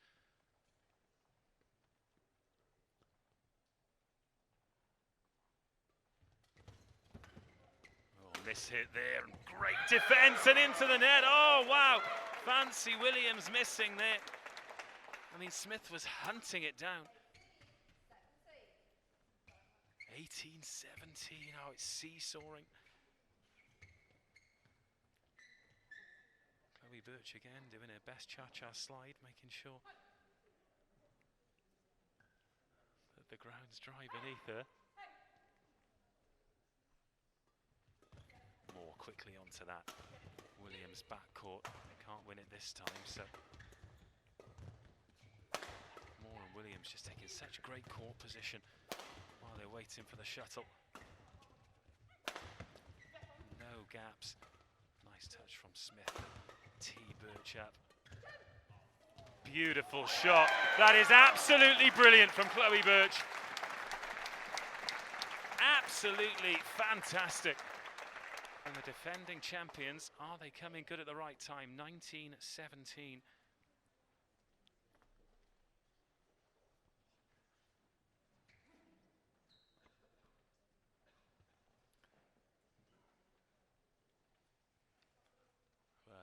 Scheme of this final, of this championship, these next few points are absolutely enormous.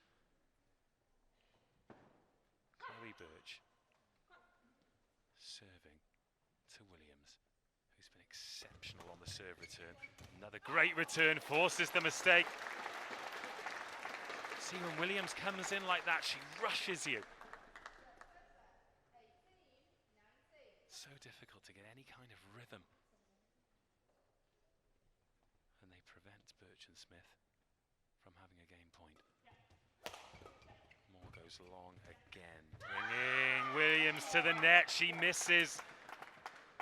A miss from Williams, and it is game point to send us to the third game. The game that I think everyone, apart from Jenny and Vicky, want. It is game point. Birch through Moore, 21-18, and this brilliant women's doubles final is going to a third game. Well, well, well, who is the advantage with now? Birch and Smith fighting back. They were down and out after game one. We expected a response, and they gave it to us. It's one game apiece in the women's doubles final.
Here we go then, the first time in these finals we're going to a third and deciding game.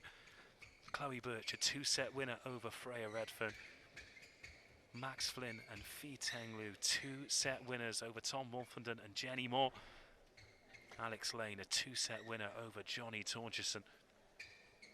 In this women's doubles final, Jenny Moore and Vicky Williams were sumptuous in game number 1, but Birch and Smith found a way to get back into this women's doubles final, and who'd bet against them taking the third game?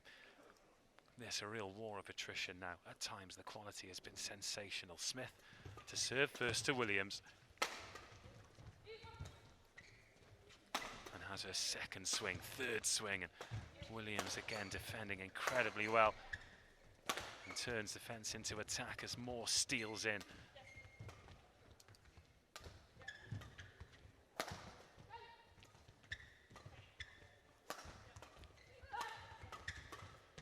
Oh, Williams wins it again.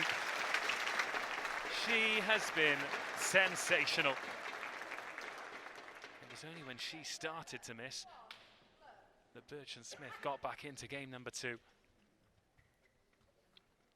Great start from Vicky Williams. They take the first point of the third game. More to Birch. Great return.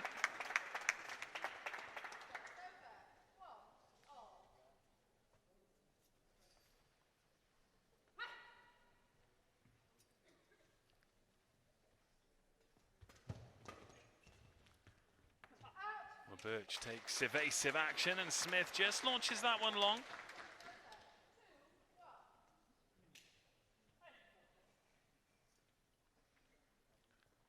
Williams, Smith waits.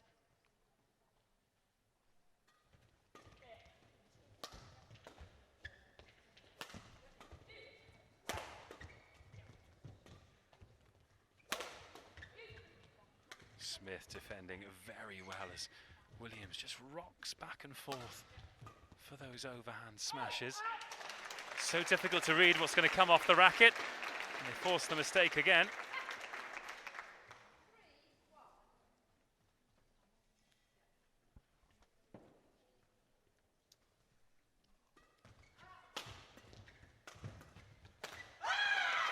Well, Smith had a couple of goes at that.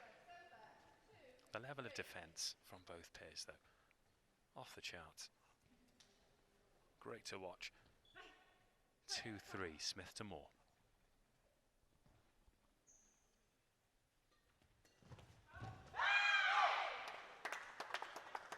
And it's wide. You know it's wide because Lauren Smith tells you.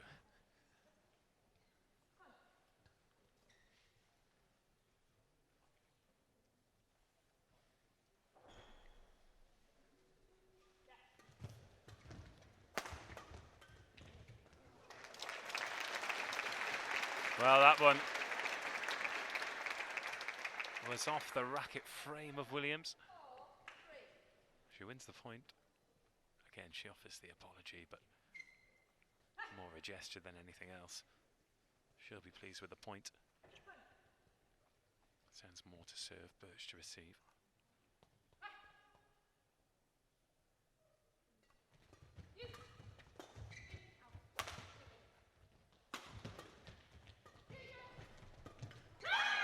And Smith at the net looks much sharper early in this third game. 4-4.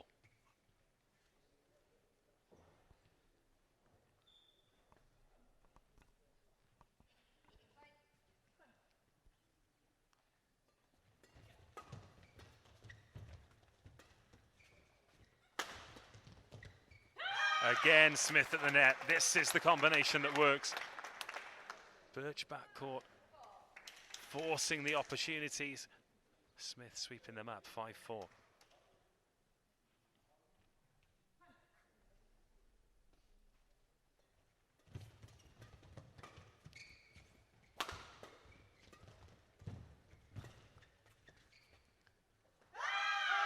Well, Birch does watch it this time, and I think her coaching team incredibly nervous every time she watches it down onto the line, because there have been a few that haven't entirely gone her way today. 6-4. Bit of momentum gathering now for Birch and Smith. They've not really been able to get any, mainly thanks to the brilliance of Williams.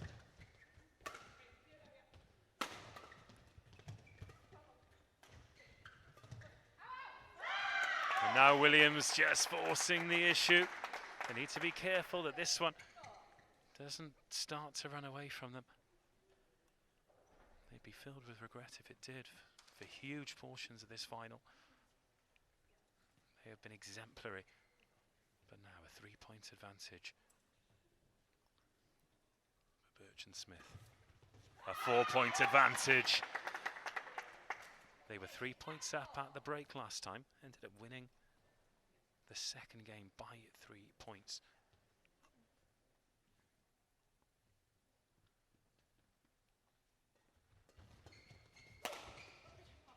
Oh, but Williams comes back just when her team needed it. That one was on Birch so quickly.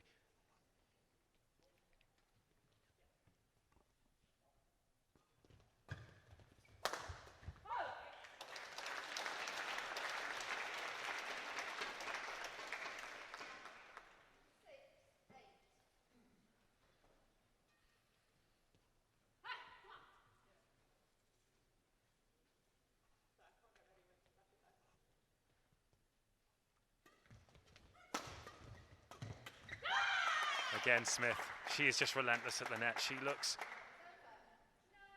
a different player to the one that we saw in game number 1. Not letting any opportunities pass her by. A little bit of a conference.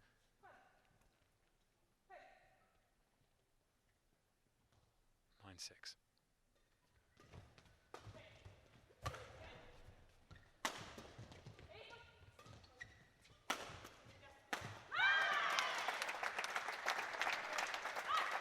Well, the control just deserting Williams and Moore at the moment. They were making great decisions in game 1.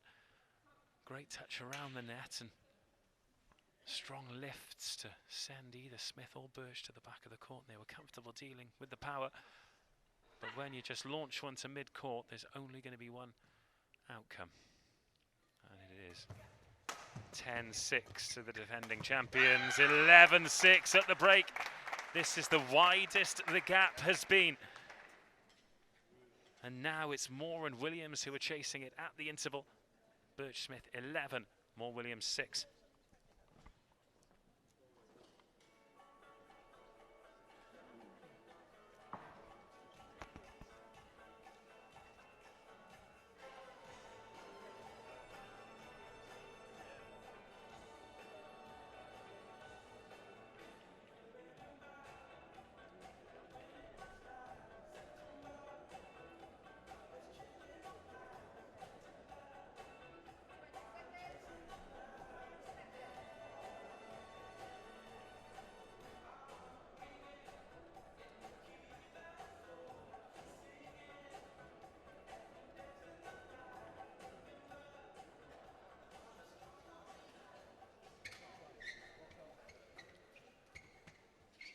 Once more into the breach then.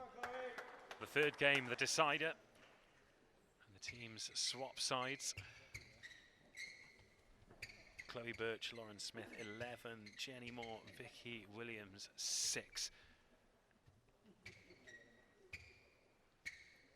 And there's been a change in dynamic. Vicky Williams not been able to control the game, the speed of the game in the same way that she did. I'll be completely honest with you. Chloe and Lauren look like a glitch in a computer game here.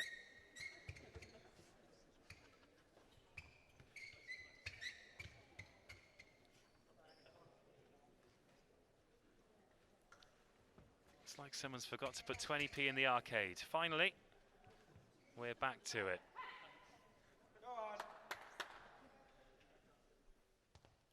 Smith to serve, Moore to receive. Oh, that's well left. How has she missed that? Jenny Moore somehow letting that through her legs. I'm thinking maybe for the next nationals we get rid of the mops and bring some kind of battery operated hair dryers or something. Maybe undercourt heating.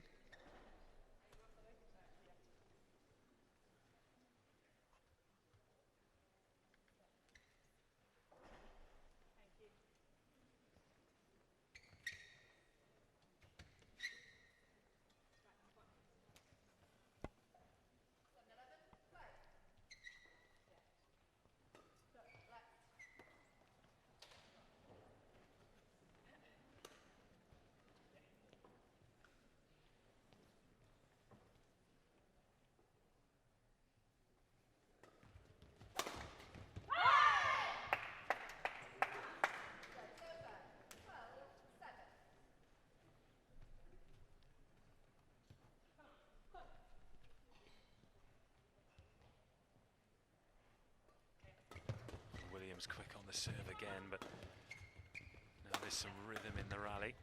Birch to Moore. Lovely touch from Smith. Oh, and she finishes as well. That is the change in dynamic. The points that Williams was controlling in games 1 and 2, Smith is now controlling in the decider.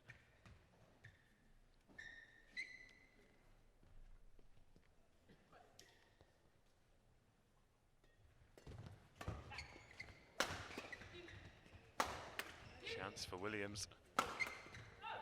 Eventually, at the third time of asking, it was a bit of a miss hit on the clear from Smith, and Williams too hot for Birch that time.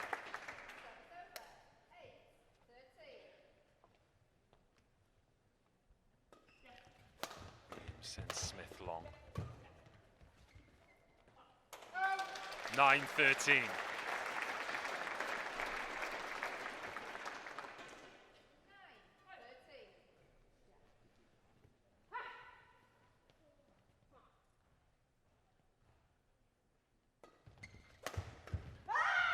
Persisting with the long serve, and Birch drops one on Moore, who can only find the net.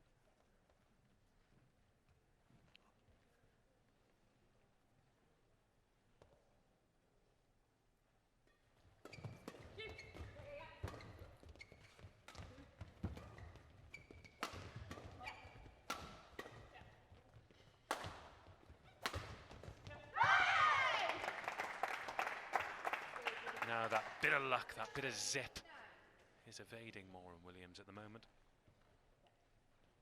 Again, just those points that they were coming out on the right side of early on. It's the wrong side now as Smith and Birch turn the screw.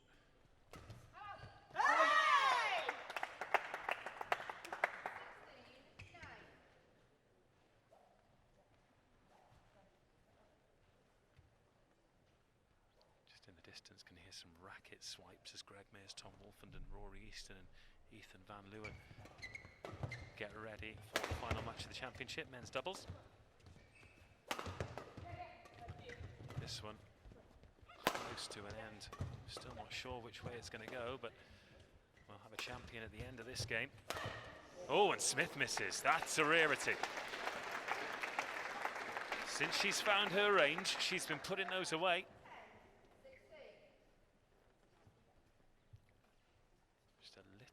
Bit of a breather then.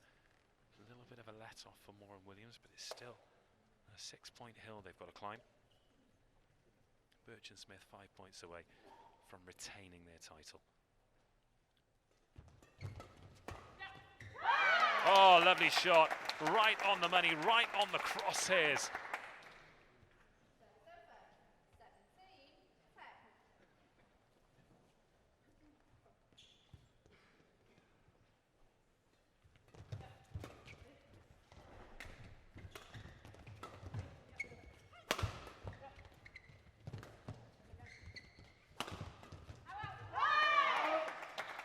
Birch just applies enough pressure. And Williams bites off a bit more. 18-10.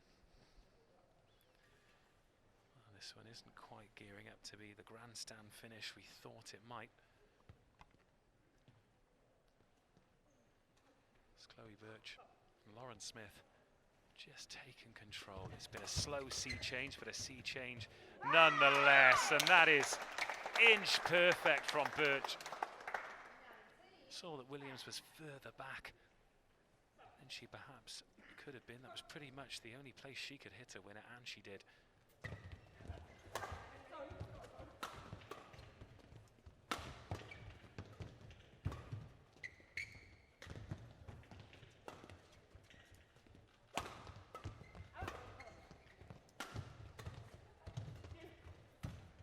Oh, Smith sends Williams the wrong way. Moore can't get there.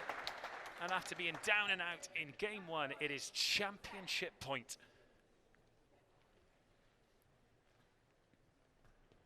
Birch serving for her second national title of the day. And the pair's second in 2 years. First match point saved.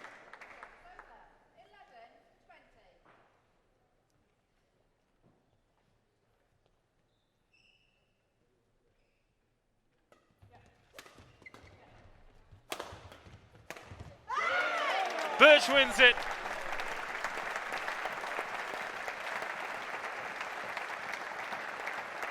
And Chloe Birch and Lauren Smith have pulled that one from the fire. Jenny Moore and Vicky Williams, defeated finalists once again. And they will wonder what could have been. They were exceptional in game number one, Moore and Williams. But Birch and Smith found their groove, showed their quality. And that is an incredible 6th consecutive women's doubles title for Lauren Smith. Second in a row alongside Chloe Birch. And a quite fantastic performance in the end. 12-21, 21-18, 21-11. And again, it's time for the trophy presentation. And I'll grab a word with the winners at the end. But that is undoubtedly the final of the day so far. Got the 3 games that it deserved. And it is a repeat of 2019. Valiant runners-up Moore and Williams. Worthy champions Birch and Smith. Hard work and enthusiasm to bring these events together. So on behalf of Hampshire County Badminton Association, Badminton England, and all of our partners, please would you give a round of applause to the significant amount of volunteers who have been with us.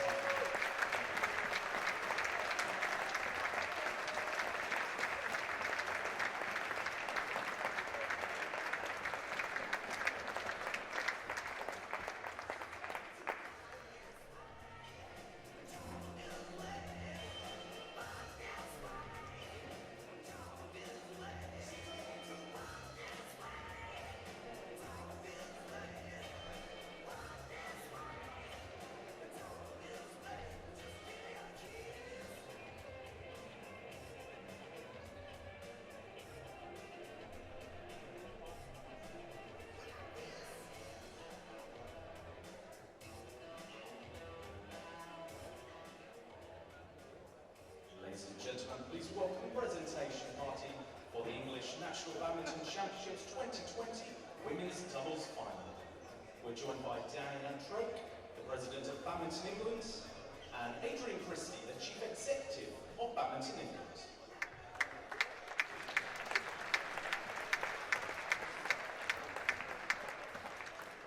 We now invite Adrian Christie to present the runner-up medals to Cheshire's Jenny Moore and Hampshire's Vicky Williams.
please make some noise for our women's doubles finalists and our national champions, Chloe Birch and Lauren Smith.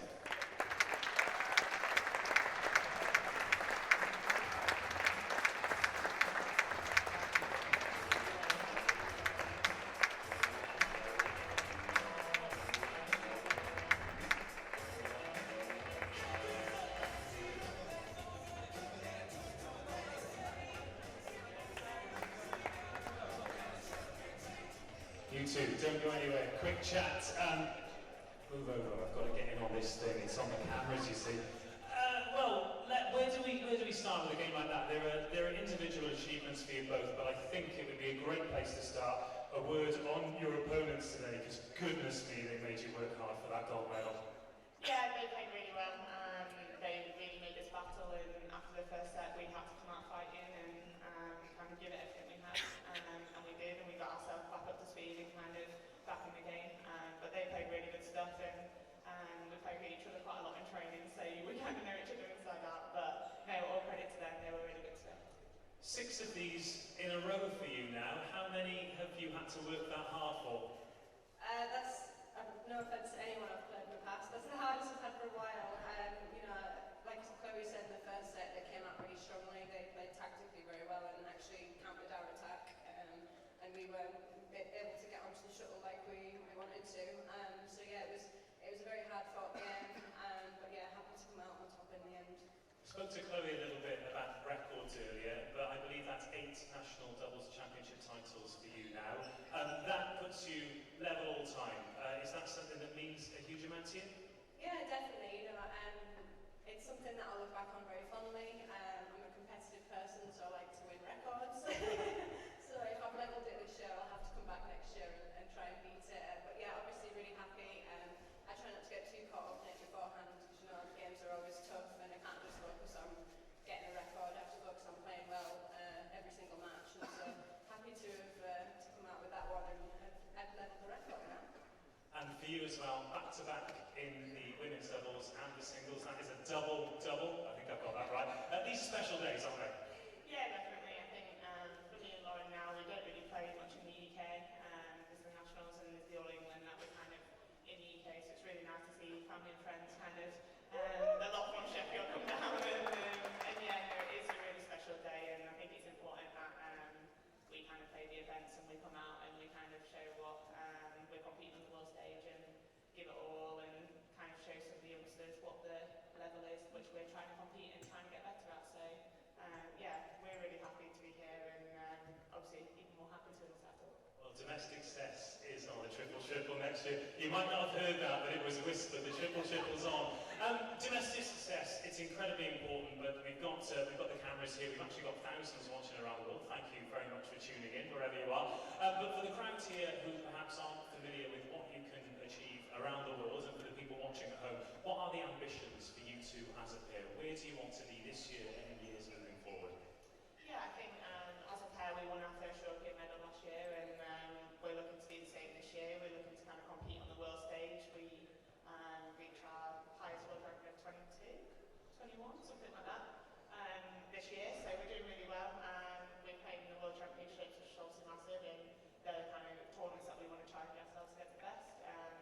We're playing a lot in Asia, but yeah, it's really nice to be back in the UK, and yeah, it's nice to be playing on the world stage and domestic. And any particular one ambition? At the moment, qualify for the Olympics. That's the current goal. Yeah, so this year's been really busy qualifying to 12-month process, so it's quite tiring. Got back from Thailand on Monday morning, so it's been really busy. It's like Chloe said, refreshing to play here in front of a crowd that I've seen many times before.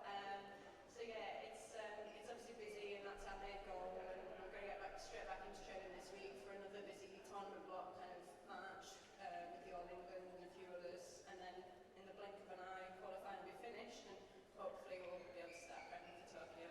Well, we wish you the best of luck with all the T's, which is the treble double and Tokyo. Ladies and gentlemen, one more time, please, your national champions. There we are, congratulations, well played. Which means we just have one game remaining. Don't go anywhere, because next up is the men's doubles final.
Ladies and gentlemen, it's come to that time. It is the last final of this championships weekend. Will you firstly please welcome for this men's doubles final the technical officials led by umpire Simon Dart, service judge Ian Johnson, and their full complement of line judges.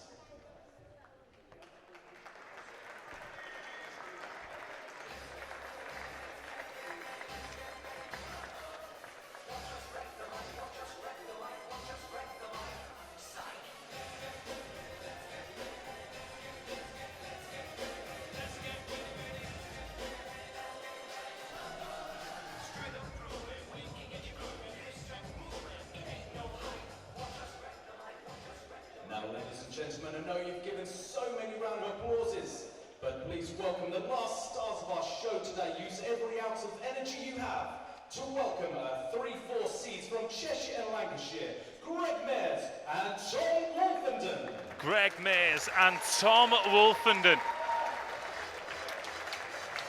Mears, a previous men's double champion alongside Peter Briggs. Wolfenden looking for his first after the disappointment of losing in the mixed doubles final earlier today.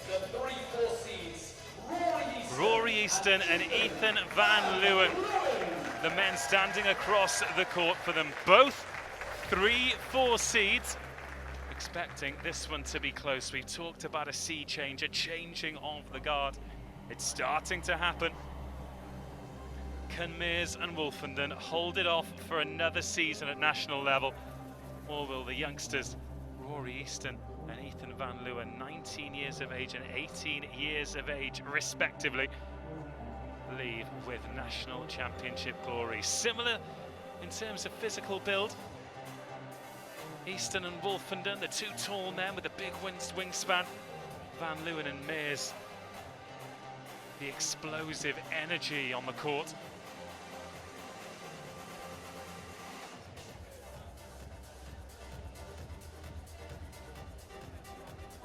Lots of expectation on Easton and Van Leeuwen. Semi-finalists in the Welsh International, got to the round of 16 in the Scottish Open. Quarter-finalists in the World Junior Championship as well.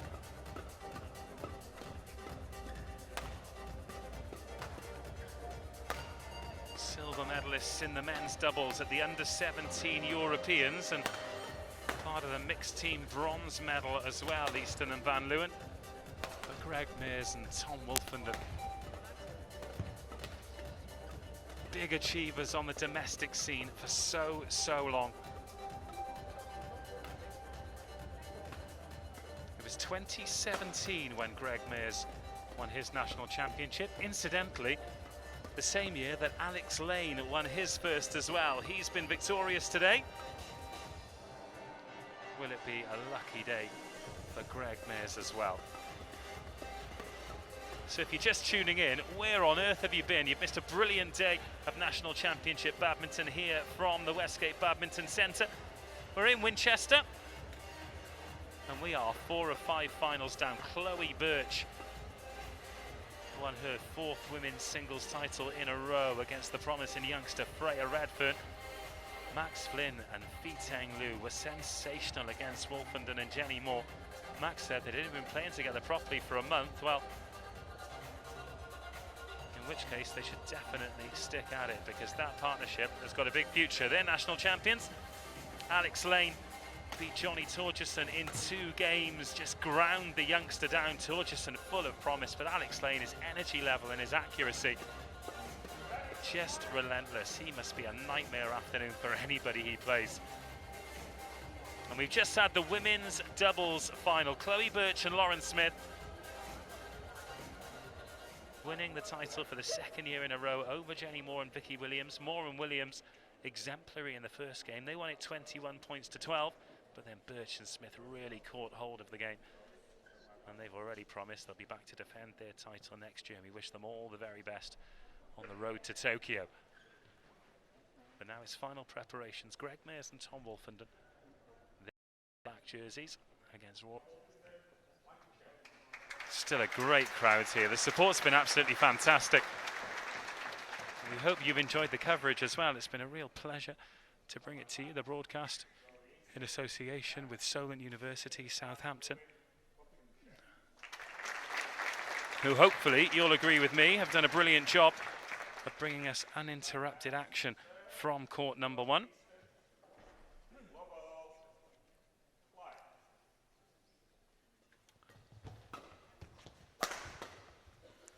So away we go.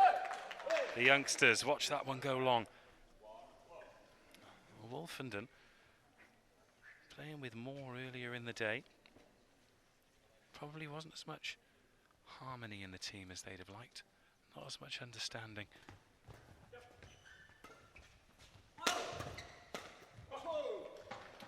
So that's pretty much unplayable. 1-1.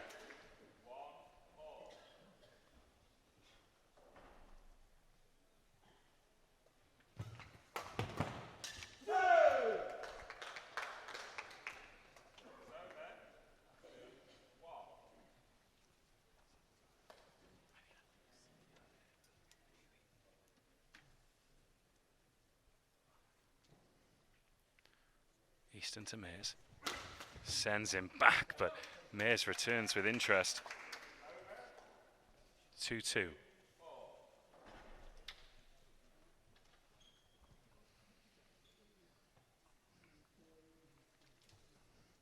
Well, the games come so thick and fast. We don't have long to recover after the exhilaration of the end of that final as Easton targets Wolfenden.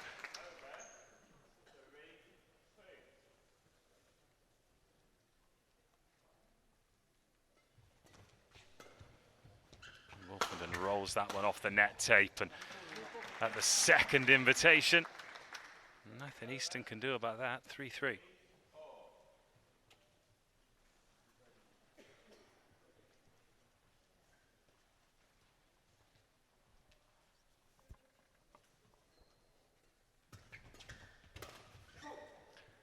And then Easton just snatches at that one.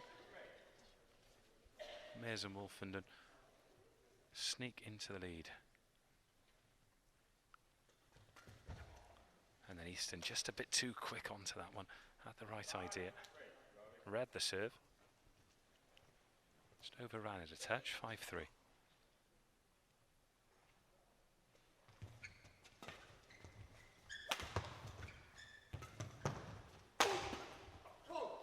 Big power from Wolfenden. Van Leeuwen got there.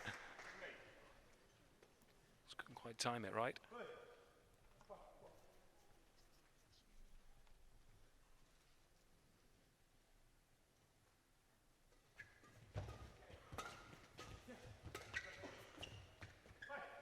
Oh, that drops in. Van Leeuwen took the chance at the back court. Mears. Bit of a misread from him. 4-6.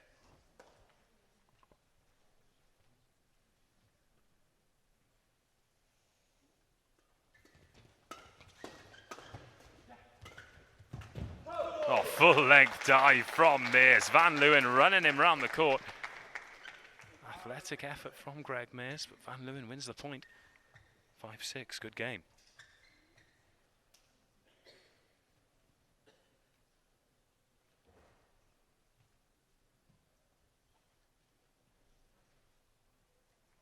Easton to Mears.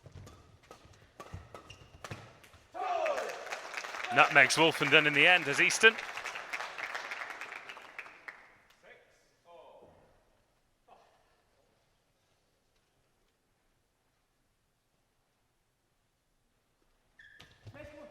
Delicate touch on the serve from Easton, and Wolfenden wise to it. That one just blasted long.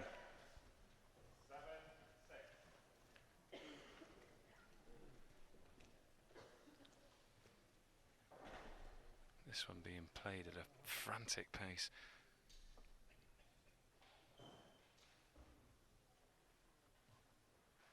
Mears to Van Leeuwen. And Wolfenden looks really sharp. Long day for him. Semi-final, mixed doubles final, men's doubles final. Seen Chloe Birch being taped up at the end.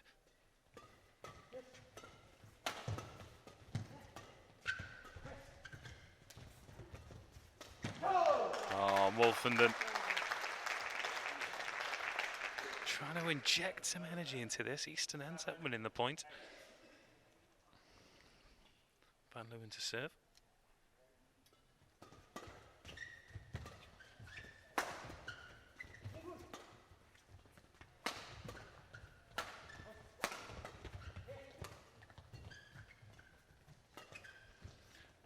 Well, nice touch from Van Leeuwen. Mears ends up sending it long as a result.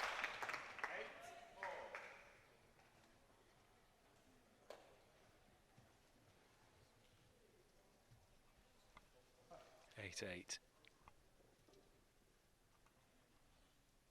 Van Leeuwen to Mears. Oh, lovely from Easton. Through the legs first time, but can't turn it into a point.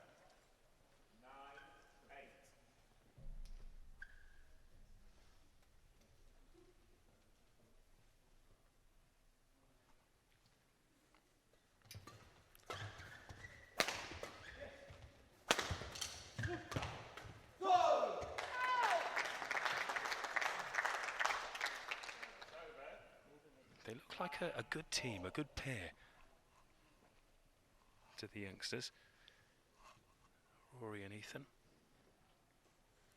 as it's the two big men across the net from each other.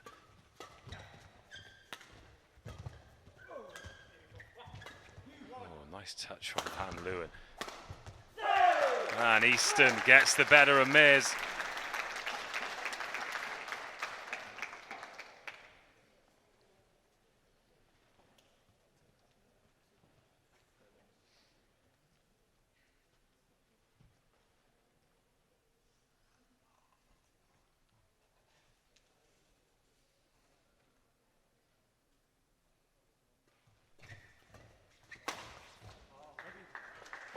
And Wolfenden levels things up. No real rhythm to this game so far, point for point.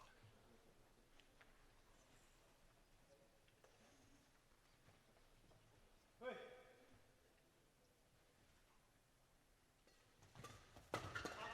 Easton attempting to push Wolfenden back. Mears changes the angle.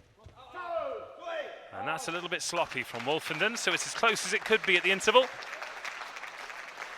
And it's the young guns who have their noses in front. Greg Mears, Tom Wolfenden 10, Rory Easton and Ethan Van Leeuwen 11.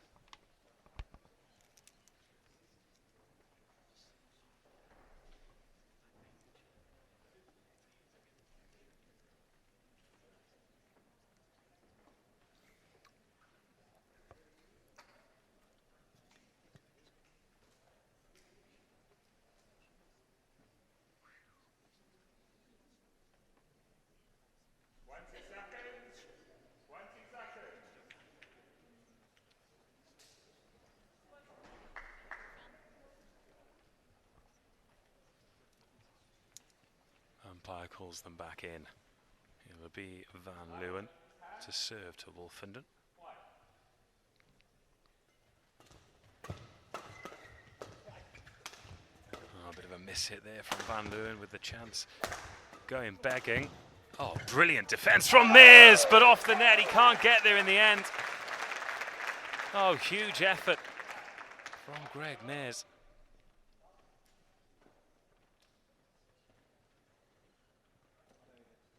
So if Wolfenden ever watches this back, I think it's worth mentioning that he has colour-coded his t-shirt, his racket and his trainers. So just so you know, Tom, these things don't go unnoticed. Got to keep the swagger tight for TV, haven't you? 12-10, Easton and Van Leeuwen.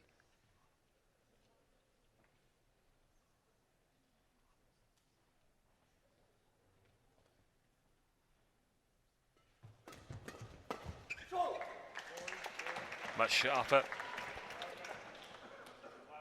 from Wolfenden that time.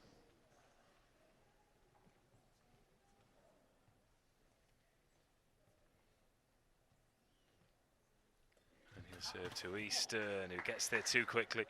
12-12.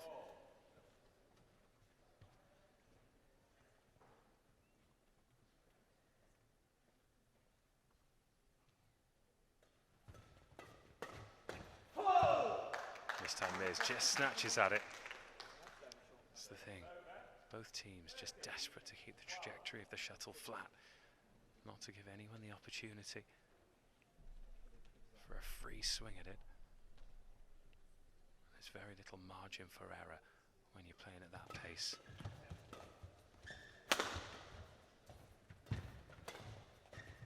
Wolfenden steals in and Mears backcourt. Good touch from him, Easton. Straight at the kneecaps of Wolfenden. It's a long way down for a big man.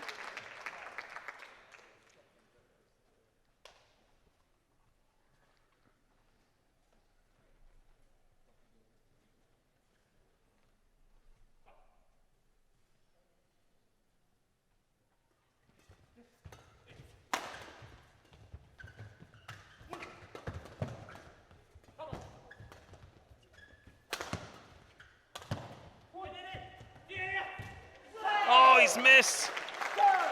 Tom Wolfenden into the net, and Greg Mears sent his racket on some acrobatics after that. He couldn't quite believe it. 15-12.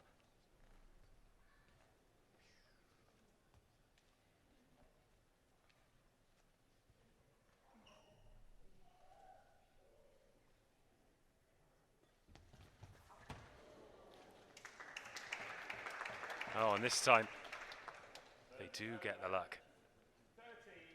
Mears into the net tape. Just drops on the right side, so 13-15.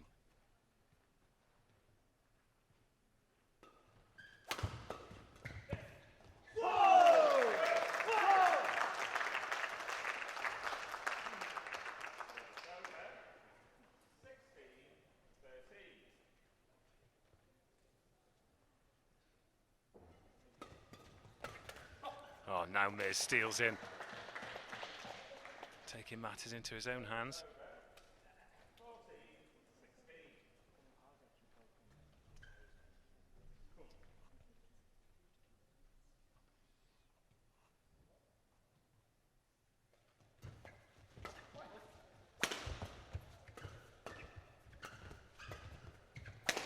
Van Leeuwen backcourt. Oh, brilliant up from Easton, wow. Just to keep that alive, it ended up into the net, but reflexes on the boy.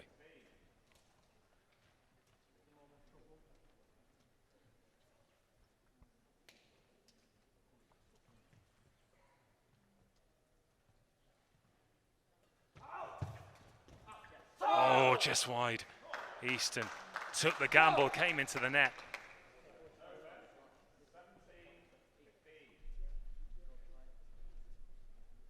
(17-15). Big play from Rory Easton there. Made it count. Wolfenden waits, gets in early, and again Easton on the service. Brilliant stuff from the young man.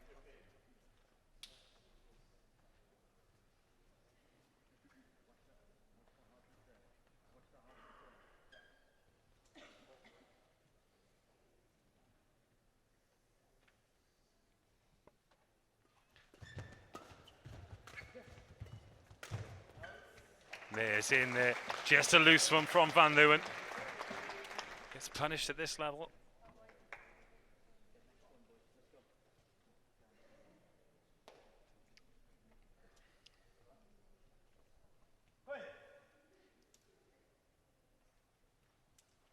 Big few points. Mears to Easton, who's in quick again off the net tape, and Wolfenden. No semblance of an apology that time as he gets lucky off the net, but closes the gap. 17-18.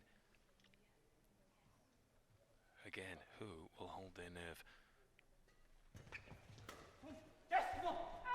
Oh, that's a mistake from Wolfenden. Easton knew it straight away. 19-17, Van Leeuwen. Chance to bring his team to game point. Not this time.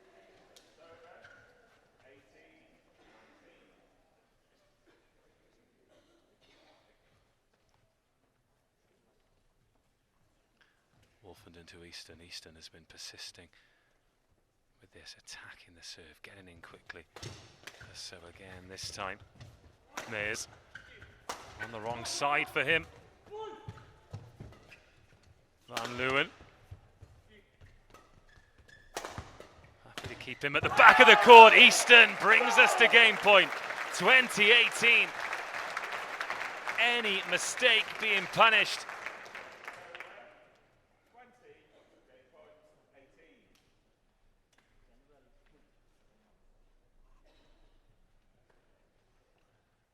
Serving for the game then again. It's the two big men. Easton to Wolfenden.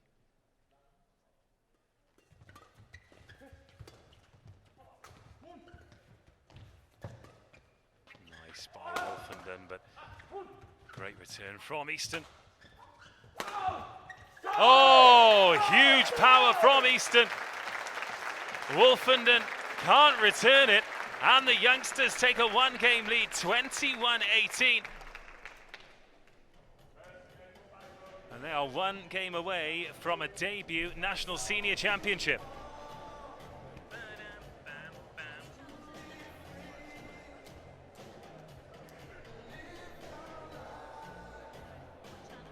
Oh, sorry, that was for me, was it?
Game number 2 then.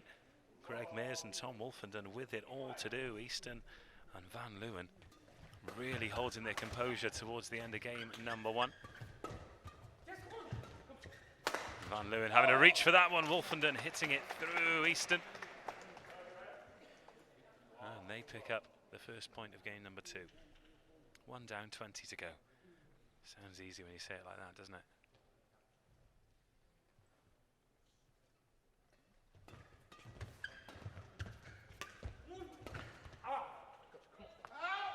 Easton reaching for that one, Wolfenden. Just foxing him by taking all the speed off it.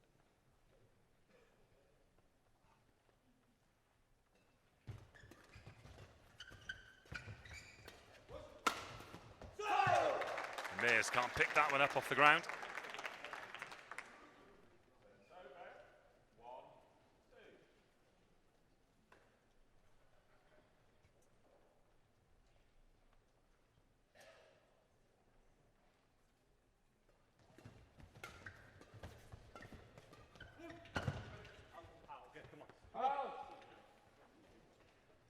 Bit too hot off the racket of Easton. 3-1.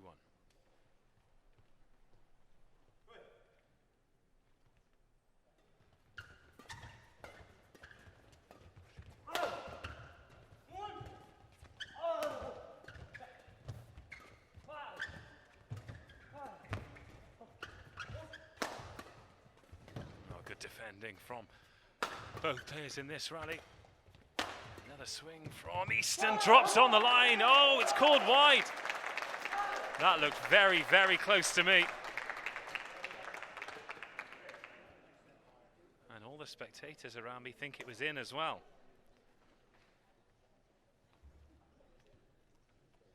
Apart from the Easton and Van Leeuwen fan to my right.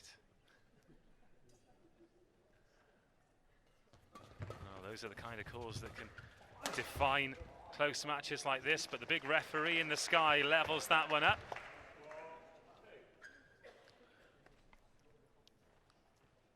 And Greg Mears just bouncing around perhaps a little bit gingerly on that left leg.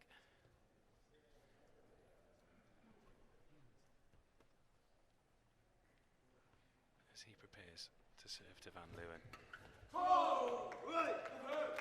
And Van Leeuwen on Mears really quickly there, 3-4.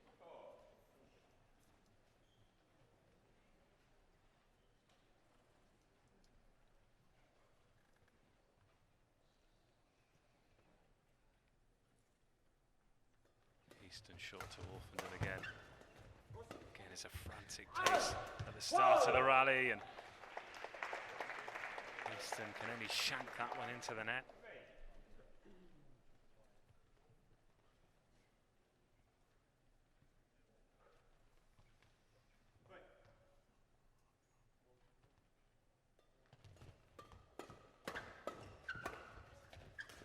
Oh, lovely drop shot by Van Leeuwen, but Mears keeps it up. God, this is a good rally. Wowee, Van Leeuwen disappointed not to win the point there.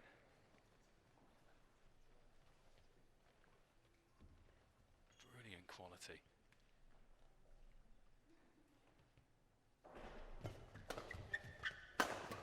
Oh, the reflexes of Mears can't keep it in, Van Leeuwen. Tempting him into the shot. There was space there if he could execute.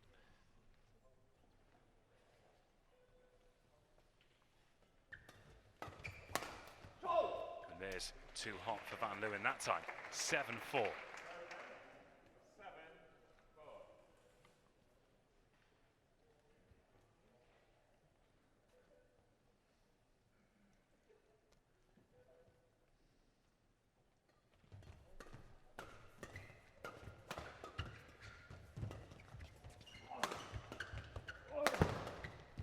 Really working back of the court, but it's Wolfenden who punches one through Van Leeuwen in the end.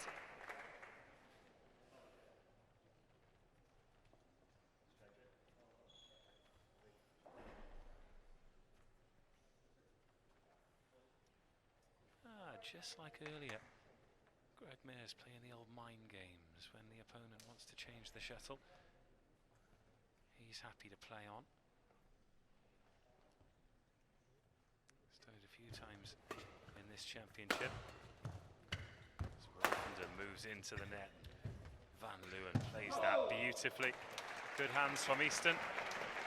Alas, no points for catches.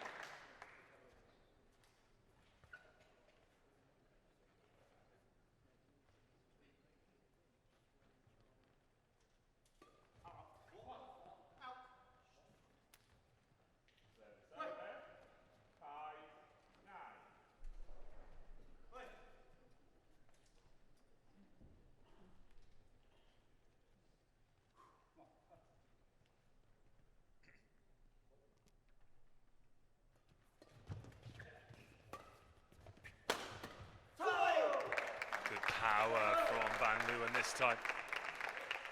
Little coaching conference as well as Mears dumps that one into the net.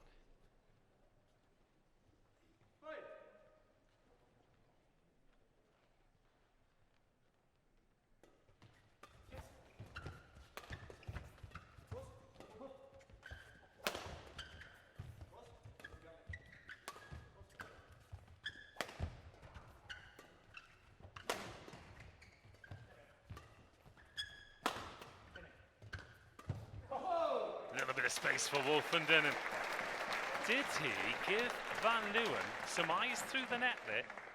Just seemed to dwell for a little bit longer than he has been after that point.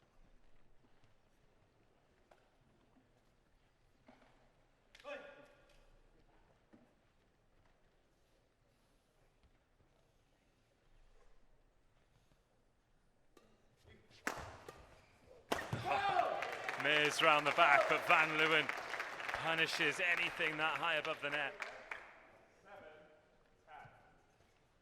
7-10. It was 11-10 to Mears and Wolfenden at the first interval.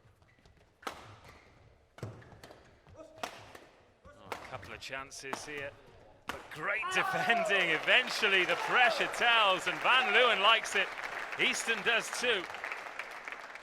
Mears and Wolfenden hanging on in that rally for longer than they had any right to.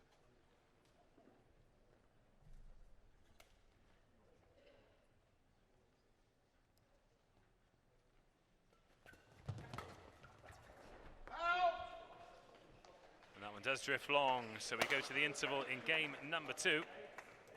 Mears Wolfenden 11, Easton Van Leeuwen 8.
Oh, full length from Mears, and then Wolfenden. Double Boris Beckers. They still end up losing the point. Just showing the commitment level, though.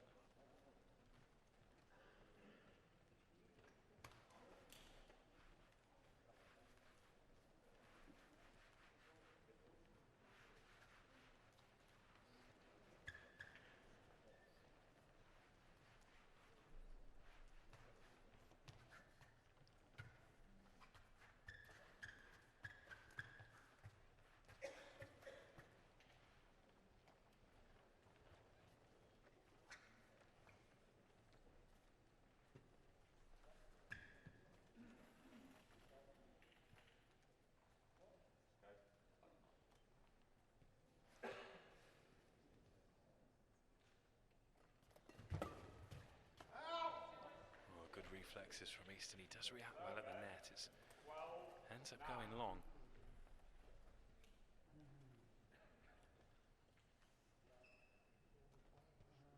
But huge wingspan. Peter Briggs-esque. And that time we see him express himself power-wise.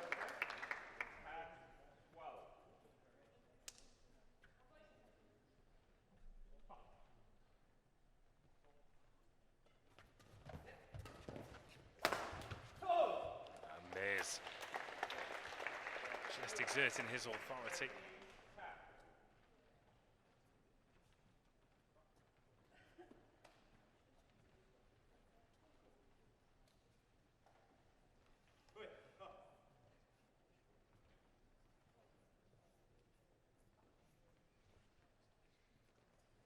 So Mears to Easton.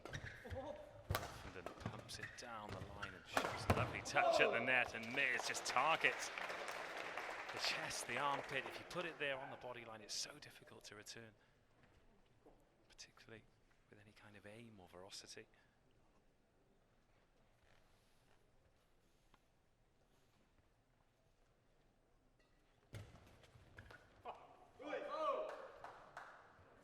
Oh, lovely positioning that time from Van Leeuwen.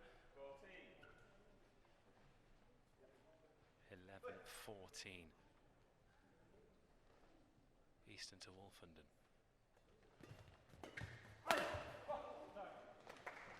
Doesn't even nearly take evasive action there, just wears it, does Easton.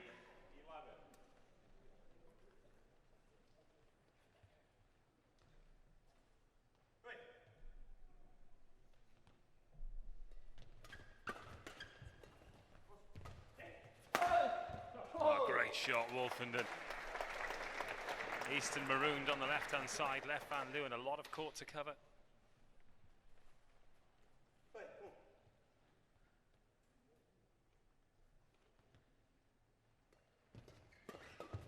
And again, well watched. Mears and Wolfenden just starting to get on top of this.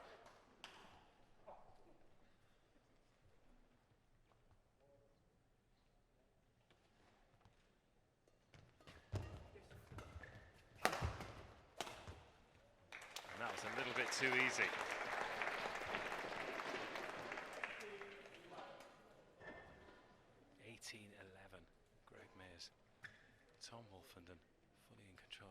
2 after falling 21-18 in game 1. Van Leeuwen just stops the rot there. Wolfenden can't quite get on top of it.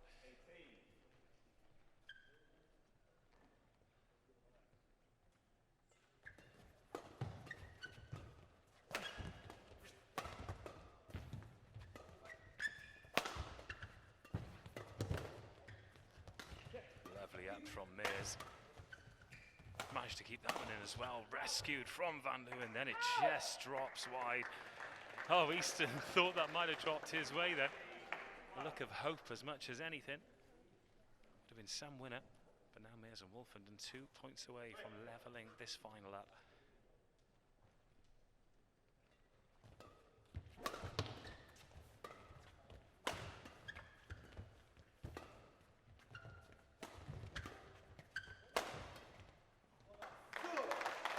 Another important point there. There'll be some comeback from here for the young pair.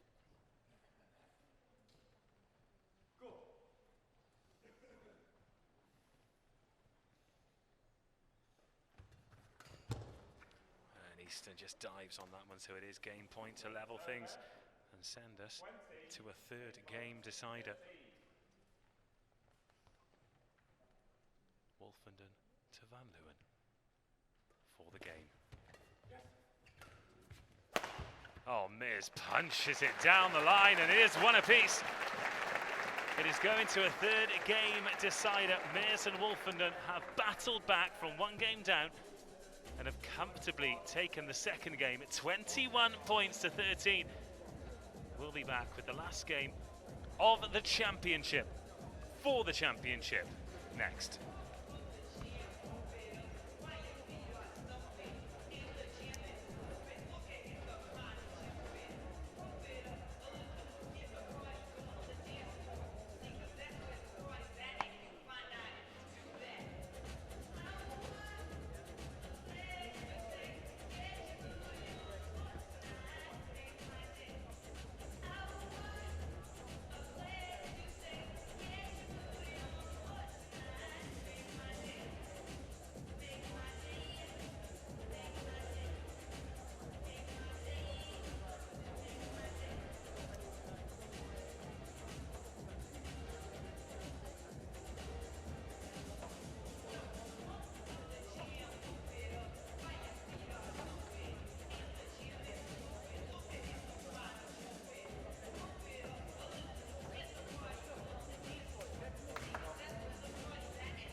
Easton, Ethan Van Leeuwen 1, Greg Mears, Tom Wolfenden 1.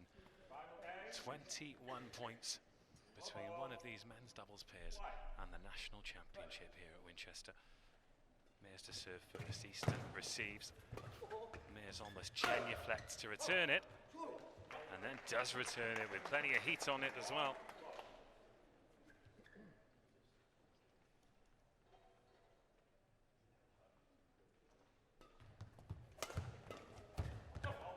Unlucky, Ethan Van Leeuwen.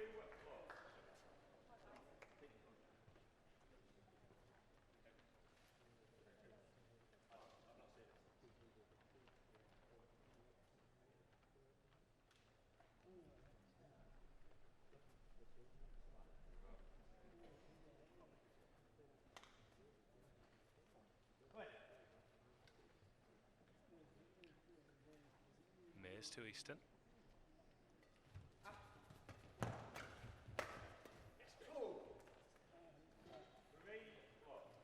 Really strong start from Mears and Wolfenden. I think the crowd can sense it too. Easton and Van Leeuwen need something to happen, and they need it to happen quickly. Or maybe that changing of the guard we've been talking about is going to have to wait a little longer. Mears, with Easton just about hanging on.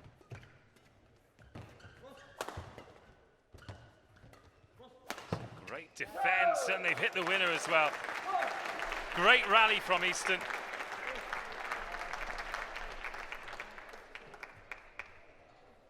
Had quite to win that point, but they found a way, 1-3.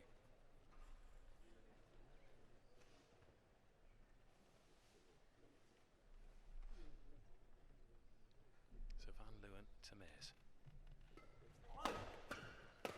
A little bit too easy that time. Easton well short with the lift.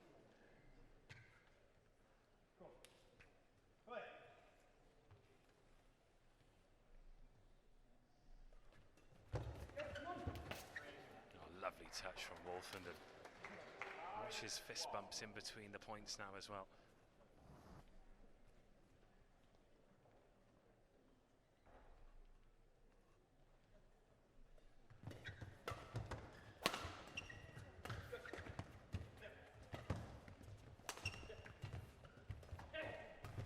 Lovely change of direction from Easton, but it's not enough as Wolfenden is purring. Van Leeuwen and Easton, well, one of them needs to take control of the partnership here, because watch the high fives in between points. They're not making eye contact anymore. They don't want the life to drain out of this doubles partnership, because you're not going to win every final. They're playing against very experienced and highly skilled domestic opposition here, especially with shots like that. Learning curves absolutely huge.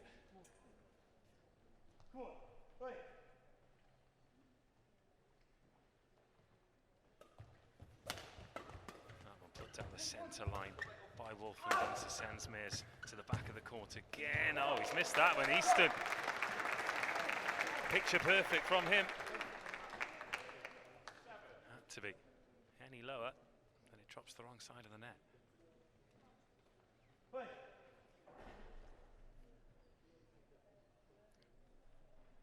Mears waits.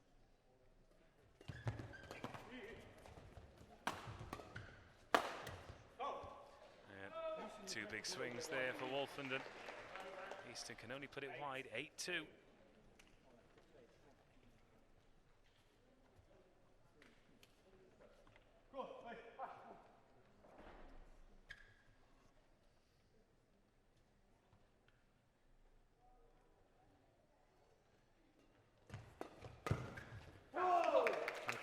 Mears. Almost like he's genuflecting at the altar on that return. Knee down. Can't quite get the return.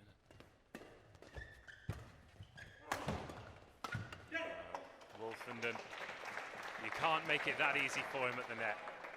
Give him anything like that, he's going to punish you, especially when he's playing as confidently as he is. 9-3.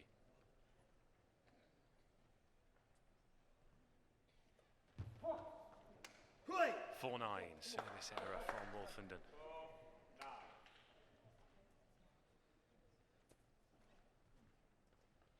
Easton with the shuttle.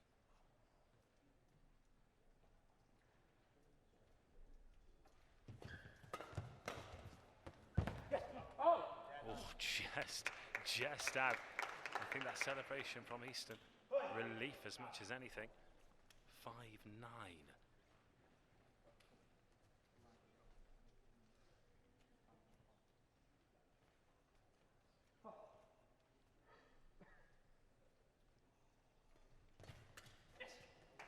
Again, Wolfenden getting the better of Easton at the net. This as well as he's played in this match.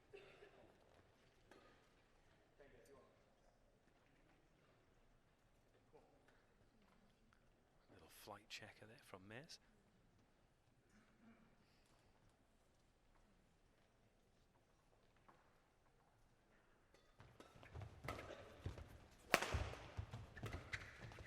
Oh, lovely. Absolutely perfect. Bang on the line from the young pair. 6-10.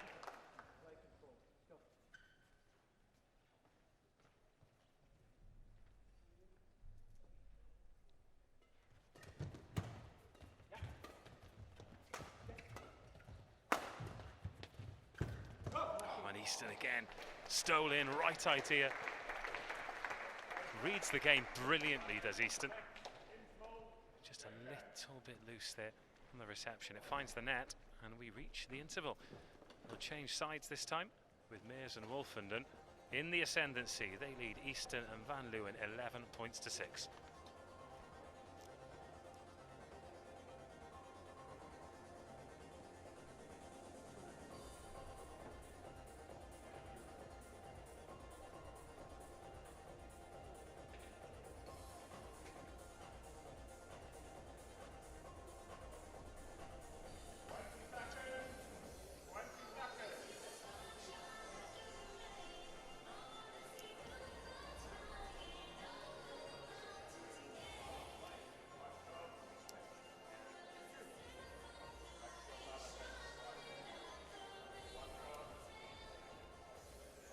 Last chance to dance for both of these pairs then, and Rory Easton and Ethan Van Leeuwen, after such a promising start, are in danger of this one slipping away from them. But I think anyone who's watching them for the first time today will realise that they are a young partnership with a huge future. Wolfenden and Mears will get us back underway, particularly Wolfenden. Easton waits. 11-6 on the serve, 12-6 Mears, too sharp for Easton.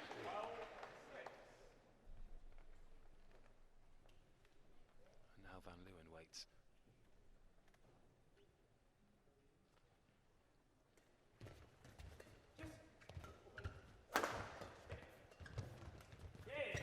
Oh, off the nets, Van Leeuwen. Little stroke of luck. They'll need a couple of those. And with young players, it's amazing how quickly the confidence can return. Easton to Mears.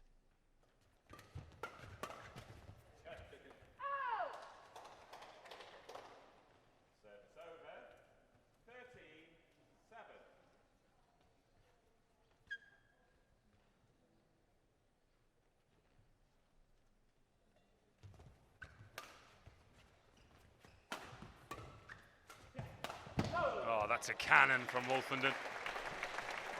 Just covers the court so quickly. Pretty heavy strapping on that right knee, but you wouldn't think it the way he moves.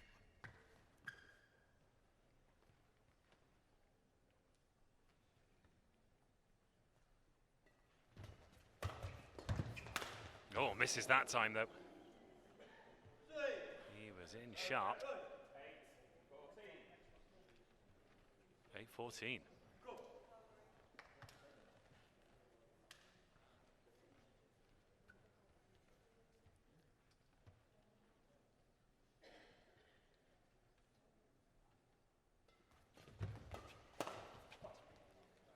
Too good. Too good.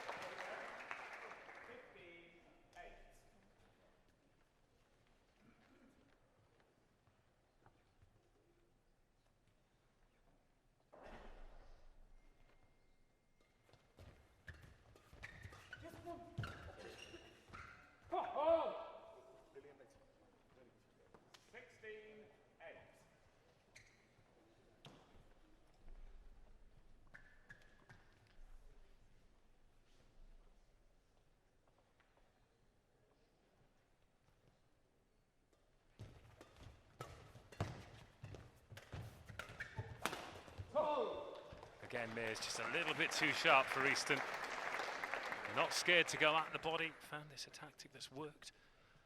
And they are closing in on a first national championship as a pair.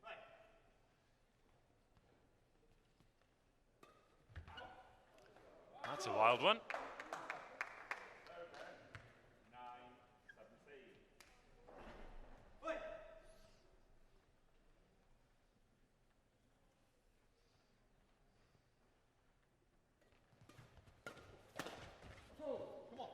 Straight at the body.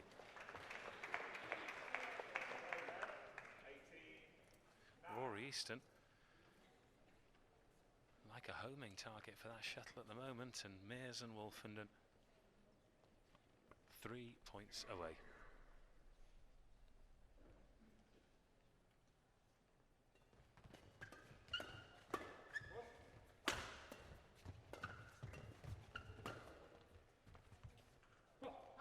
Oh, well watched again, Greg Mears.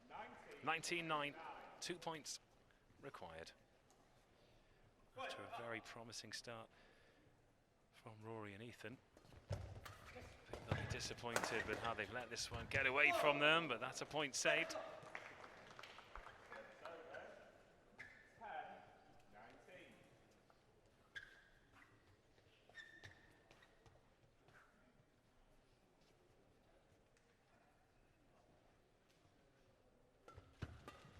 Oh, now Wolfenden misses again.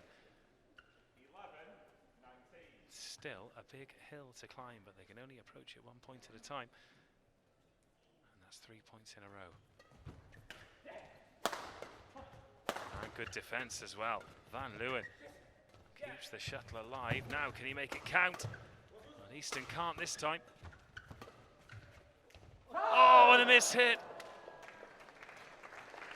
Oh, his eyes lit up and he was caught within 2 minds whether to unleash or whether to drop it. And now at 20-11, it is championship point for Greg Mears and Tom Wolfenden to fight back from 1 game down. They'll have to wait a little longer.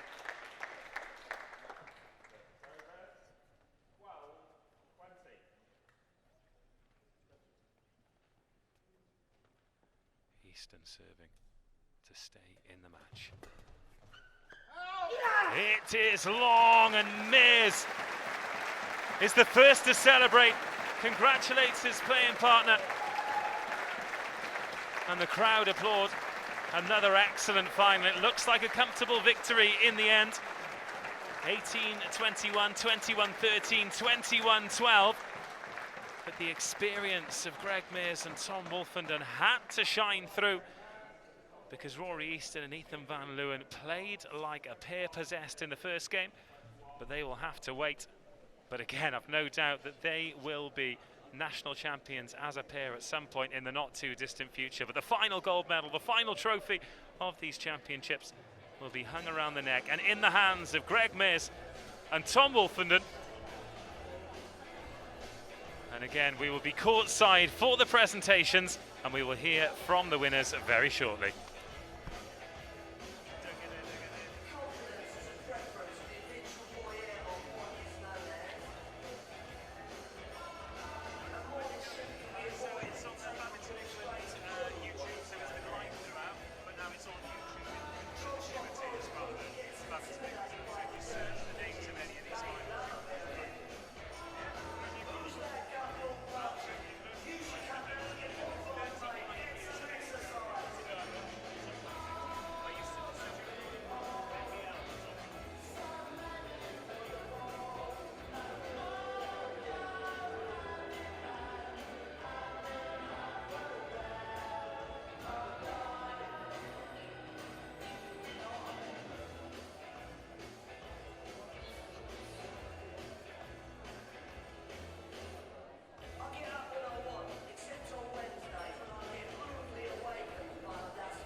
Ladies and gentlemen, we've now reached the conclusion of our fantastic weekend here at Westgate Badminton Centre, and we have the medal ceremony for the men's doubles final.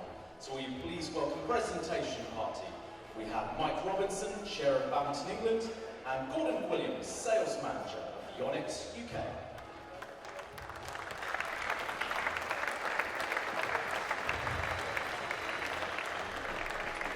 We now invite Gordon Williams to present the runner-up medals to Rory Easton from Kent and Ethan Van Leeuwen from Buckinghamshire.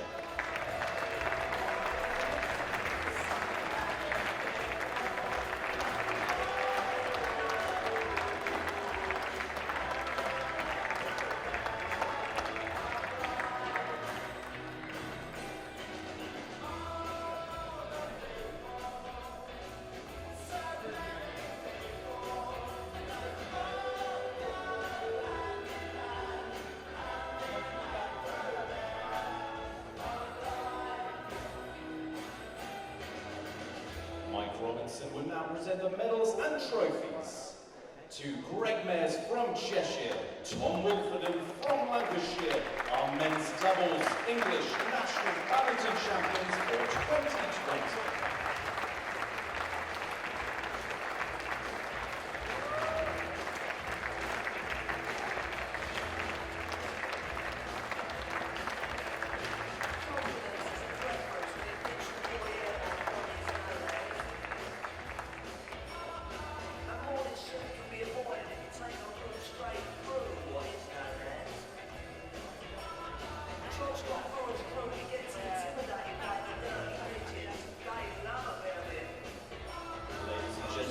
Make some noise for our men's doubles finalists and our national champions in the men's doubles, Greg Mayers and Tom Wolfenden.